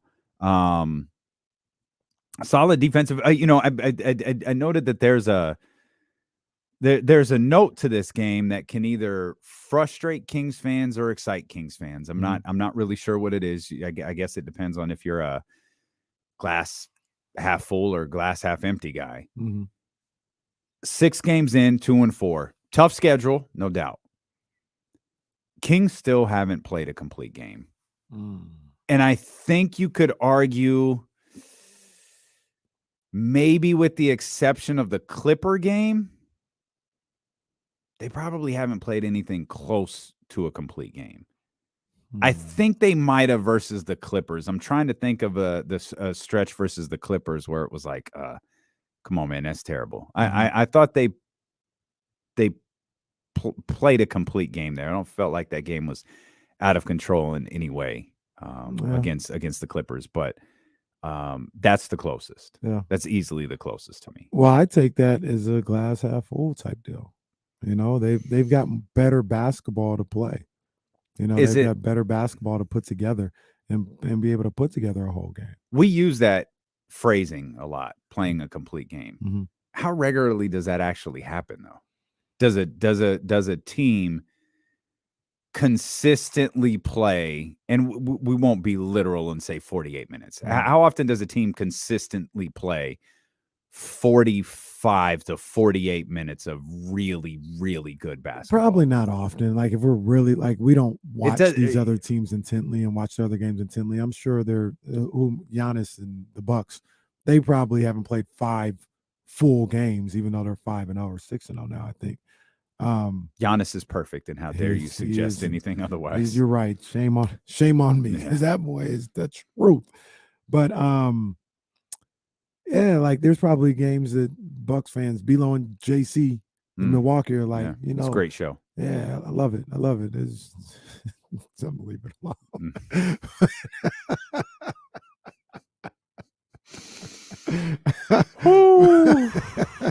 don't know why you act like this, man. I'll just say something. I'll just leave it alone.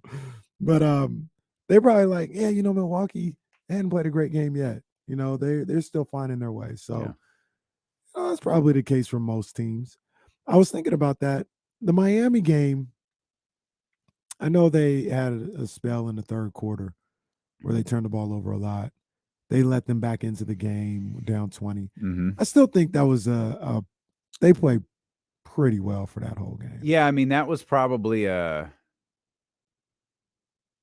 44 minutes. Yeah, 44, 43 minutes. Because again, like I've started really since you did this with the Warriors game, I started like pulling like segments apart, like segments of games apart.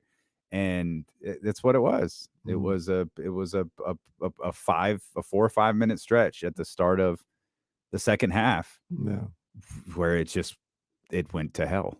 Yeah, everything the Kings did on the floor went straight to hell. And to me, a lot of the times with these basketball games, these NBA games, those moments are going to happen for all teams, I would say, right?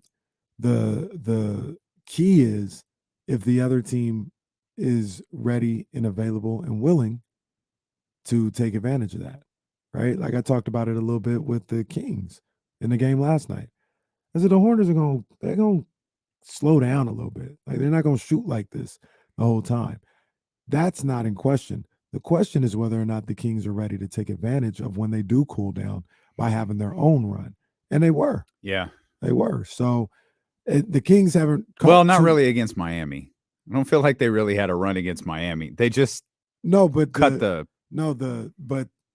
in that sense, the Kings were the Hornets and the Heat were the Kings, right? Like the Kings slowed down a little bit, and was Miami ready to take advantage of that? Yeah. Yes, they were, and they closed the gap a little bit. So the key for the Kings this year has been every time they've had a lull or they've slowed down, have not gotten a break where the other team didn't take advantage.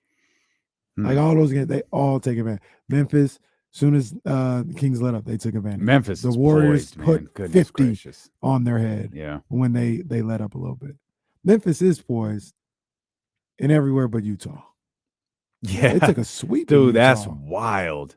And Ja, what the hell is going on there? I don't know. Man, and Ja was back last night, wasn't he? Because I know he didn't play the game on Saturday. I think he came back last night, had like 37 or something like that. Man, they moved the ball. How many assists? Yeah, Ja 37 last night. Can you see the team assist? How many assists did they have Utah? last night? Yeah, they had 26. Okay, that's not outrageous. Charlotte had like 31 last night. We talked about Charlotte. I think Sacramento was 7th, 8th. Charlotte was like 6th in assists per game. Like they were up there. They had 31 last night. 31 last night. Kings had 26. 30 is like the perfect number. Like I'm with you on that one. 30 is the perfect number. But I think if you get 25 or above, yeah, that's a good look. Yeah, it's probably you're probably doing some good things offensively. Yeah, that's a really good look. Trying to make sure we checked all of the boxes with this Kings game. I feel like we've accidentally ignored people all throughout the day. Harrison Barnes, sincerest apologies. Talked about Rashawn Holmes, I think, before we talked about Harrison Barnes. Man, Terrence Davis having a tough time finding his place back. Yeah, he's not getting in the game. And ironically enough, I have it in my notes. I thought he was okay in his time. He only played 4 minutes. Yeah. So, yeah. Is there something? Do you? And we say this all the time. What don't we see? Because sometimes we see like a player's minutes get reduced game to game, and we try to look back at the last game and say, "Well, how did we get here?" Or the game before that. How did we get to this point? I often wonder what it is that we don't see. That's like we can't put so-and-so out there in these situations. Sometimes it's not even that though, Damien. Sometimes it literally is like I can't play everybody 20 minutes. Yeah. And Terrence, you may have a conversation or you might not. Be like, you didn't do anything wrong. This isn't about something you did wrong. It's about this is the direction I'm, deciding to go. And hopefully we win games.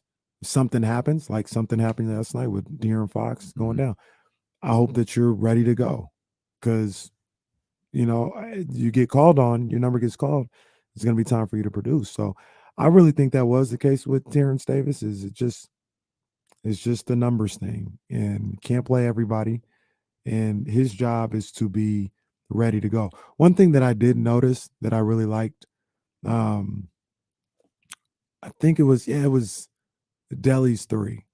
Dele hit a 3, and he's going back to the huddle. And, I look for these little things sometimes. First person out there with a big old smile was Terrence Davis. Dapping up and like, yeah, that's what I'm talking about. Let's go. Like, he could have been pouting. He could have been upset, especially if it's in a situation like he didn't do anything wrong necessarily to get his minutes kind of taken away from him. I would hope he wouldn't do that, but I could find a space where I could understand him being not as enthused about anything that's going on with this team because of that.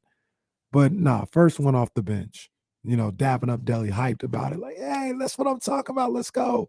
I did notice that, man. And I, like you said, I just kind of think that's who he is. Yeah. You know what I mean? And that was cool to see. He's the future of the Kings.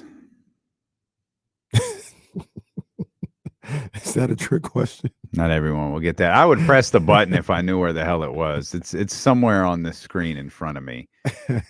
It'll literally take me 10 minutes to find it. I just maybe it's not on a screen in front of me. Oh my gosh, we gotta get that back. You gotta get that back. I got this. I feel like Macho Man was a small package type of guy. Oh, here it is. That there? Well, because we've kept it. I got. Is that honestly? I don't know. Is that a trick question? Like, there we go. There we go. We'll come back. Jason Jones is allegedly. Jason Jones is definitely going to be with us. Allegedly, the J Street Vibes podcast is back. We'll talk Kings basketball with him. We'll talk about Migos as well, and the loss of Takeoff here today when D'Lo and Casey return on Sacramento sports leader ESPN 1320.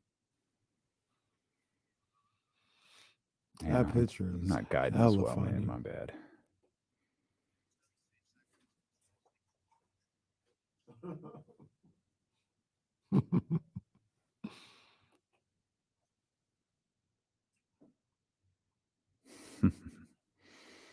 I see you, John. I see you, John.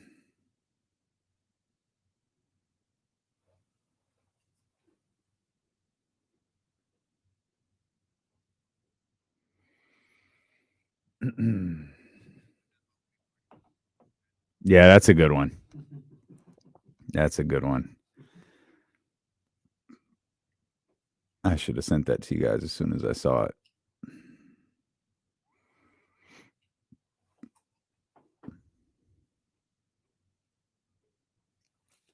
How good is Bronny James? Why people are missing the boat and projecting him as a college and NBA prospect. Who said that? Jonathan Giavoni. Missing the boat, like he thinks he's better, or I don't know. Gotta They read want to they find want me out. they want me to click the video. Yeah, I think Bronny's pretty good. Oh man, this is cool. Bianca Belair tweeted a collage of all of the girls dressed as her. That's awesome. Okay, well that's a grown woman down there, but still, that's awesome.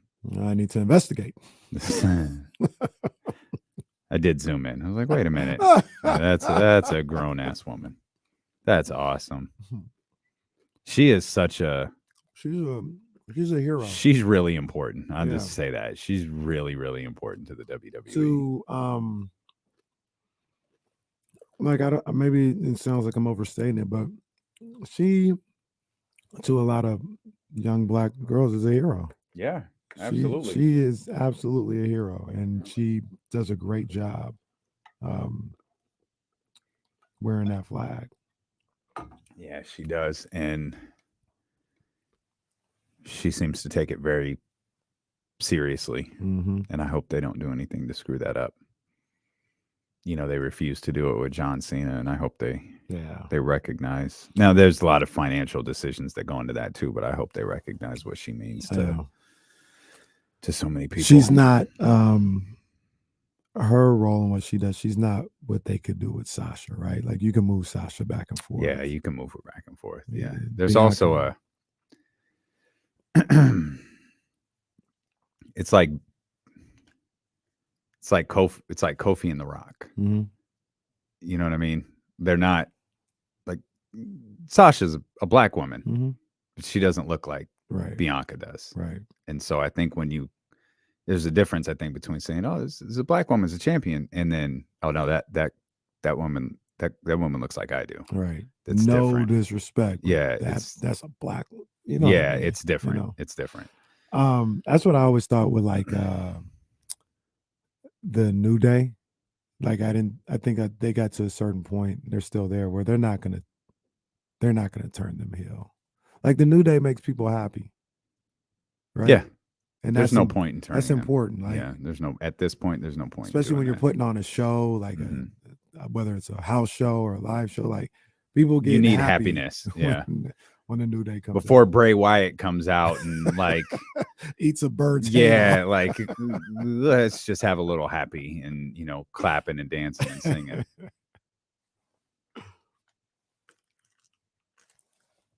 I didn't watch Raw last night, Tyler. I'll try to watch it tonight. I like SmackDown a little bit more than I think Sami Zayn might be the best thing on WWE television right now. I gotta watch. Dang, Ace sent me something where he said Sammy got them to break. Oh, he did. Sammy is killing it right now. Chris sent me this. Casey, he's got like poor Corbin vibes. He does. Absolutely. he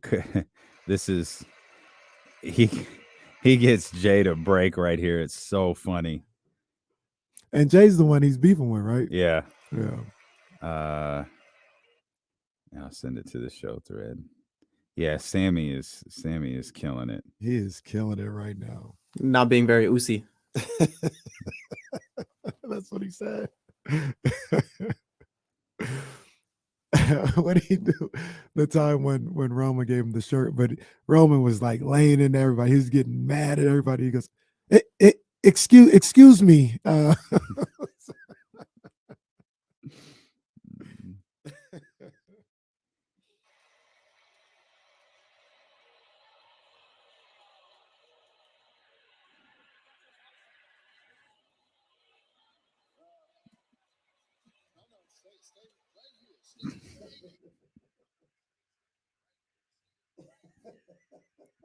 He did that old turn away from the camera.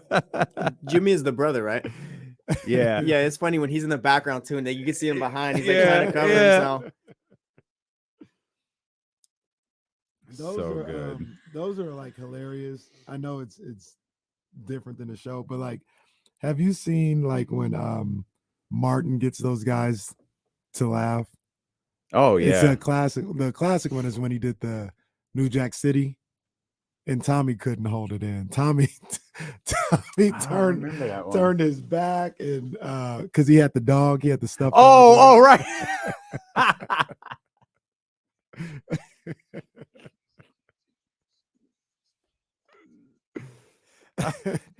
Tommy was gone. Tommy couldn't hold it in at all. The internet. Oh man. I just realized I didn't send Jason the link. Look, last night when we were recording J Street Vibes, he was all excited to come on the show today. I cannot stand my life. My life. I need another 2 hours in the day, bro. That's an Office reference. Somebody asked me the other day, what episode am I on The Office? Episode 5. 5? Yeah.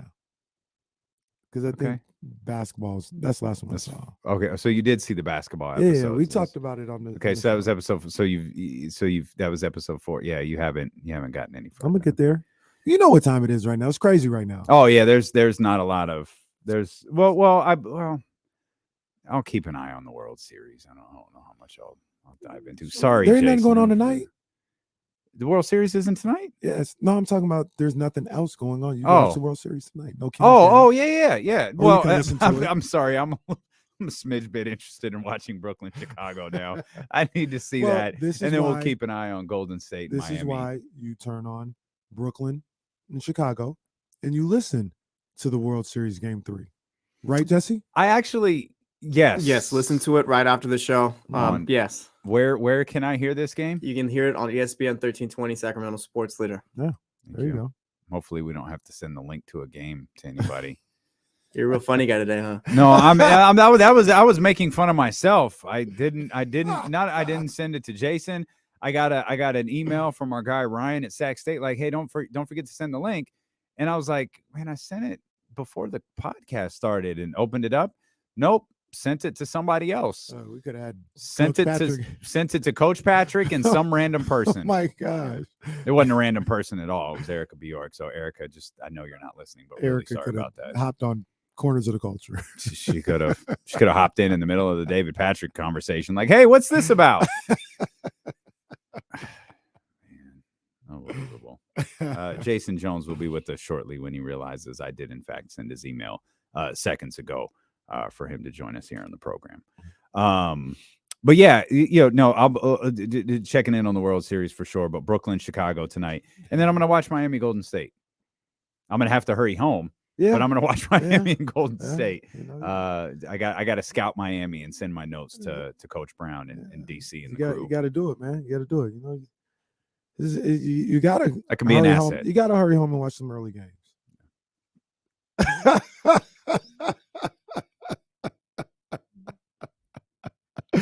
I got him over here like Jimmy and Jay. See,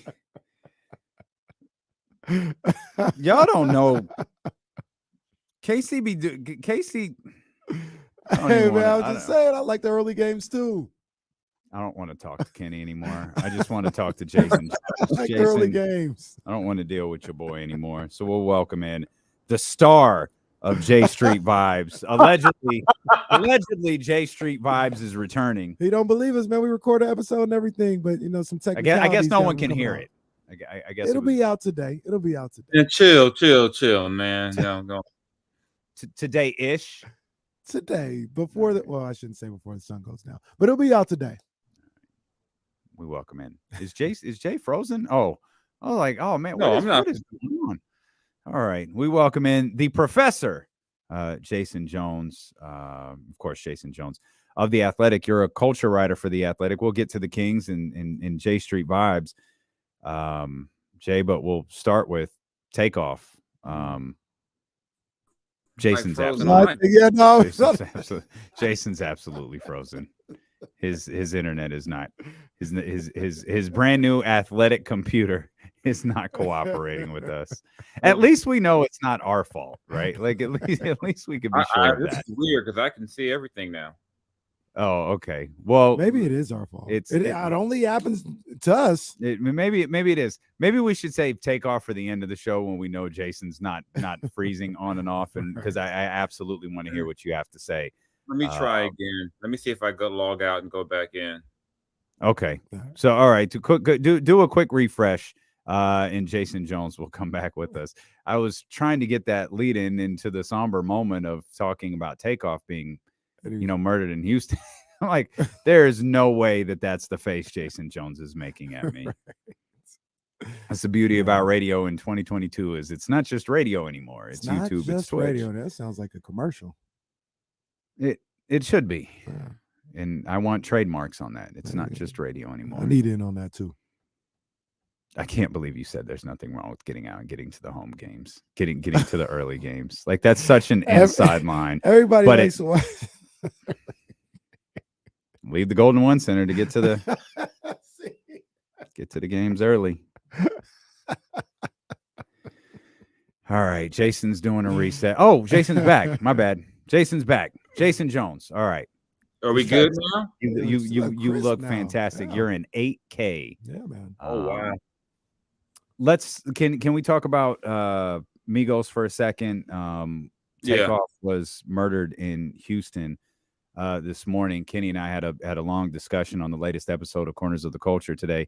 You obviously you write about the culture for The Athletic, and the things that we just got stuck on, Jay, was, man, here we are again. Yeah, I mean, just another pointless, senseless. I mean, just take hip hop out of it. There's no way in the world that a dice game should lead to that. No. It's there's people are saying it's a hip hop thing and guys shouldn't be hanging out. I mean, that doesn't, because I'm out at 2 a.m. does not mean I deserve to get shot. Right. And it's just crazy. I mean, I wake up and I'm going, why is everyone tweeting about the Migos? I'm like, I'm thinking it's music when I see Takeoff is trending. Mm-hmm. And then I go, wow. And then you start reading about it and you just go, it's just, I mean, I don't even know what to say anymore. I think it might have been Jamel Hill. I was in college when Biggie and Tupac got killed, and we thought it can't get any worse than this. Mm-hmm. And it just seems like now it's almost a weekly thing. It's like, okay, who's the next rapper, who's going to get killed? And I think it speaks to a bigger issue in our society with violence and guns and people's inability to settle conflict without resorting to violence. Right. I mean, you got, people talking about, ego, everything. It's just, it's crazy. It's sad. And like I said, I'm whenever I see a rapper trending, I'm always hoping it's for an album. Right. And to see that, it was just kind of like, wow, because I know I'm not the Migos target fan base, but I enjoyed a lot of their music. I really enjoyed their last album. Yeah. So it was just like, wow, I can't believe we're doing this again. Right.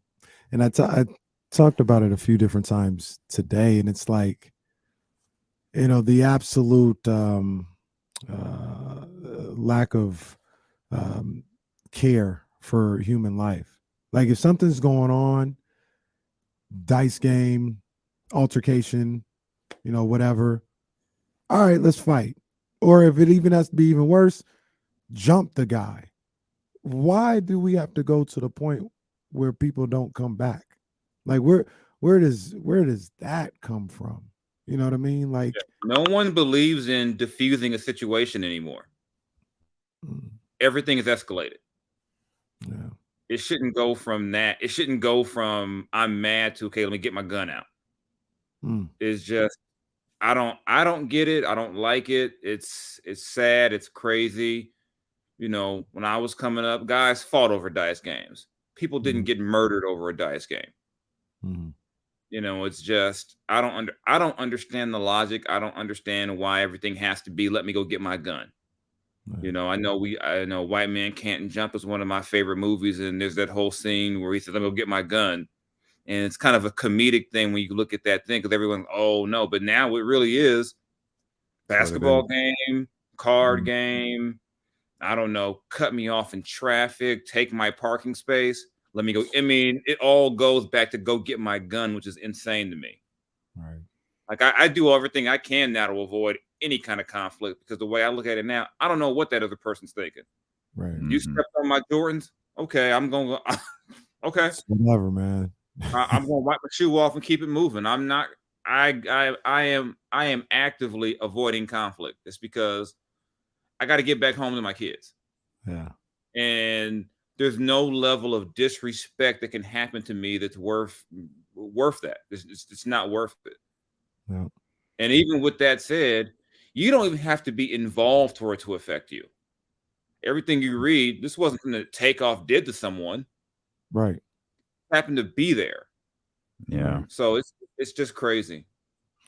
Yeah. I hate to that we have to talk about it in this way because he's gone, but we talked about it a little bit earlier. Migos, it's one of the great hip hop groups of all time. Like they're on that list. If you have 10 hip hop groups, with your Wu-Tangs, your Tribes, your Outkast, they're on that list. The Migos is absolutely on that list, and they're one of the greatest, if not the greatest, for a certain generation, for an era.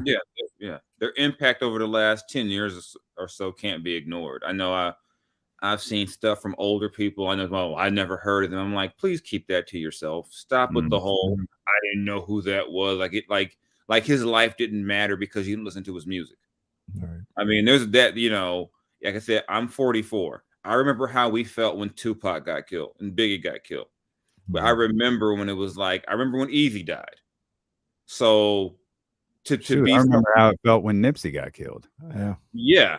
So to be so insensitive to equate, compassion to whether or not I liked his album is insane to me. And I've seen a lot of takes like that. And I'm like, you don't have to say anything.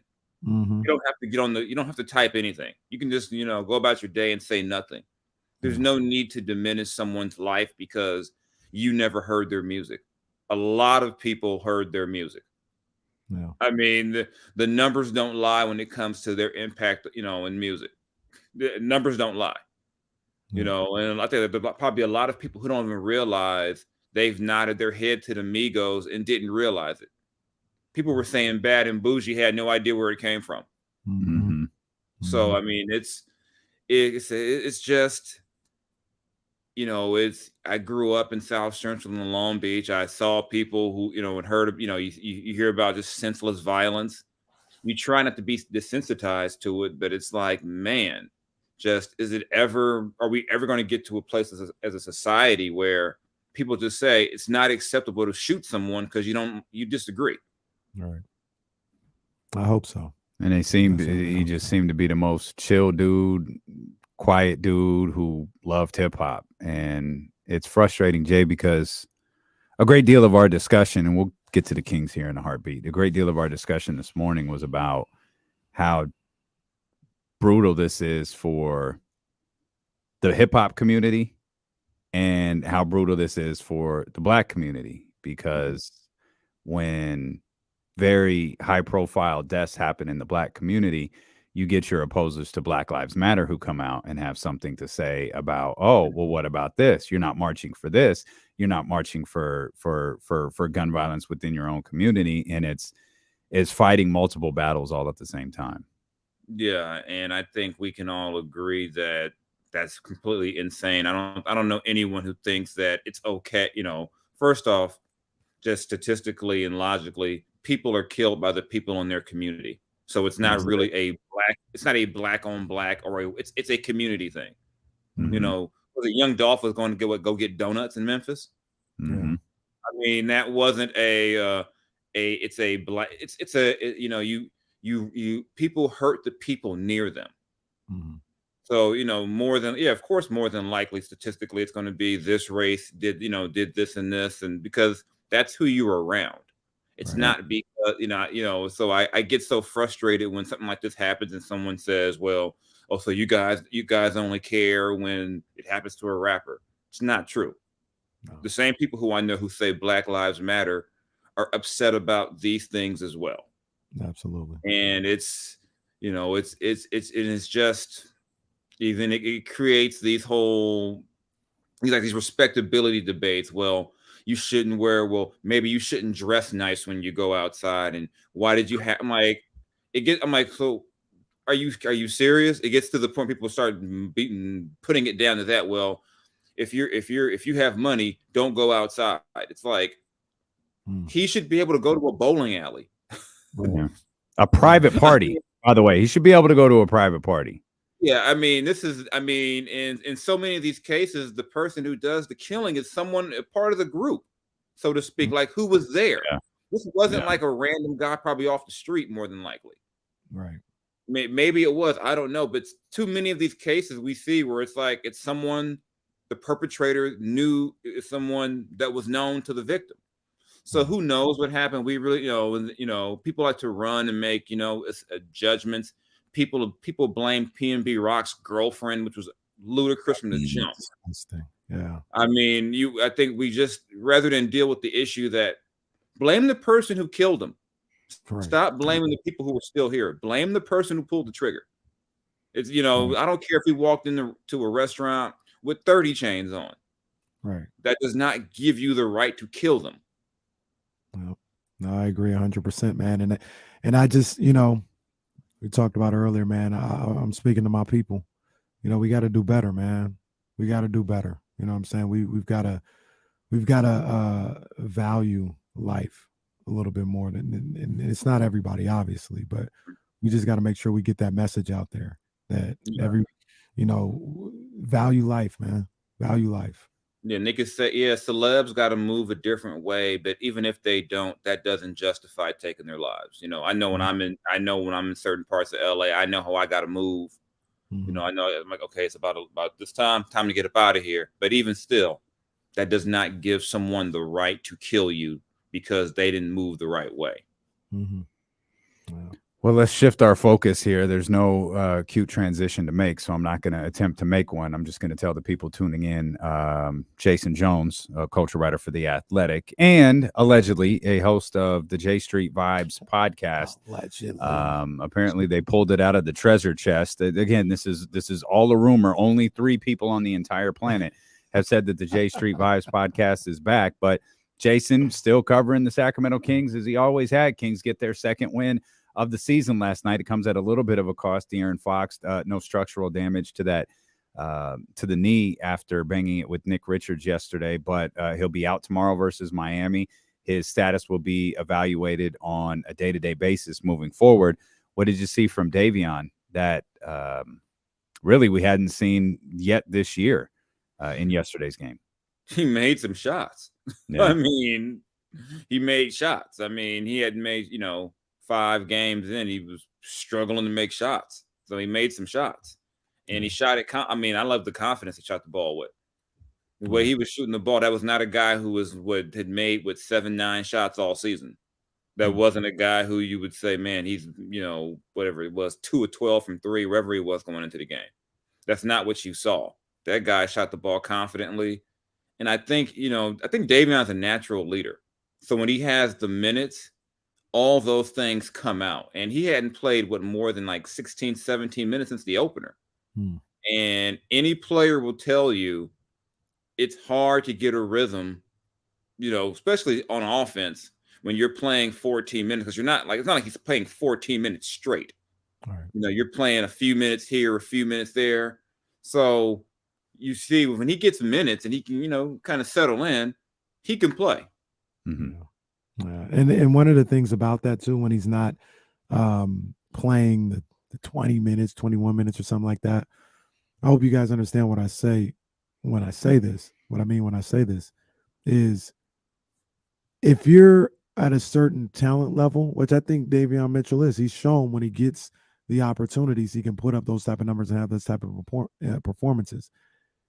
It's hard to get 14 minutes and feel like you're in the groove, right? So like for instance, Deli could get 14 minutes and he knows that's where I'm at in my career. So I got these 14 minutes, I'm accepting of it, and I'm gonna produce what I produce in that 14 minutes. He made, what do you have? Did he have 3 points only last night? And we were like, great, Deli played great, right? It's the Matthew Dellavedova game. He was 1 for 2.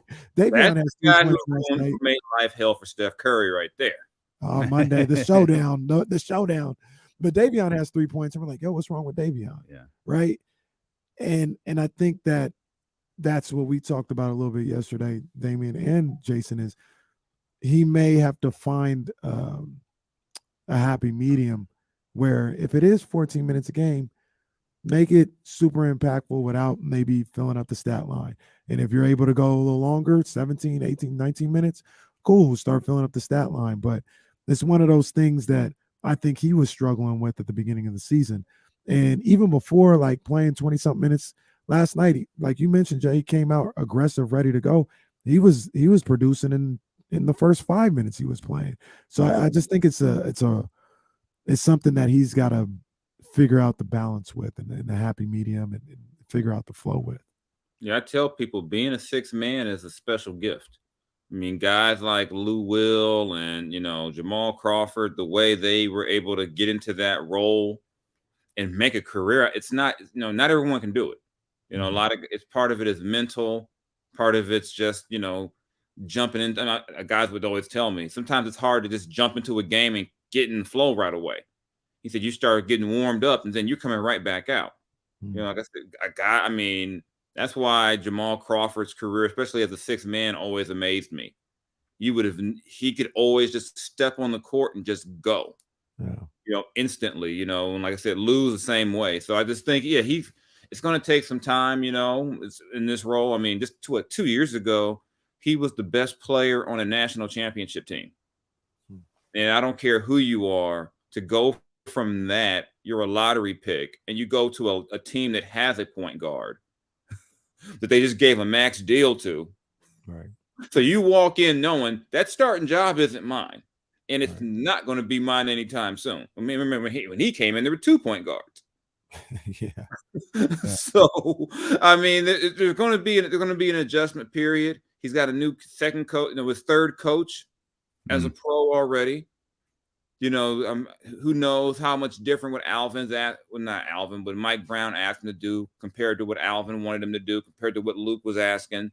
It's going to take some time, but I think, Davion can play. He's clearly an NBA player. Just a matter of, as long as De'Aaron's healthy and playing well, it's going to be hard just to justify giving him more than 15, 18. It's going to be hard to figure out how to do that unless you're going to play, a smaller backcourt, three guard lineups. Jason, did you know when the Kings traded for Kevin Huerter that he would go down as the greatest Sacramento King of all time? Greatest. Oh. No, I thought he would help them, but I didn't think they'd be putting his jersey in the rafters already. Yeah. I think the ceremony is against Cleveland. Yeah. I think that's the ceremony. Yeah, rightfully so. Probably a little late, but rightfully so.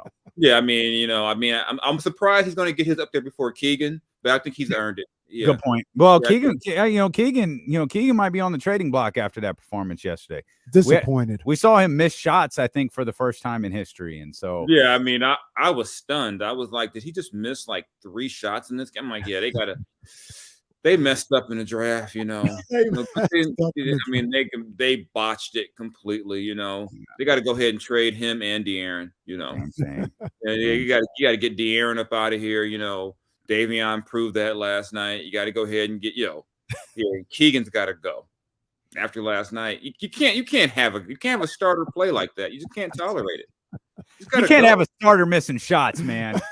Come on. I mean, what do you expect from him? I mean, he has played in 5 NBA games or 4 or 5? Come on. And how is he still missing shots in 5 games later? Utah doesn't miss shots. Never. I mean, I watch the other guys put the head of him play. They don't miss shots. No, none of Keegan them. Murray, he's got to go. I mean, there's no need. Why even waste the time? Let's do like they did with Derek Favors back in the day. Get him out of here. Man. Get him out. That's get him too out of here. Get him out of here. And then we can go on Twitter and find some more fun trades to get people worked up. Might as well have drafted Anthony Bennett at this point. Yeah, I mean, disappointed all around with his effort. He's got to look in the mirror and decide right now what he wants to be with his career. Let's take that stoic face and look in the mirror, Keegan. All kidding aside, he we did see like a different type of Keegan Murray last night in that he was missing his shot there, but he found a way to stay active in the game. And then I know I've pointed this out all day, but can't help but point it out. You 5th game or whatever it was, 5 of, he was 4 of 14 at the time. Kings needed a big shot with 4 minutes left. Keegan took it and he made it. Like his confidence never wavered through the entire game, which I think is an amazing trait in and of itself. Yeah, he has a very mature game. Yeah. Very mature game. He, and even though the shots weren't falling, he didn't fall into the trap of taking bad shots. Like, let me just start hoisting them up just because I got to get a shot to go. When that shot he got late in the 4th, that was you needed the bucket. It was a good shot as well. It wasn't just, okay, 1-on-2, let me just take a step back 3 just because I need to get a shot up. And you need guys who understand that it's also a good understanding of the time of the game, the moment in the game. You don't need you don't need a heat check shot then. You need a good shot, and he went out there and got it. Like I said, it was a very mature, to me, it's weird to say, a very mature win for them. Yeah. They were down, they didn't panic. They got the lead by making good, smart plays. They played better defensively, got good shots. So yeah, it was a very, very unkings-like from. It was, because remember, it was a season ago. We saw they were in Charlotte, and that's where Buddy took the contested. Oh my gosh! Out of bounds. That Luke clearly did not draw. He took the contested turnaround 3 over 2 people. I think we made it till 3:45 before anyone trashed Buddy. That's got to be a record. That's got to be a record. We made it till 3:45. Guys, I'm proud of ourselves. This is progress right here. This is progress. I just lost my invitation to the Bahamas with that one. I know. Just lost it. Hey, Jason, one of the things that kind of have people, a little confused and somewhat concerned is the play of Domantas Sabonis. And namely the fact that he can't seem to stay out of foul trouble. Is there legit concern there? Is that something you think is going to plague him all year long? I don't know if it plagues him all year long. I mean, I think if you're a situation where your guards keep letting guys get into the lane all the time, that could be a problem. But I mean, he's been in the league long enough. I think he'll figure it out. Just figure out, okay. And sometimes you got to understand your role on the team and realize, sometimes it's better for me to put my hands up and concede the 2 than it is for me to just I remember one of the fouls. It was just as simple as he had his hands up and he brought his arm down.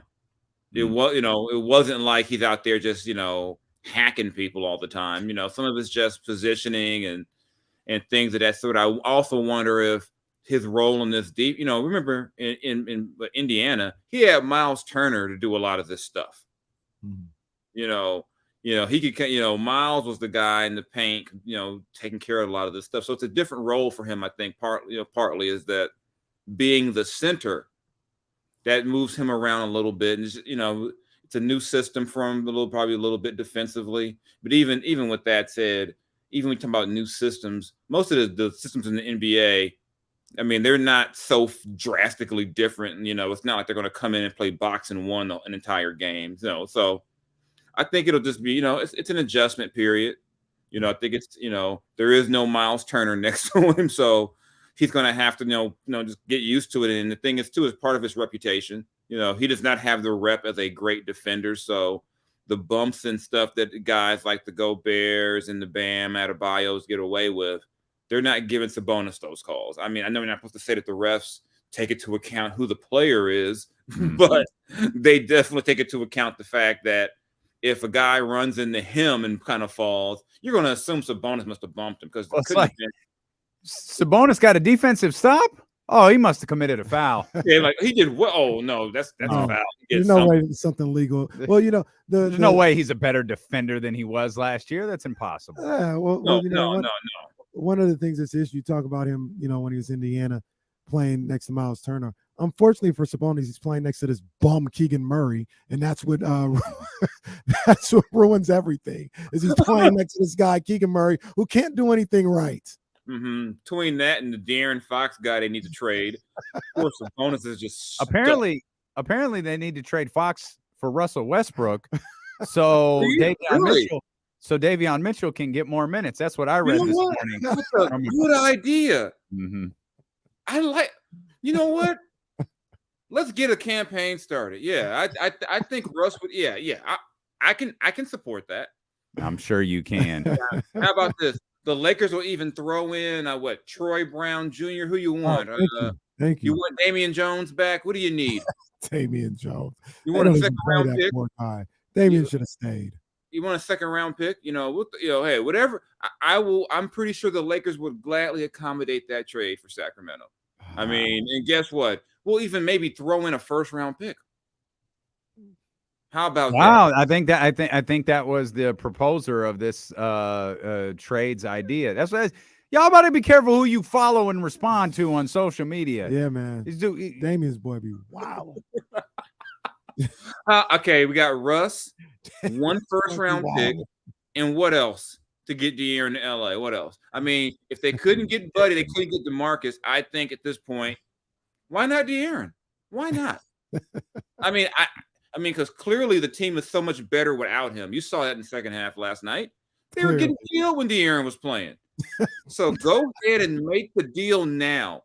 Let me call Monty and help him out with this. Like, Monty, I don't know what you saw, but I'm going to tell you what I saw. I saw a team that needs a veteran like Russell Westbrook. So go ahead, Monty, make the deal. Get off that salary for future years, and then conversely, it saves the Lakers the idea of having to bring conspiracy Kyrie next season. I think I'm one of Russ's biggest fans. I can't even stand this conversation. I can't believe what's going on here. I think it helps everyone involved. I mean, I don't see why. I mean, I'm pretty sure Malik could help De'Aaron find good restaurants in LA. I mean, if we're just going to throw trades against the wall, why not make sure we help like the Lakers and the Knicks?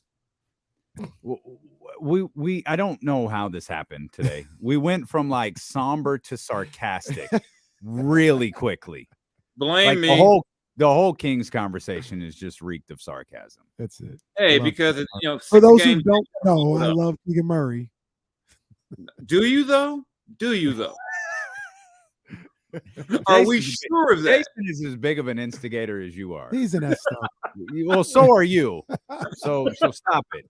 So are you. You say you like Keegan Murray, but do you really like Keegan Murray? I don't know. Okay, real talk though. One thing on the Lakers before we go. Isn't the best move to just die this year and keep moving forward next year? Not when you're like you can't. You can't. Well, I don't mean tank. I just mean just play it out. Just play it out. You're not winning. Yeah, just play it out. Yeah, I mean, which is death. You're going to die. You play it out. You're going to die. Like that's the outcome. The team is terrible. But I think you look for a deal. You obviously look around, but you don't give up a bunch of first round picks just to get off a guy who's going to be off your books in a year. Right. I mean, hey, it is. I'm kind of with the Lakers. It is what it is. You know, you just play it out. You know, I don't think they'll shoot 20% from three the whole season. You know, so I think. I wouldn't be so sure about that. I almost think it's impossible to be as bad as they. You know, they started making threes against Denver. So I mean, maybe maybe Lonnie Walker and some other guy will be there. Maybe not the Splash Brothers, but maybe I'll take the Puddle Brothers at this point. Can we just get like a hop on the puddle, just like a little, showtime to the Puddle Brothers. Hey, Adam L says it perfectly. If the Lakers die, they die. Wow. Hey, chill now. Let's not say that. Let's be nice now. You know, hey, you keep that bad Laker energy headed toward LA. This streak will be 17 years old.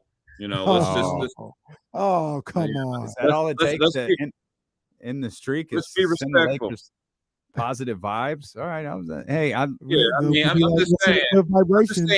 Kind. And let's keep the attention on this. On Kevin Huerter, Hall of Famer. Let's send good vibrations and let the Lakers, figure out whatever it is they're doing. Let's be positive. Hey, Jason, we're love. We're love over here. Do you know who I am? I'm love. I'm love. Change your vibrations, y'all. Change your vibrations. Let's change our vibrations and be positive. This went so south. Jason Jones of The Athletic and allegedly of the J Street Vibes podcast. Jay, we appreciate you as always, my brother. Thank you. No problem. All right, catch you next week. Jason Jones. Check out his work over at The Athletic. I don't know what just happened.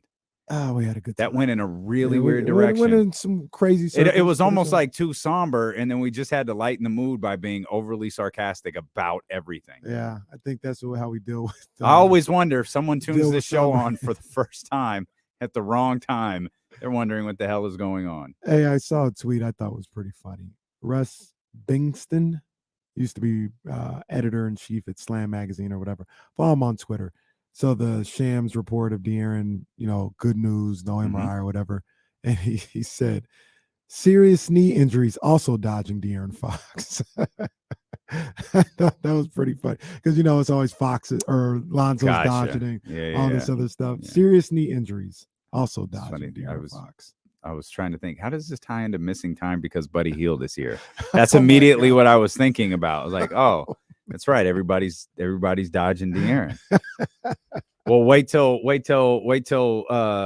Steph dodges Delly. Oh, that's coming. He's gonna have that San Francisco flu that night. Oh yeah. You don't want that smoke. We'll get you ready for Kings and Heat tomorrow. James Ham will be with us. I checked the calendar. I think we got Deuce and Mo this week. Like we got a busy final stretch here. So we appreciate you so much for being with us. Check out the podcast wherever you get podcasts from, and we'll see you here tomorrow at noon on Sacramento Sports Leader ESPN 1320. I love the Kings. Yeah. Appreciate you guys for being with us. 5 hours today, counting Corners of the Culture. If you guys want to check that out, go check it out. If you're not a subscriber of that podcast, become one, please. Because we need you to. Because we always shout out to Filthy McNasty.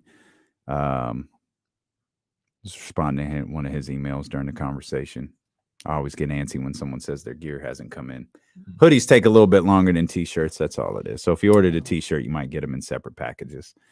Let's get those likes up. I didn't even see where we're at. Where we at? Can we get to 300 today like we did yesterday? 100 I do? Bet. Ooh. We had 233. It'll be some work, but I think we could get to 300 by the time the night's over. Oh, here's some thumbs up for us, man. We appreciate you guys. Got you, man. We're gonna shut it down because if we don't, you're gonna hear like World Series pregame or something in a minute. So go Astros. We will get out of here. And we'll see you guys tomorrow, man. Hit the thumbs up before you go. Subscribe. Appreciate y'all. Rest in peace.